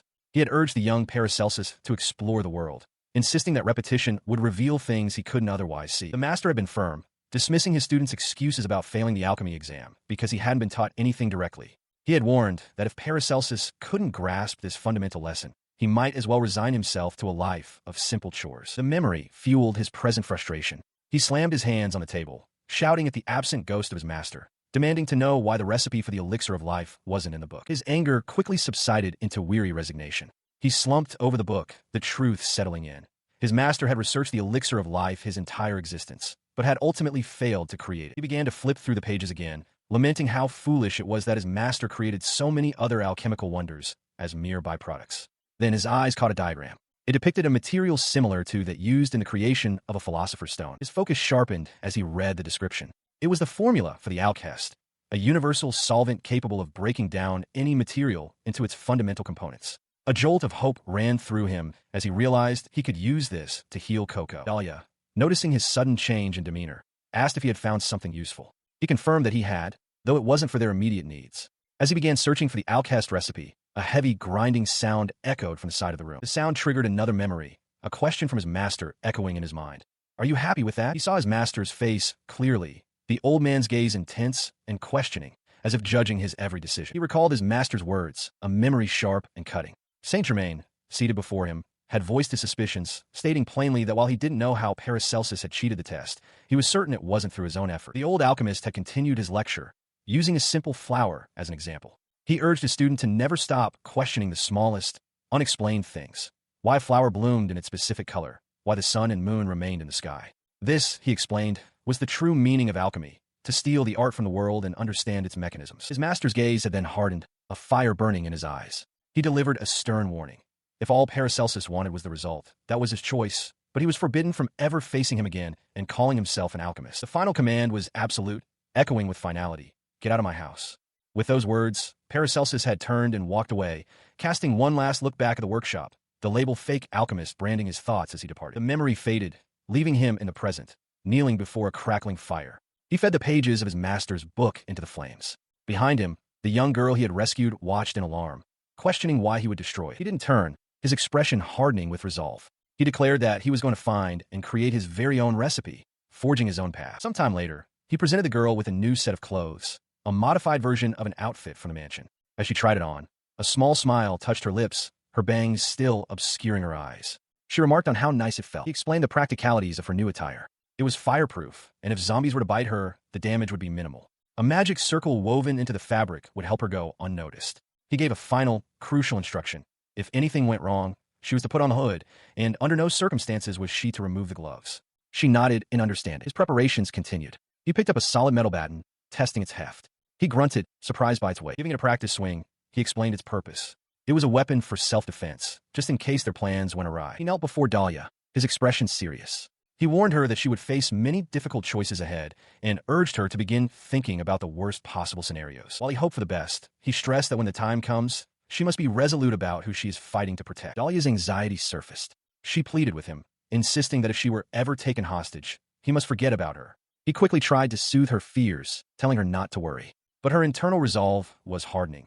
She thought of a potential conflict with someone named Goldie, vowing to herself that she would fight to the end, even if it meant killing her. After their conversation, Dahlia stood alone, staring down at her gloved hands. A quiet realization settled over her. She was a fake. Yet, the thought brought a strange sense of relief. She recalled being told she was a copy, and a feeling of happiness had washed over her then. With this memory, her hands tightened into fists. Her expression hardened, shadows falling across her face as a fierce determination ignited in her eyes. She would not be a fake any longer. One way or another, she vowed, she would save this world. At the Black Currant Cathedral, a woman in a dark cloak leans over a stone railing, having been waiting for her guests. She calls down to Paracelsus and Dahlia, urging them to climb the rope ladder she has provided and follow her. Elsewhere, a man with distinctive two-toned hair sits with his head in his hands, overcome with relief. He murmurs thanks that everyone is safe, whispering the names Violet and Rose as a light-haired youth kneels to offer him a drink. Back within the cathedral's stone halls, Paracelsus walks with the cloaked woman and Dahlia. He questions the woman, asking if her previous actions were merely a scare tactic and not a genuine attempt to harm them. She confirms that he is right. She elaborates, explaining that while some of the figures they encountered were real people she had taken to aid her necromancy skills, most were simply copies of individuals she cared for. She states she would rather let these copies live than destroy them without reason. The woman then reveals a small, card-like object. She calls it a mirror world ticket, explaining that they are issued in sets of 10. Inserting one into any mirror grants a single trip into and out of the mirror world. She offers one of the tickets to Paracelsus, scratching it to separate it from the main block. She makes a proposition. She will give him a second ticket if he allows her to use his unique recipe skill. He takes the ticket, but immediately turns to Dahlia. He gently places it in her small, gloved hands, telling her to take it and that she can use it immediately. Dahlia looks up at him, a silent question in her posture. In response to her confusion, he tells her he will write down an address for her. Her expression saddens, her bangs shadowing her face. She quietly admits that she knows her presence causes him trouble.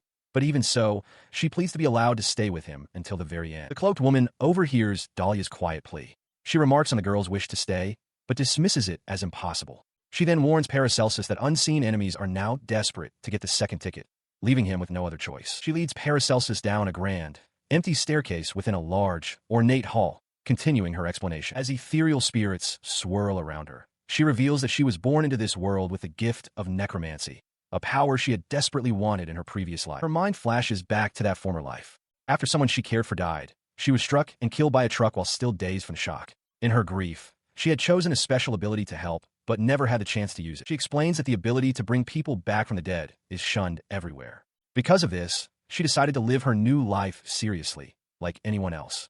Her thoughts turn to Sylvia, who has been kind to her from the very beginning. She recalls Sylvia as an innkeeper's daughter, always cheerful while honing her sword skills every day, dreaming of becoming an adventurer. Eventually, their group of friends grew, and when Sylvia finally achieved her dream, She brought them all along on her adventures. The memories of their travels are vivid, including a fierce battle where Sylvia fought against large, ferocious beasts. In contrast, she confesses her own weakness. Despite possessing immense magical power from her gift, she was not skilled with magic and had to rely on self-enhancement and Dahlia's magic circle to fight. With a pained expression, she admits that it is becoming harder every day to suppress the raging beast of her necromantic power within her. The memory concludes with her party standing together in a stone courtyard. However, the ground before them is stained with dark, dissolving shadows, a grim testament to the power she struggles to control. She continued her story, recalling a happier time with her companion, Sylvia. In her memory, they stood together, arms wrapped around each other in a warm, smiling embrace. Despite this closeness, she harbored a deep internal conflict.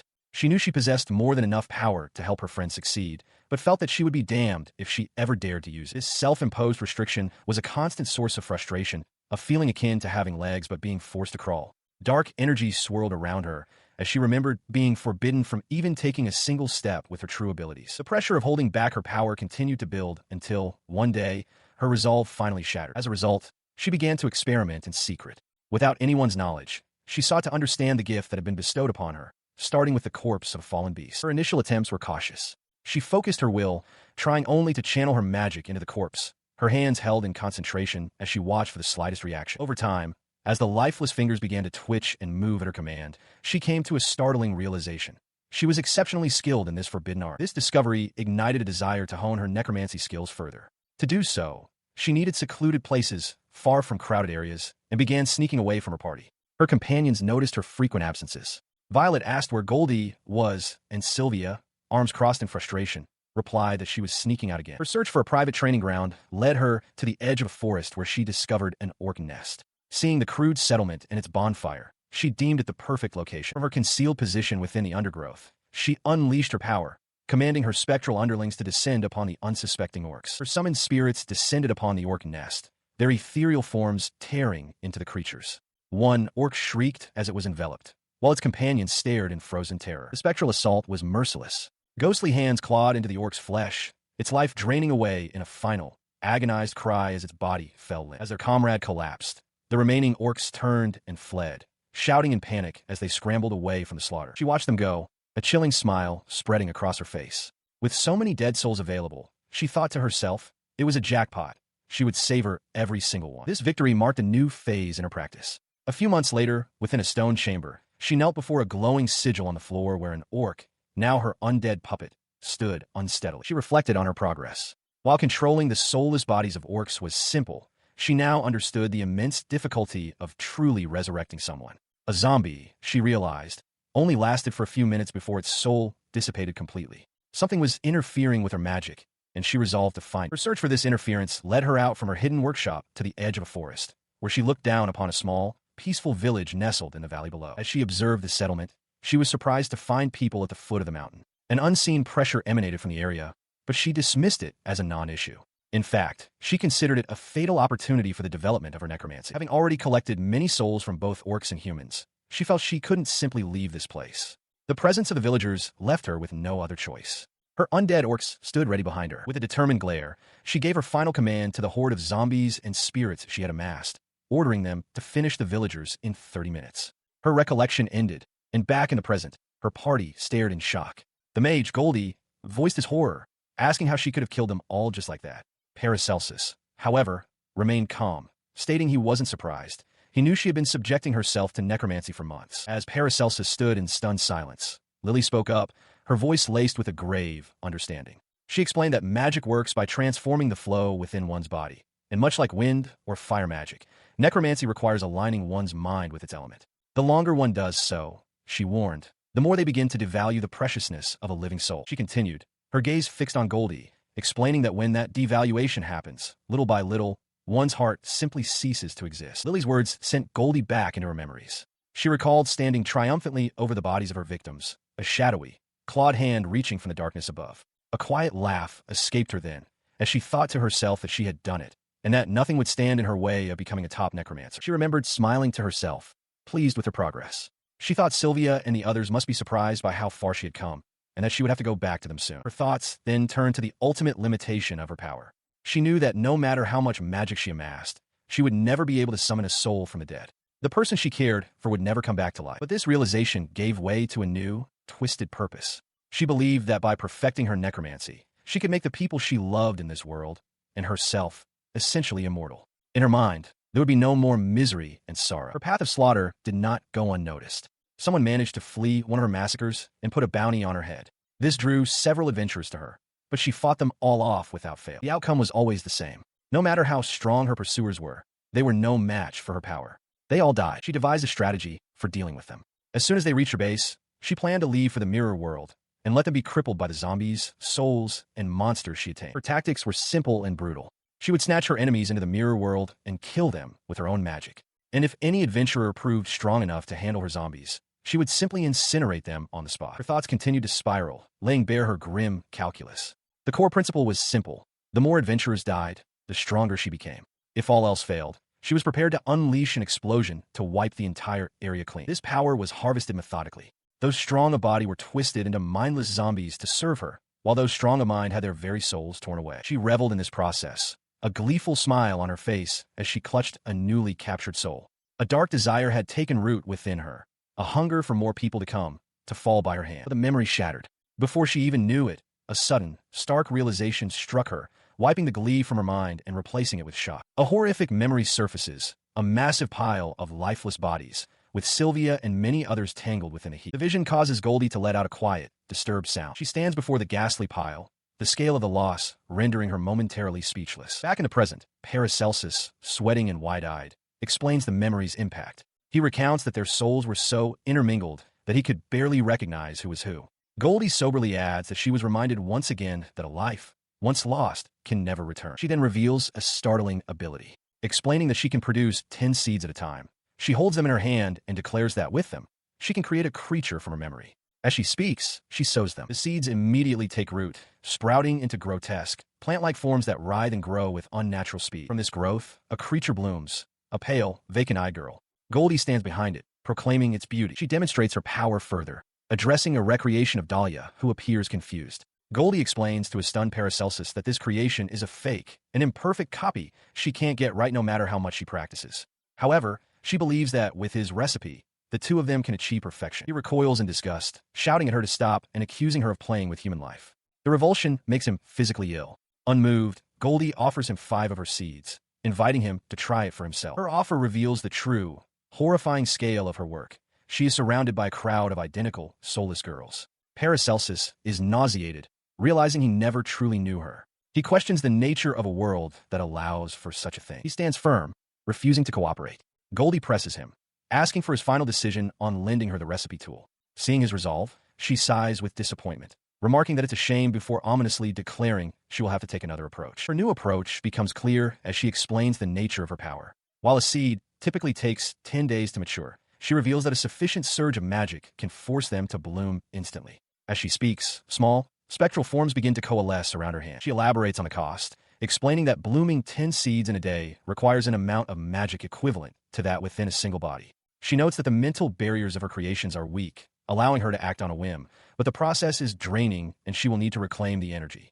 Horrified, Paracelsus yells for her to stop, but his plea is ignored. Goldie raises her hand, unleashing a soul drain that violently rips streams of dark energy from the bodies of her 10 creations, drawing their essence into herself. The energy fully extracted, the 10 lifeless husks crumple to the floor in a heap. Paracelsus and the young Dahlia can only stare, aghast at the grotesque display. A heavy silence falls over the hall, the space between them now littered with the fallen copies. He is paralyzed by the realization of his naivety.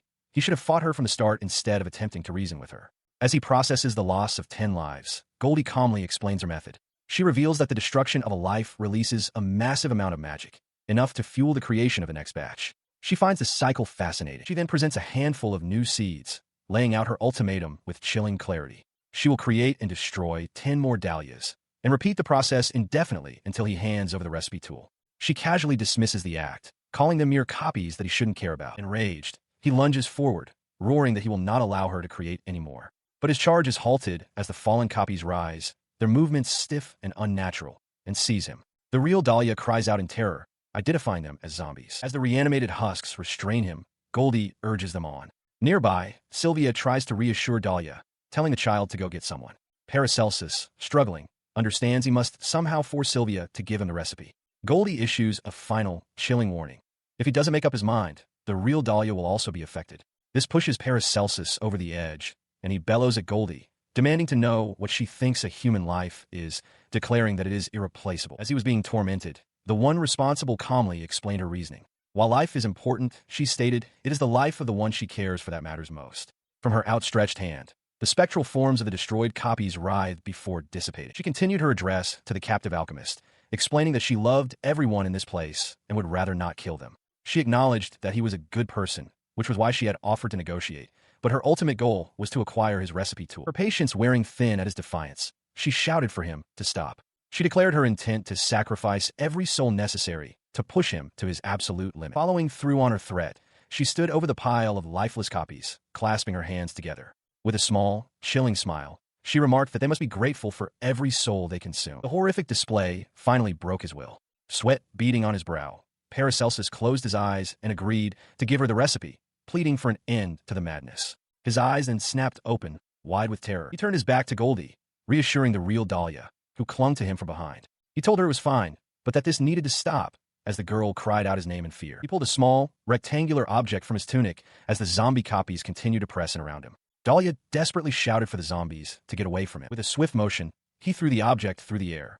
Goldie caught it with a triumphant expression, believing she had won, as Paracelsus watched in anguish. Her triumph was short-lived. A sudden shock ran through her as she looked down to see a deep gash on her arm. Crying out in pain and confusion, she watched as the wound began to stretch unnaturally, the skin peeling back. She screamed in agony as her entire forearm tore itself apart. Flesh and sinew ripped away from the bone in a violent, explosive burst, all while she still clutched the cursed tool. She stared in disbelief as the decoy tool, now a bloody ruin, fell from the mangled remains of her arm. The trap had sprung, leaving her limbs shredded and useless. As she processed the searing pain, Paracelsus cried out in panic. The sudden outburst confirmed her dawning horror. The recipe tool she had coveted, the one that had just cost her an arm, was a fake. His terror, however, was not for his enemy. His gaze shot downwards to Dahlia, who had collapsed to the floor. A dark energy seemed to crackle around her as she began to convulse, the connection to her undead puppets seemingly turning against her. Overwhelmed by agony, the dark-cloaked woman, known as Goldie, clutches a grievous wound. Tears well in her eyes as the pain threatens to pull her into unconsciousness. Her thoughts race, scattered by the searing pain. She knows she must use healing magic to stop the bleeding first, but the primal urge to strike back burns just as fiercely. Her hand, slick with her own blood, trembles. Watching her writhe on the ground, Paracelsus pants heavily, his face a mask of shock and exhaustion. The intensity of their battle has clearly taken its toll on him as well. A few days later, within the quiet of his workshop, he reflects on the encounter. He acknowledges her overwhelming power, concluding that if they were to fight head-on, he would surely lose. He begins to formulate a new strategy. He needs to create something that an enemy seeking to steal his ability would be tempted to acquire. A blatantly obvious trap, he muses, would never work. With a new idea in mind, he decides to test a trick. He places a thick book on his workbench and begins to carefully peel a piece of fruit over it. As the peel comes away from the fruit, it stretches and wraps itself around the book, conforming perfectly to its shape and binding it tightly. He succeeded, creating a fruit skin book sleeve. He realizes the true potential of his recipe ability. It can make anything. He understands that if he visualizes a desired outcome and provides the necessary ingredients, even unconventional ones, the recipe tool automatically categorizes the process and perfects the result, much like how basic ingredients and heat are automatically categorized as cooking to create a perfect soup. He further analyzes the result. Because he had only asked for a book sleeve, the recipe automatically applied a separating glue layer to prevent the fruit residue from damaging the book's contents. This reveals a crucial characteristic of his power. The messier or more compromise the ingredients, the more the recipe book compensates to perfect the final product. Taking a bite of the fruit, a grim resolve settles over him. The thought is terrible, but he decides he must prepare a similar item using human skins, just in case the worst should happen. He recalled explaining his methods to his master, insisting that he wasn't cheating but simply getting more out of the recipe. Flustered by the intense scrutiny, he begged his master to stop staring, all while reaffirming his desire to become an alchemist. He had even crafted a decoy recipe tool pouch to mislead anyone suspicious about the true source of his abilities. His conviction was clear. He could not imagine harming others with his own hands. For this reason, conventional weapons were out of the question. Instead, he armed himself with a simple, solid baton, a tool for subduing, not for killing. The memory faded, returning him to the present confrontation. Goldie, kneeling before him, questioned her own actions, wondering why she was preaching to him. She reasoned that all lives were equal and that he was sacrificing his own for others. With tears in her eyes, She realized this must be the sacrifice she needed to make to hunt him down. Her words ignited a fire in him. He roared back that she was one of those lives she spoke of. He accused her of losing someone precious and now seeking only to kill in a futile attempt to undo her past. He declared that no one could live like that without being hurt, and he vowed to put an end to her destructive past. Stunned by his declaration, she could only stare, speechless. He pressed on, promising that he would not let her harm her own precious life ever again. She repeated his words, questioning his meaning of a precious life. He stood firm, confirming it was true. He then issued an ultimatum. If she truly wanted his ability, she would have to stop him first. Her expression softened, her gaze filled with an unexpected emotion. She told him she felt nothing but sorry for him. That pity instantly hardened into a glare of pure, cold fury. Her furious gaze was cut short as she looked up in absolute horror. High above, a massive stone statue crumbled and fell, crushing Sylvia beneath its weight. Goldie could only scream her companion's name. Her desperate cry is answered. With a surge of dark energy, a towering skeletal figure materializes, the Dark Knight. The Dark Knight immediately lunges at Paracelsus, who barely dodges the swift attack. Paracelsus realizes how close he came to being struck.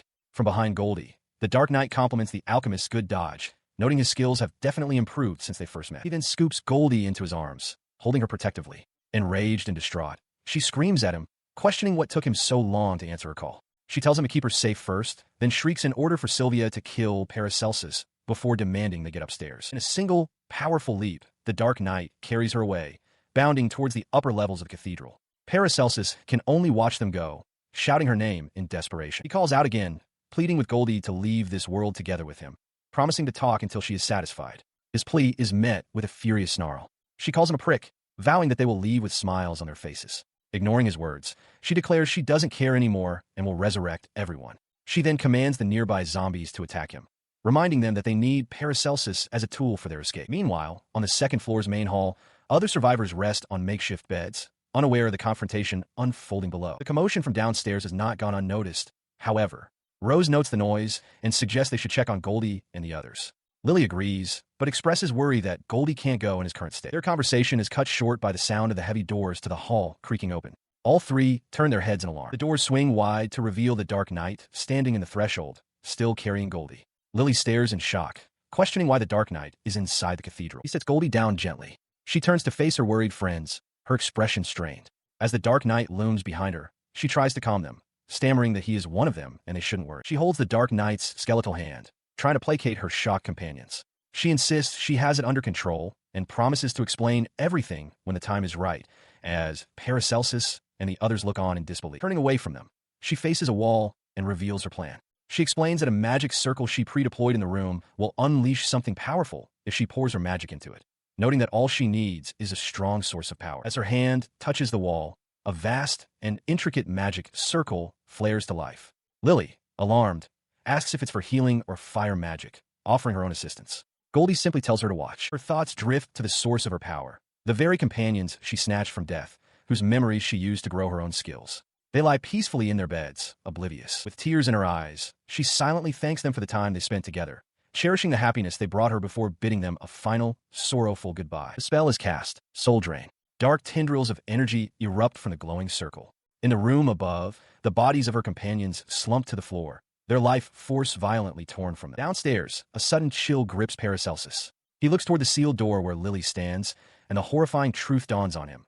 Goldie is killing everyone, sucking their souls. She had prepared for this, stockpiling them like things. He recoils in horror, unable to comprehend how she could murder her own friends.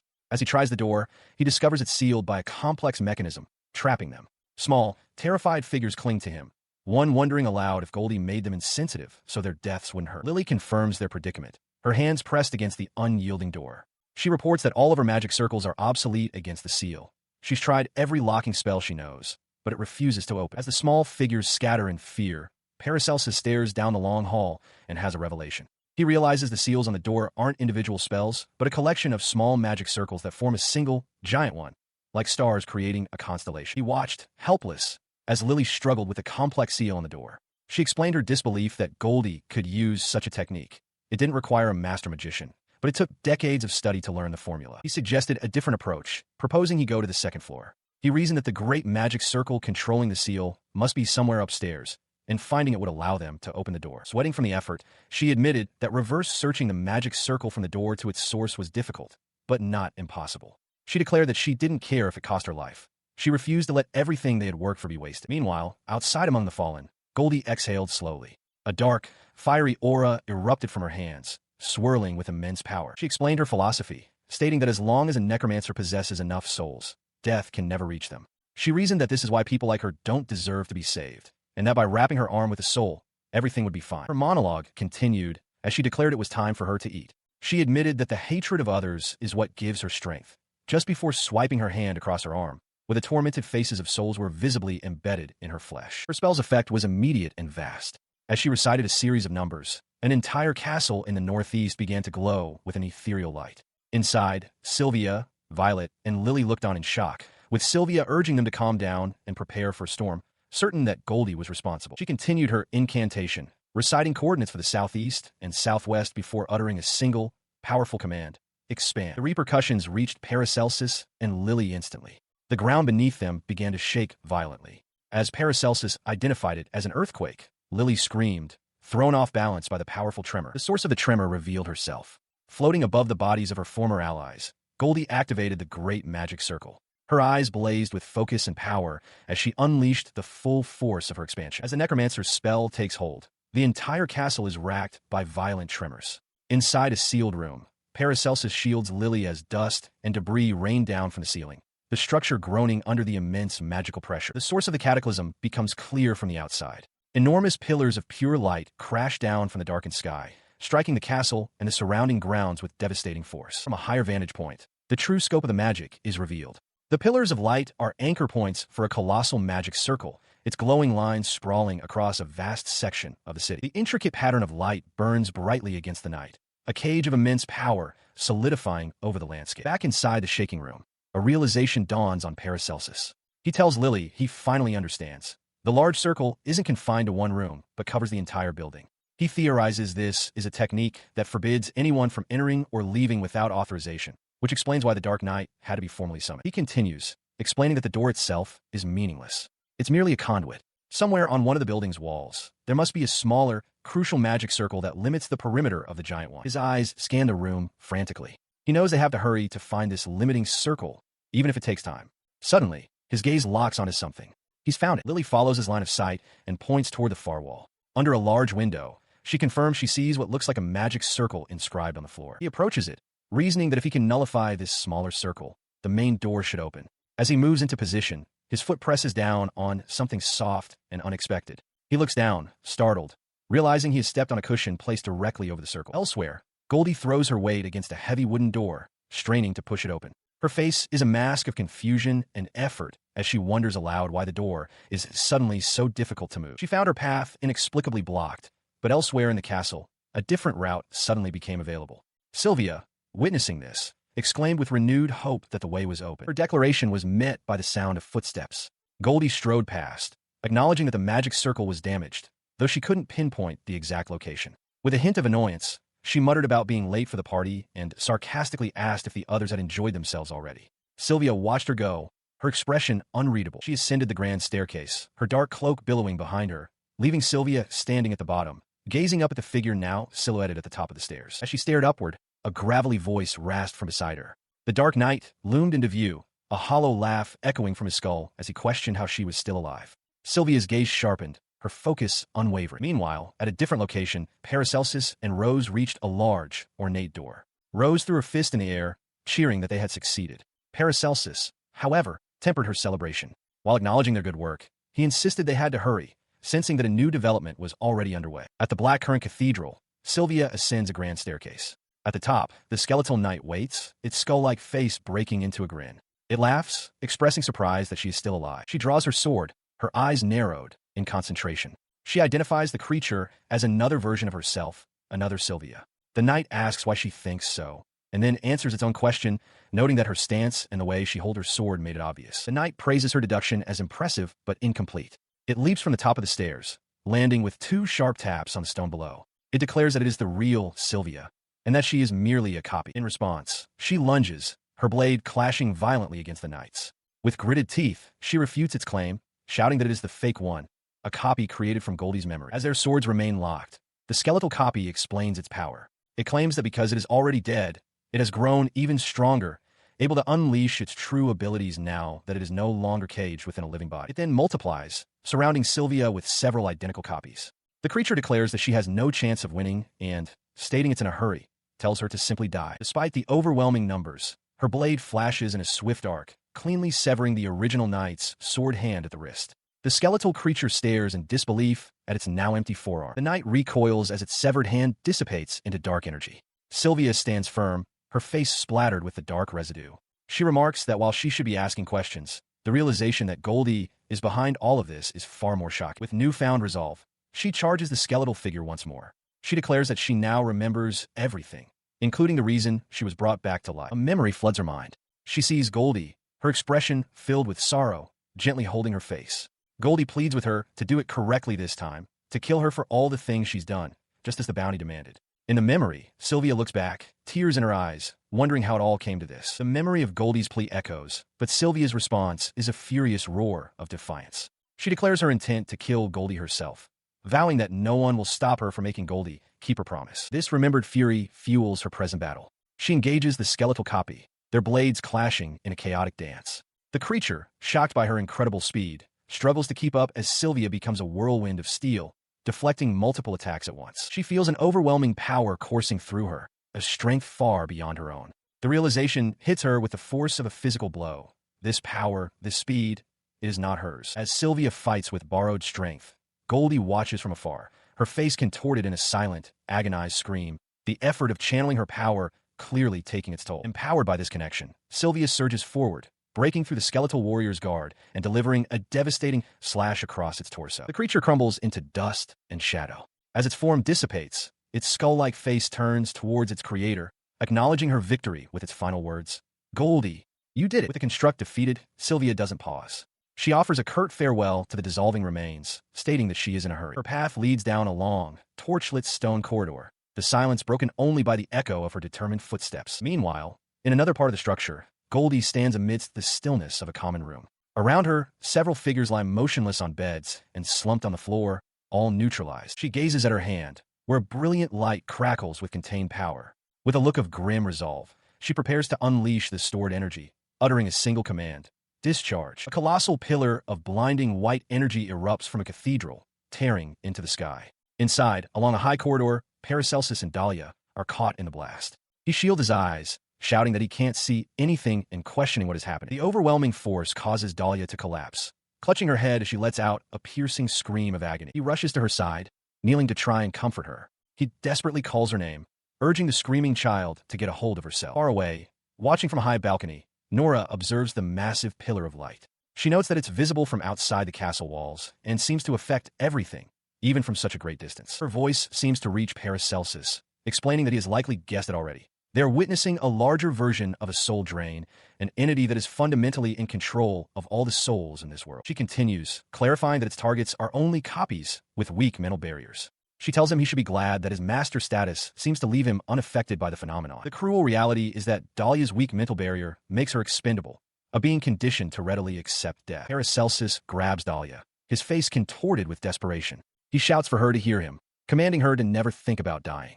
He confesses that she is the one person he doesn't want to die. He holds her tightly, promising that they have to survive. He vows that once they get out, he will show her everything, all the delicious food and fun things to do, and that they will live together. His words finally break through. Dahlia wails, screaming that she wants it to be just the two of them living together. In that instant, the immense pillar of light outside vanishes. Holding her, Paracelsus looks up and wonders if it's finally over. His shock is palpable as a voice echoes in his mind, telling him he should have run away. He and Dahlia stand at the entrance of a long, vaulted corridor, peering into the darkness as a shadowy miasma billows towards them from the far end. From the shadows emerges a woman in a dark cloak, surrounded by a swarm of dark, multi-eyed spirits. Paracelsus recognizes her as Goldie, who laments that he killed every single one of her 300 precious, albeit imperfect, copies. In retaliation, her undead spirits surge forward, enveloping Paracelsus and beginning to choke him.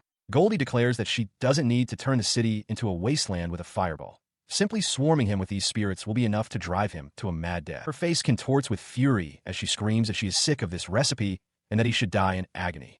As Paracelsus gasps for air, Dahlia watches in horror, realizing he is about to die and questioning if Goldie's cruel games have no end. At that moment, Dahlia's resolve hardens. A glowing, star-shaped sigil appears in her eye as she declares that this ends now. She invokes a great magic circle, channeling power through her body for an extreme physical enhancement. With a guttural cry, she lunges forward, her fist glowing with immense energy, and smashes it directly into Goldie's face.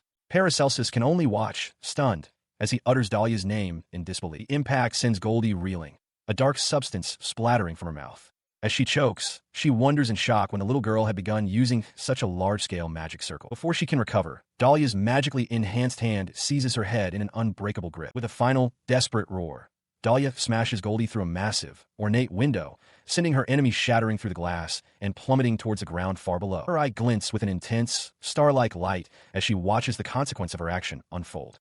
Goldie, her face contorted in disbelief and terror, tumbles backward through the shattered window frame, her grimoire falling from her grasp as she plummets into the open air below. Amidst the rubble, Goldie lay atop a pile of Dahlia's lifeless copies. The fall had been cushioned by their bodies, but she grimaced, realizing the impact still hurt, even for one who cannot die. She quickly assessed her situation, wiping blood from her mouth. Her undead were immobilized by a soul drain, rendering them useless. She realized she needed to recast a spell to use them as a shield. Nearby, Sylvia turned in alarm as the small slime creature, Shoggoth, glowed with confusion. Her gaze shot upwards as she called out, "Dahlia!" In a high, arched window, a small, fiery apparition of Dahlia began to speak, its words echoing faintly. As the voice echoed, Goldie found herself lifted into the air, suspended within a vast, glowing sigil. She looked down in disbelief, realizing that the individual magic circles of her many copies were connecting, forming one great magic circle. Watching from the side, Sylvia's eyes widened in disbelief. She knew this was impossible. The great magic circle she herself had created took years to complete. To accomplish such a feat in mere moments was something beyond the realm of humans. The fiery apparition of Dahlia continued its incantation, its hands outstretched as if pressing against an invisible barrier. Its voice called out to the fallen copies, addressing them as false lives. Her voice resonated with a deep-seated grievance, declaring that they were not even real lives, having been created and killed without consent. She commanded them to reject death, to let their hearts burn with the absurdity of their existence, and to channel their true anger into their false corpses, sinking their fangs into that which deserved their hatred. With a final, powerful command, the apparition urged them all to be reborn. In response, the great magic circle erupted in a blinding torrent of light, the word resurrection, seeming to echo through the very air as energy surged towards Goldie at its epicenter. She cried out, recognizing the spell as advanced resurrection magic. A searing pain coursed through her as she felt her very soul being drained by the ritual. She watched the grotesque ritual unfold, but a new consciousness stirred within the young girl nearby. Through Dahlia, the entity being resurrected declared its return to life as the pile of melting copies began to shake violently. The copies themselves continued to dissolve, their bodies slumping and twitching as their forms dripped away into nothingness. The strain of the spell began to affect the original Dahlia. Gasping, she lamented that the magic had failed and her own body was melting. She feared her soul would break, but one of the copies reassured her, telling her not to worry about them. Their collective will, however, remained unbroken. The copies roared that it didn't matter what happened to their bodies or souls. They were determined to take back everything that had been stolen from them and urged Dahlia to press on. Horrified by their suicidal resolve, Goldie screamed for them to stop, warning that their souls would break. Tears streamed down Dahlia's face as she whispered a mournful farewell to her other selves. They ignored her pleas, their unified voices screaming a final, defiant command to proceed. A wave of excruciating energy pulsed through them all, forcing screams of pure agony from both the original Dahlia and her melting duplicates. Caught at the center of the ritual, Goldie felt the full force of their combined will. Her own soul was being torn away, drained piece by agonizing piece as spectral forms swirled around her. She was being consumed by the very flesh she had created. Amidst the pain, a moment of clarity struck her. The resurrection itself had failed. It was fundamentally unreasonable, she realized, to try and force hundreds of souls into a single, fragile copied body. But this realization brought only more confusion. If the spell had failed, if it could not possibly succeed, then why wasn't it stopping? She reels in disbelief, unable to comprehend the sudden turn of events. How could such a weak child, a mere copy, become so powerful? The melting form of Dahlia taunts her, declaring itself the strong and perfect copy destined to kill her,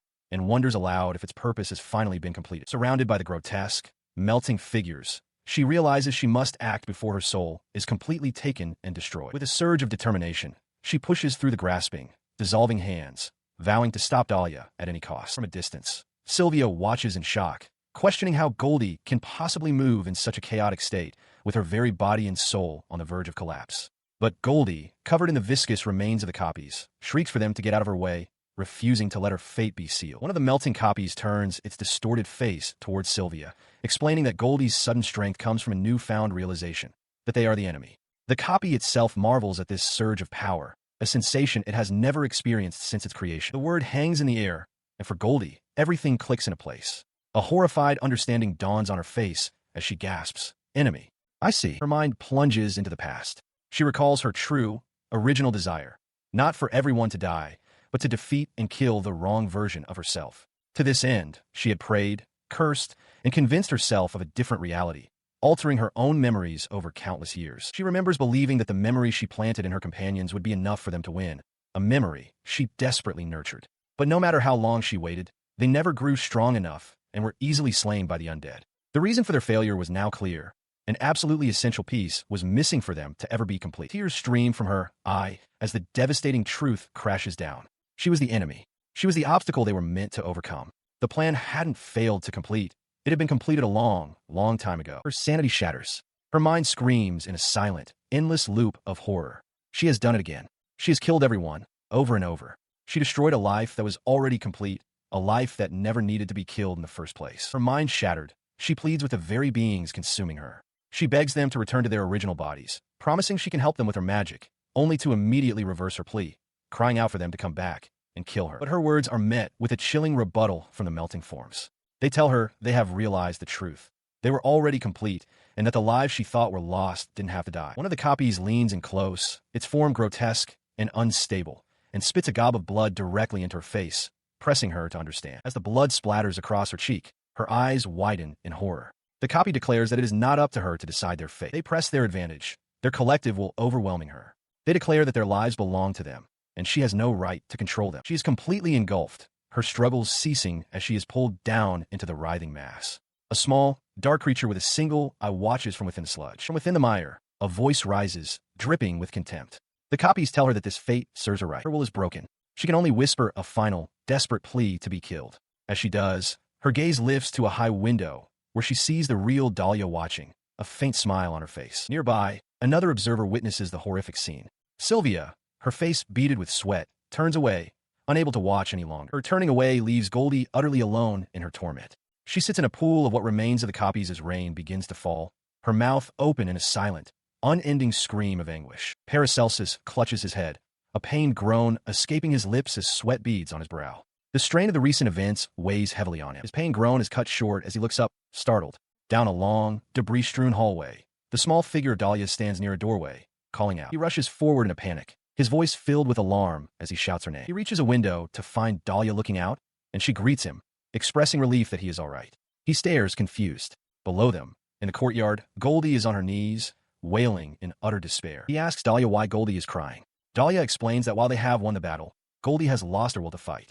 The news leaves him stunned. She suggests they go down and convince Goldie to use the mirror's ability. He agrees, though his expression remains troubled as he looks down at Goldie's defeated form. But Goldie does not wait. Covered in a viscous slime and with tears still streaming down her face, she turns and walks with heavy steps into the darkness of another building. Inside, she is met by a stern figure. Sylvia stands before her, hand resting on the pommel of her sword, her gaze cold and unwavering. She takes a menacing step forward, her boot crushing a shattered mirror on the floor. Her voice is laced with fury as she demands to know how Goldie could have dared to kill them all. Goldie, sitting defeated amidst the rubble, answers a different question. She confirms she defeated the Dark Knight. Then, looking up at Sylvia, she remarks that it wasn't worth it, her eyes filled with a grim understanding as she realizes that Sylvia, too, is now complete. She looks up at her accuser with tears in her eyes, readily agreeing with the condemnation.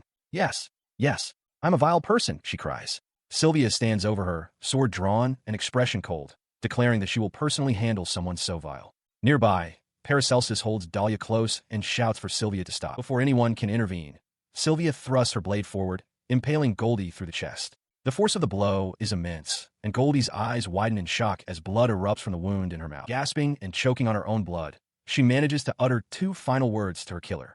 Thank you, Sylvia. Sylvia's expression remains unchanged, her thoughts drifting back. She remembers that Goldie was the person she loved most, the first to treat her with kindness upon her arrival in this world, and her very first friend. Coughing weakly, Goldie continues her confession. She explains that all she wanted was for Sylvia to know the real her. She had only wanted to be useful, to hear Sylvia praise her, and perhaps she tried a little too hard. Her voice breaks with sorrow as she delivers her final, devastating conclusion. And because of that, they all ended up dead. Sylvia listens, her gaze distant. She quietly apologizes for having killed them, and then apologizes again for creating them in the first place, just so she could offer this apology. She looks down at the dying Goldie, her voice steady as she makes a final request. So please, never forgive me for what I did. As the scene concludes, Paracelsus panics, realizing their escape from the mirror world is imminent. He shouts for Sylvia to wait, insisting they must first take the mirror world ability from Goldie. He believes that if he can revive her, they might be able to reason with her. He is cut short when Sylvia turns away, telling him not to waste his time. As Paracelsus reels in confusion, Dahlia speaks with startling clarity. She explains that the Goldie lying on the ground is not the user of the ability. The revelation leaves Paracelsus utterly stunned. He demanded to know what Dahlia meant. Sylvia answered, explaining that the dying Goldie was a copy. In a room, she had found a bag full of memory grass seeds, likely dropped during their fight. Sylvia supposed the original Goldie gave her copy a ticket into the mirror world along with those seeds. She continued, theorizing that the copy was meant to be murdered in her place. Also, the original could create perfect versions of them all. A memory of that moment surfaced. The original Goldie handing the seeds to her double. She told the copy that her name would also be Goldie, which might be confusing, but that her purpose was clear. She was to create their perfect forms, redoing them as many times as necessary. The copy was not to worry, as Goldie had made it, so she would want to be murdered. When the copy asked what the original would do, the answer was chilling. The original Goldie's form dissolved into a shadowy, grinning visage as she declared her true ambition, to become the best mage in the world. Back in the present, Paracelsus acknowledged that while the act must have held deep meaning for Goldie, it still felt senseless that she wasn't the original. Dahlia simply watched, her expression blank with confusion. He sighed, tilting his head back in resignation. He questioned why, but quickly conceded that having reached this point, it was simply his defeat. The plan was now clear. Goldie created a perfect version of her comrades, and her objective was to have her copy be killed. With that purpose fulfilled, her grimoire was no longer needed. The objective was complete. The terrifying implication struck Paracelsus. If the original Goldie escaped to the outside world, they would be powerless to stop her. He envisioned her preparing to kill them should they become an obstacle. As he despaired, the dying copy spoke, her voice suddenly sharp. She refuted his conclusion, stating that it wasn't true she was no longer needed. The unexpected utterance startled him. The voice continued, speaking through a magic circle implanted in the copy. Hello, it announced. I am the original. She told Paracelsus that his grimoire was a powerful ability she'd love to have, and noted he had a ticket. She made an offer. If he used it to leave, she would ensure Dahlia could exit afterward. Hearing this, Dahlia's hands flew to her chest in fear, terrified at the thought of being left alone. As the young girl remained unconscious in his arms, the dying copy of Goldie continued to press her case. The offer, she insisted, was an attractive one. While acknowledging that Paracelsus could likely escape on his own, she pointed out the obvious. He was unwilling to abandon Dahlia. He considered her words, his mind racing. It was clear what the original Goldie wanted, to escape this mirror world at any cost. Acquiring his ability would simply be an added bonus for her. He realized that, given her past actions, there was no guarantee she would honor her promise to free Dahlia, even if he complied. He turned his attention to Sylvia, who was clutching her chest. He warned her not to believe a word, stating that Goldie only wanted to steal his power. He then questioned why she seemed to trust the offer. She responded with an unnerving calm, her eyes cold. She instructed them to stop calling her Sylvia, declaring that to them, she was the Dark Knight. The Sylvia they knew, she explained, had died due to the intense soul drain that had been unleashed. Within her, the spectral image of a skull-faced knight became visible. His expression fell as the truth settled in. It all made sense now. He murmured her name, the realization dawning on him. The dying woman spoke again, admitting she hadn't expected this turn of events. However, she confessed that she had spent their entire time together wondering when Sylvia would betray her. She warned Paracelsus not to get any ideas, sensing his own thoughts turning toward betrayal. The entity within Sylvia then addressed Goldie's copy directly. He declared that this Goldie was his only companion, the one to whom he had cast all his wretched memories before being abandoned. He proclaimed he had no time to deal with cowards and ordered them to leave. She pressed Paracelsus again, her voice growing weaker. She questioned if he would truly believe the Dark Knight. If he did, she warned, he would never escape this place with Dahlia. He looked down at the dying figure, his mind piecing together the puzzle. He concluded aloud that her true goal was likely to separate him from his allies. His mind raced through the possibilities. Instead of killing him, she might try to kidnap him. He envisioned her plan. Once she returned to the original world, she would eliminate him before he could reunite with his companions there, ensuring no one could stand against her. He heard Goldie's voice echo in his mind as she stood over his and Dahlia's unconscious forms. She pressed her point, asking if he would then go after Dahlia, and, if necessary, even kill the Dark Knight to secure his own escape. He looked down, his face etched with disbelief and disgust. He couldn't comprehend how she could even think he was capable of such a vile act, concluding that he had never met anyone more horrible and vile than her. His expression hardened into one of defiance. He declared that, above all else, he detested her.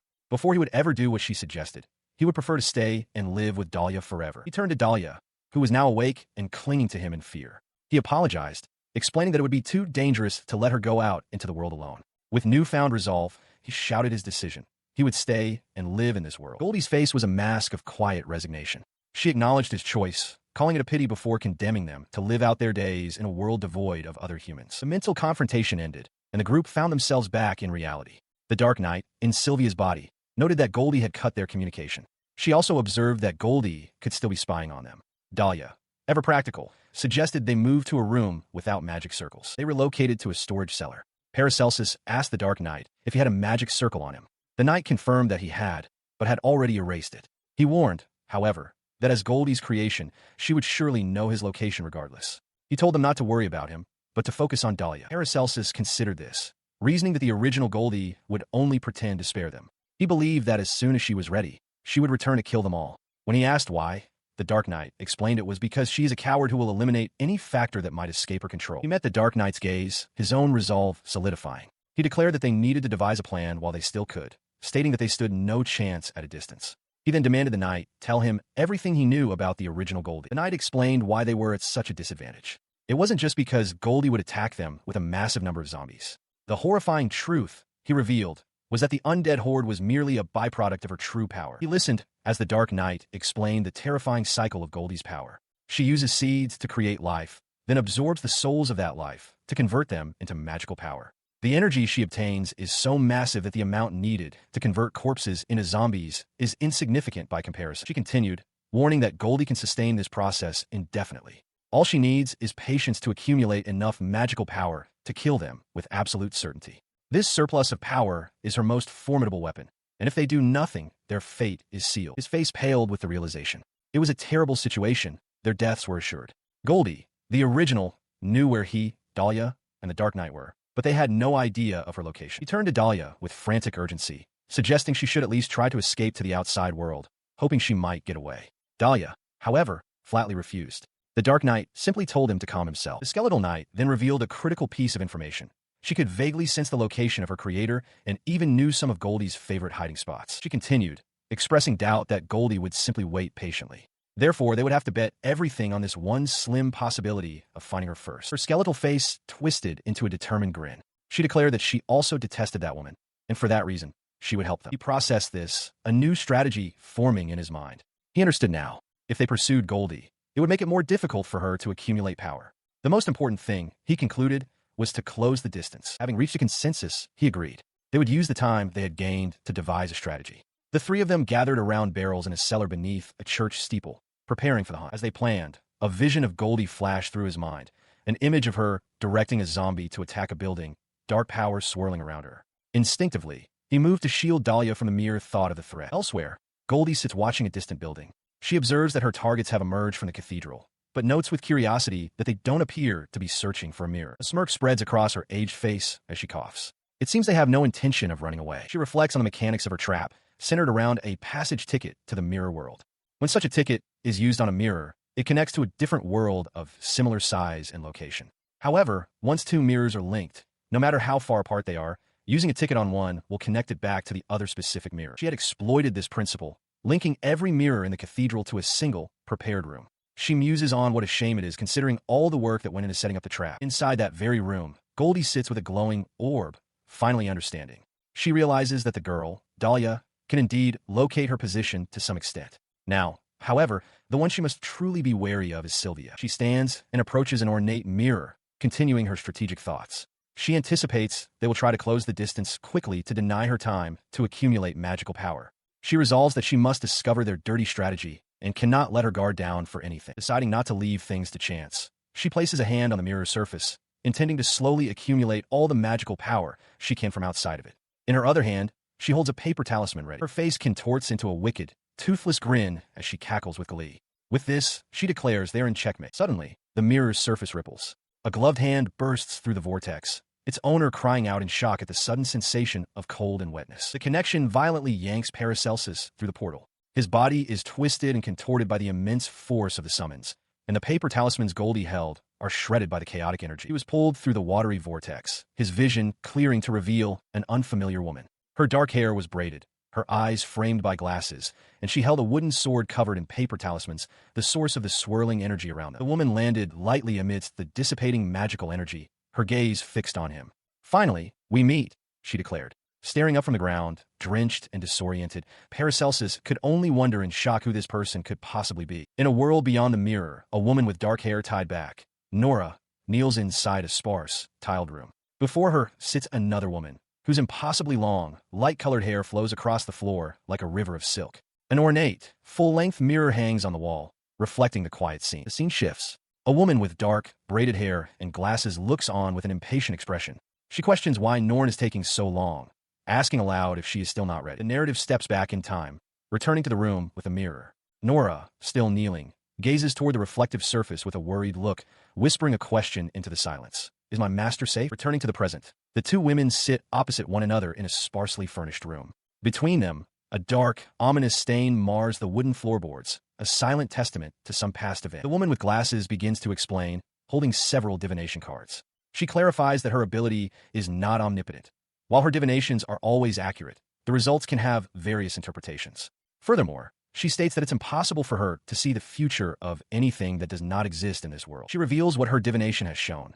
Paracelsus is currently safe. However, he will only return one day if certain conditions are met. To achieve that future, she explains, he needs people to support him, meaning that she continues laying out the strategy. The plan is to take advantage of the moment the mirror world connects with theirs and break in from their side. To do that, they must first identify the exact time and place of the connection.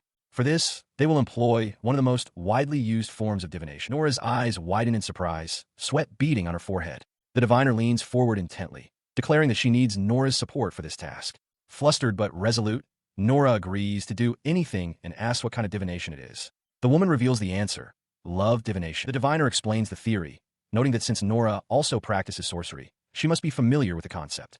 Most basic divination techniques are performed by specialists in a specific field. When a non-professional tries, the results are often vague, depending heavily on the practitioner's own sensitivity and precognitive abilities. She concludes with a knowing smile, stating that love divination is different. It is most often practiced by girls who are in love, or those who are simply captivated by the idea of it. A silhouette of a beautiful woman with long, flowing hair appears, a heart glowing brightly before her. She continues her explanation of love divination, clarifying that it's not for experts, but for those seeking clear, tangible answers. People ask questions like, is my love returned? When will I marry? Or even what color clothes should I wear to improve my luck in love? Nora is taken aback by the simplicity of it all. The diviner smiles warmly, adding another common query to her list. Where and when can I meet my beloved? Inside a room where Koko lies on a bed, Nora processes the information. She asks if the diviner truly expects her to perform a love divination. The diviner confirms this is exactly what she hopes for, acknowledging that while the practice is often seen as unreliable, her own particular skill changes the odds. She leans toward Koko, explaining that an overwhelming, burning love isn't required. If Paracelsus is even slightly more interesting to her than others, that faint desire is enough to make the divination possible. As Koko leans in to sniff her, a flustered Nora decides there's no harm in trying. Koko, however, mentions that if Nora feels nothing, they could always try another method. Her attention then shifts to the state of their surroundings. Koko senses the change in her focus and asks if she's noticed something strange about the room. Nora confirms, wondering aloud if it's just this specific room. The diviner considers this, her gaze sweeping the area. She concedes that, now that it's been mentioned, the room does seem a bit more disordered than the last time she visited. She quickly dismisses it, turning to greet Koko warmly and asking when she arrived. Nora watches them, a thought forming in her mind. No one is surprised by Koko's presence or the mess. She begins to wonder if Koko has some special ability to erase discomfort or unease in others. The diviner seems to sense something is off with the elf girl and asks if she is all right. Seated across the room, Nora's eyes lock onto a dark stain on the floorboards. Her suspicion hardens into certainty. Something is definitely wrong here. Deciding to press forward regardless, the diviner suggests they all go outside to perform the divination. In the yard, a small girl is seen playing hopscotch by a well, oblivious to the tension indoors. She turns to Koko with a bright smile, remarking that the girl seems to love divinations, and enthusiastically announces that it is time to begin. Pointing her stick towards a numbered grid drawn on the ground, she introduces it as the Heart Divination game and declares the central question for the ritual: when will I see the boy I love again? The diviner then instructs Nora to step into a circle drawn before the grid, facing her with her back to the numbers. As she gives the command, a small, dark, one-eyed creature emerges from a nearby well. This creature suddenly erupts, accusing the diviner of being a thief for daring to steal its master's treasures. Unfazed, the diviner inspects a stone she has picked up, noting its size is perfect. She calmly tells the creature it is not a treasure, and that she is merely borrowing it for a ritual. She hands the stone to Nora, instructing her to take it, close her eyes, and think about the person she loves. Nora accepts the stone, her expression hesitant but focused. As Nora concentrates, the diviner tells her to keep thinking of him and to throw the stone backwards. She explains that the pure, sincere thoughts of a girl in love are like a precious jewel, the very source of the divination's charm. Nora tosses the stone behind her. The stone lands squarely in one of the numbered squares. The one-eyed creature, seeing the object land before it, wonders aloud if it is an offering. The diviner confirms to Nora that the divination is proceeding correctly and that they have now determined the month. Now holding a staff with a small bundle tied to it, Nora explains the next step. With the date and time set, they must now find the location. By dropping the staff, which belonged to the person she seeks, they will discover where they can meet again. The creature watches, again wondering if this is another offering. Filled with sudden urgency, she exclaims that they mustn't waste time and breaks into a run. The diviner calls out her name, telling her to wait, as they must first go west to throw the staff. But she, swept up in the moment, simply shouts back, "Then let's go," and continues to dash ahead. The diviner watches her go, while the small creature at her feet pleads for them to slow down. She and her companions arrive at their destination, a lone building that matches the coordinates from the divination, the only place a mirror could be. The woman with the talismans notes that there will likely be traps, but assures the group they need not worry. She explains that there are many divinations designed specifically to avoid dangers and misfortunes, and they have more than enough time to perform them. Their first step, she declares, is to draw a rough map of the location and the building itself. As the maps are laid out on the ground, the diviner announces she has a proposal for Nora. The thought crosses Nora's mind that with such a powerful divination ability, this woman would be a true nightmare to have as an enemy. Her train of thought is broken when the diviner asks if, since only one person can enter the mirror world, she could be the one to go. Nora stares back, utterly stunned by the suggestion. The woman in the beret begins to explain her reasoning, stating plainly that her direct combat capabilities are likely superior to Nora's. She elaborates that the true difficulty is not defeating their enemy, but stealing their ability without killing them. If the target is killed before the ability is taken, they will be trapped in the mirror world forever. The diviner asserts that she knows many methods to break an opponent's will without killing them, and has experience in doing so. She then turns to Nora, asking if she truly believes she can handle such a task. The diviner reminds her that while they were able to predict the location of the encounter, she herself has not yet obtained a prediction for a safe return. She adds that she possesses an ability to safely steal a skill from an opponent once they are incapacitated, a method that works even on the most stubborn individuals, though she would prefer not to use it. She asks for Nora's opinion. The diviner clarifies that she holds no ill will. They are not allies, but she wishes to maintain a good relationship. Nora looks down for a moment before meeting her gaze, her expression hardens. The young woman's gaze becomes intense. She states that if the diviner goes and her master does not return, she will never forgive her.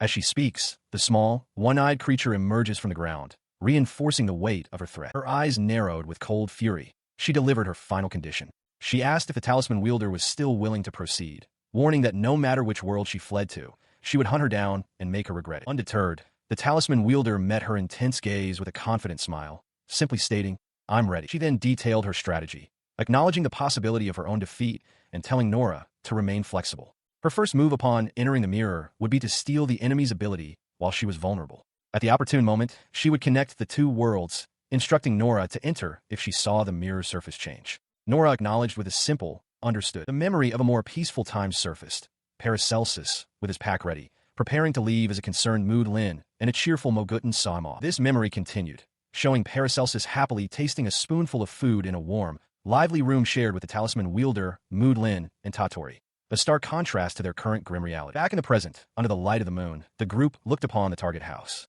Mood Lin, holding Koko, voiced her own feelings, stating that she, too, dislikes the idea of a world without that boy. Inside the designated house, the talisman wielder, Nora, and Koko stood before a large, ornate mirror. After a moment, the talisman wielder opened a small service window, signaling to their allies outside that the operation was about to begin. As Nora watched with apprehension, the talisman wielder turned to the mirror.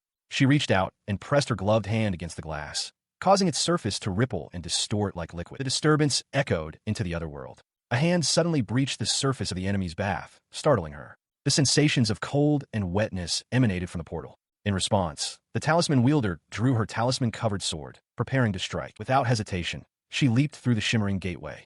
Her body passed through the mirror's plane as if it were water, her weapon held ready. Her eyes locked on her target as she thought, "Finally, we meet." She watched as her target's face twisted in rage. The woman, caught completely off guard, demanded to know who her assailant was, realizing with horror that her ability had been stolen in a single moment. She knew she had to recover and strike back immediately. Before she could act on that thought, a crystalline substance rapidly grew from the water, encasing her lower body. She was frozen in place, cursing in disbelief and wondering how this could have happened. She addressed her immobilized foe, noting that while it was true she had frozen her, she was in a hurry. Her thoughts drifted back to a prior conversation with the deity Arius, where she had asked him for the briefest possible explanation, knowing that his listening meant he was connected to her mind. He had explained that the talisman-covered board she held was a passage ticket to the mirror world. If she wished for them, 10 tickets would appear in her right hand. Though they could be depleted, she could generate more simply by concentrating. Crucially, the first time she used these tickets, a world would be created that was intrinsically linked to the ability she was targeting. He continued, clarifying that inserting a ticket into a mirror connects it to the nearest corresponding location in the other world. Once two mirrors were linked, distance became irrelevant. A ticket placed in one would always connect to the other. The talisman wielder had thanked him, believing that was all she needed to know, but he had asked if she had any other questions. She had then asked if there was any way to kill his original body. The deity scoffed dismissively before taking a moment to consider the question. He explained that his true form was normally scattered across the world like a cloud. Therefore, the first step to defeating him would be to find a way to reassemble his original body. He boasted that even if she succeeded, his power was so immense that he would undoubtedly kill her in the attempt. Returning to the present, she smiled with the understanding from that conversation. It was impossible to kill him. A pity, she thought. Her opponent, however, was not finished. Dark, spectral tendrils erupted for the talisman wielder's shadow, seizing the woman just as she shattered the crystalline prison.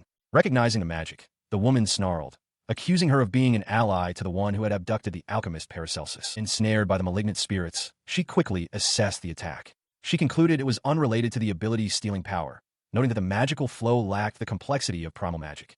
It was chaotic without clear logic, nothing more than traditional necromancy. She remained bound, but her question about her captor's other ability was met with a shocking transformation. A manic figure with wild, spiky hair and a broken-toothed grin appeared, eagerly explaining the nature of her power.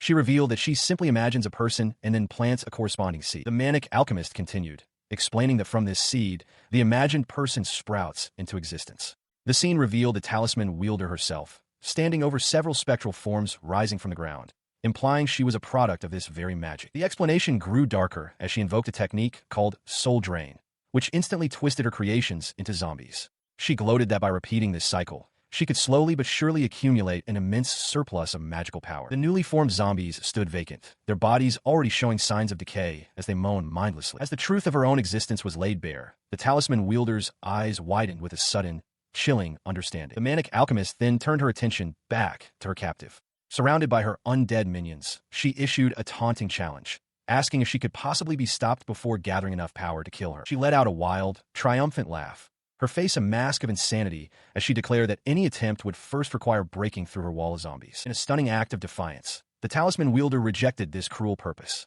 Calling the magic sad and miserable, she summoned a swarm of sharp ice knives, vowing to slice the zombies to pieces herself. With a swift gesture, she unleashed the icy blades. They flew through the air in an instant, cleanly decapitating the entire horde in a single, fluid motion as the manic alchemist watched from the background, her expression frozen in shock. Her crazed confidence shattered into disbelief. She stared, aghast, stammering that it couldn't be possible. A mere human, a construct, should not be able to cast magic with such incredible speed. Her shock was cut short by a brutal impact. One of the ice projectiles slammed directly into her forehead with crushing force, her face contorting in agony as a tooth was sent flying. A voice assesses an unseen opponent, noting their clean magical flow and concentration, marking them as a first-class mage. However, the voice identifies a critical flaw, a near-complete lack of real combat experience, making a fight in such a confined space unthinkable. The voice, belonging to Nora Lembic, continues its lecture. She explains that a magic user's power is based on imagination and concentration, and that a light blow to the head would be enough to incapacitate him.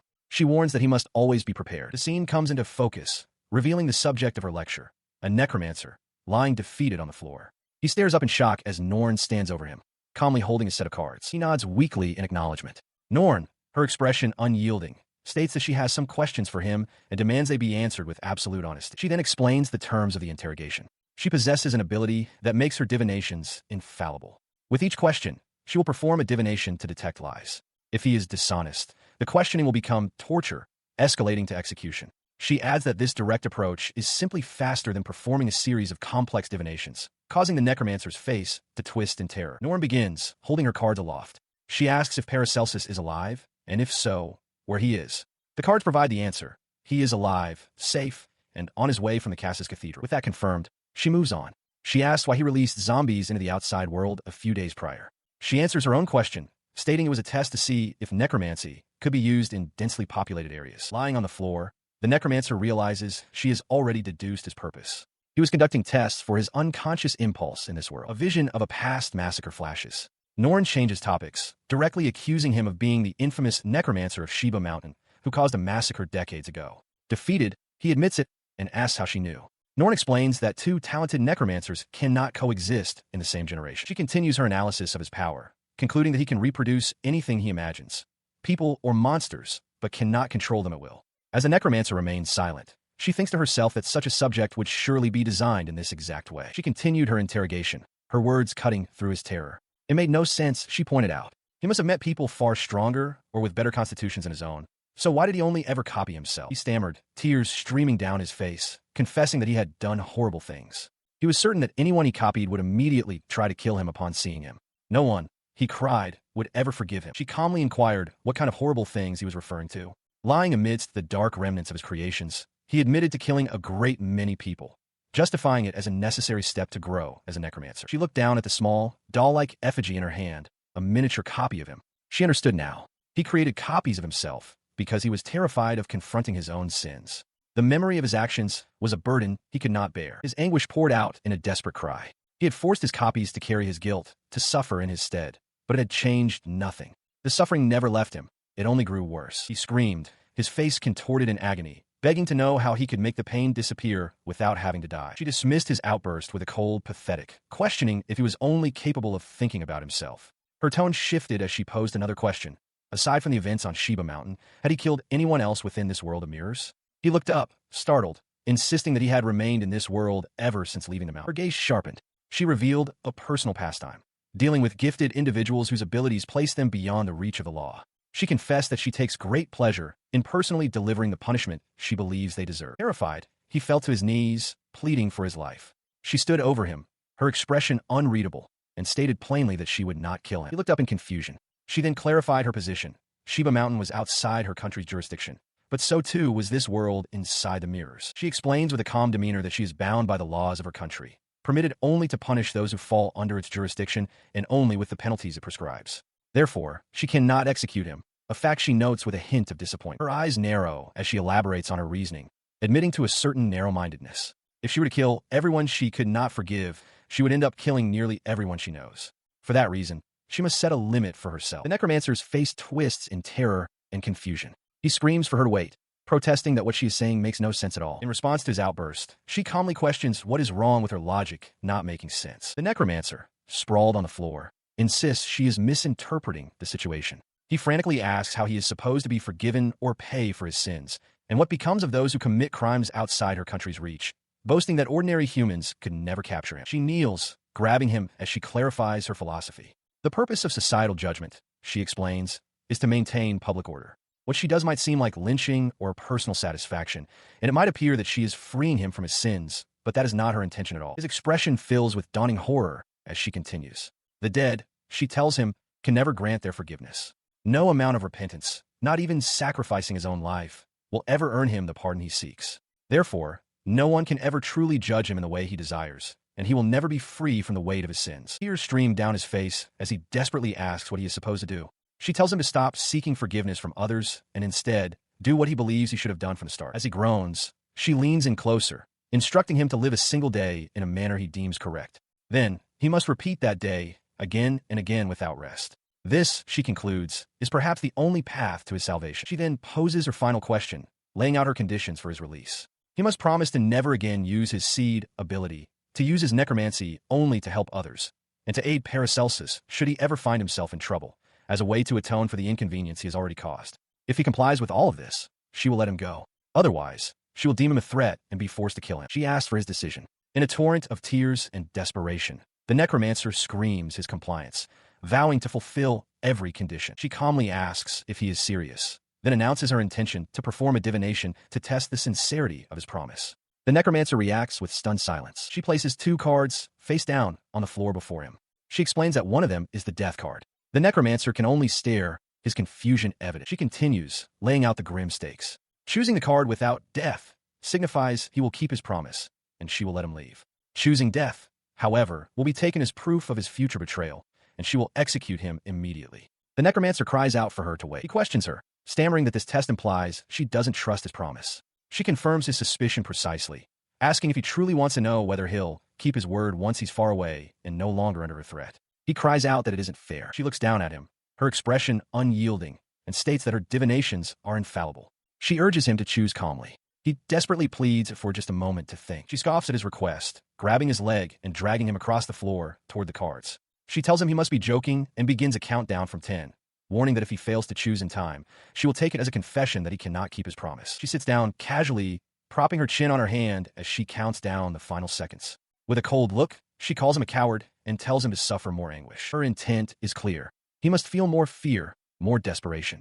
He must be convinced that she is a demon who will pursue him to the ends of the earth with the sole purpose of killing him, making any attempt to flee utterly futile. The pressure becomes too much. Lying broken on the floor, the necromancer reaches a trembling hand toward the cards. Through desperate pleas, he finally screams his capitulation, vowing that he will keep the promise. He is told that if he is so afraid of being hurt that he resorts to hurting others, he will be given something even more terrifying, something to compel him to live correctly for at least one more day. Having chosen a card, a wave of relief washes over him. He realizes he is saved. It is not the death card. He can finally breathe again. Nor Limbic calmly explains his sentence. The kidnapping of Paracelsus and the use of forbidden zombie magic are grave crimes, each punishable by 20 stonings, but they do not warrant execution. She warns him to hold still, as a single bad blow could be fatal and incurable. With a chilling afterthought, she mentions she already threw 1 stone, leaving him with 39 to go. The necromancer's face contorts in terror. She then offers him an exit ticket with her address, suggesting he come work for her if he runs into trouble.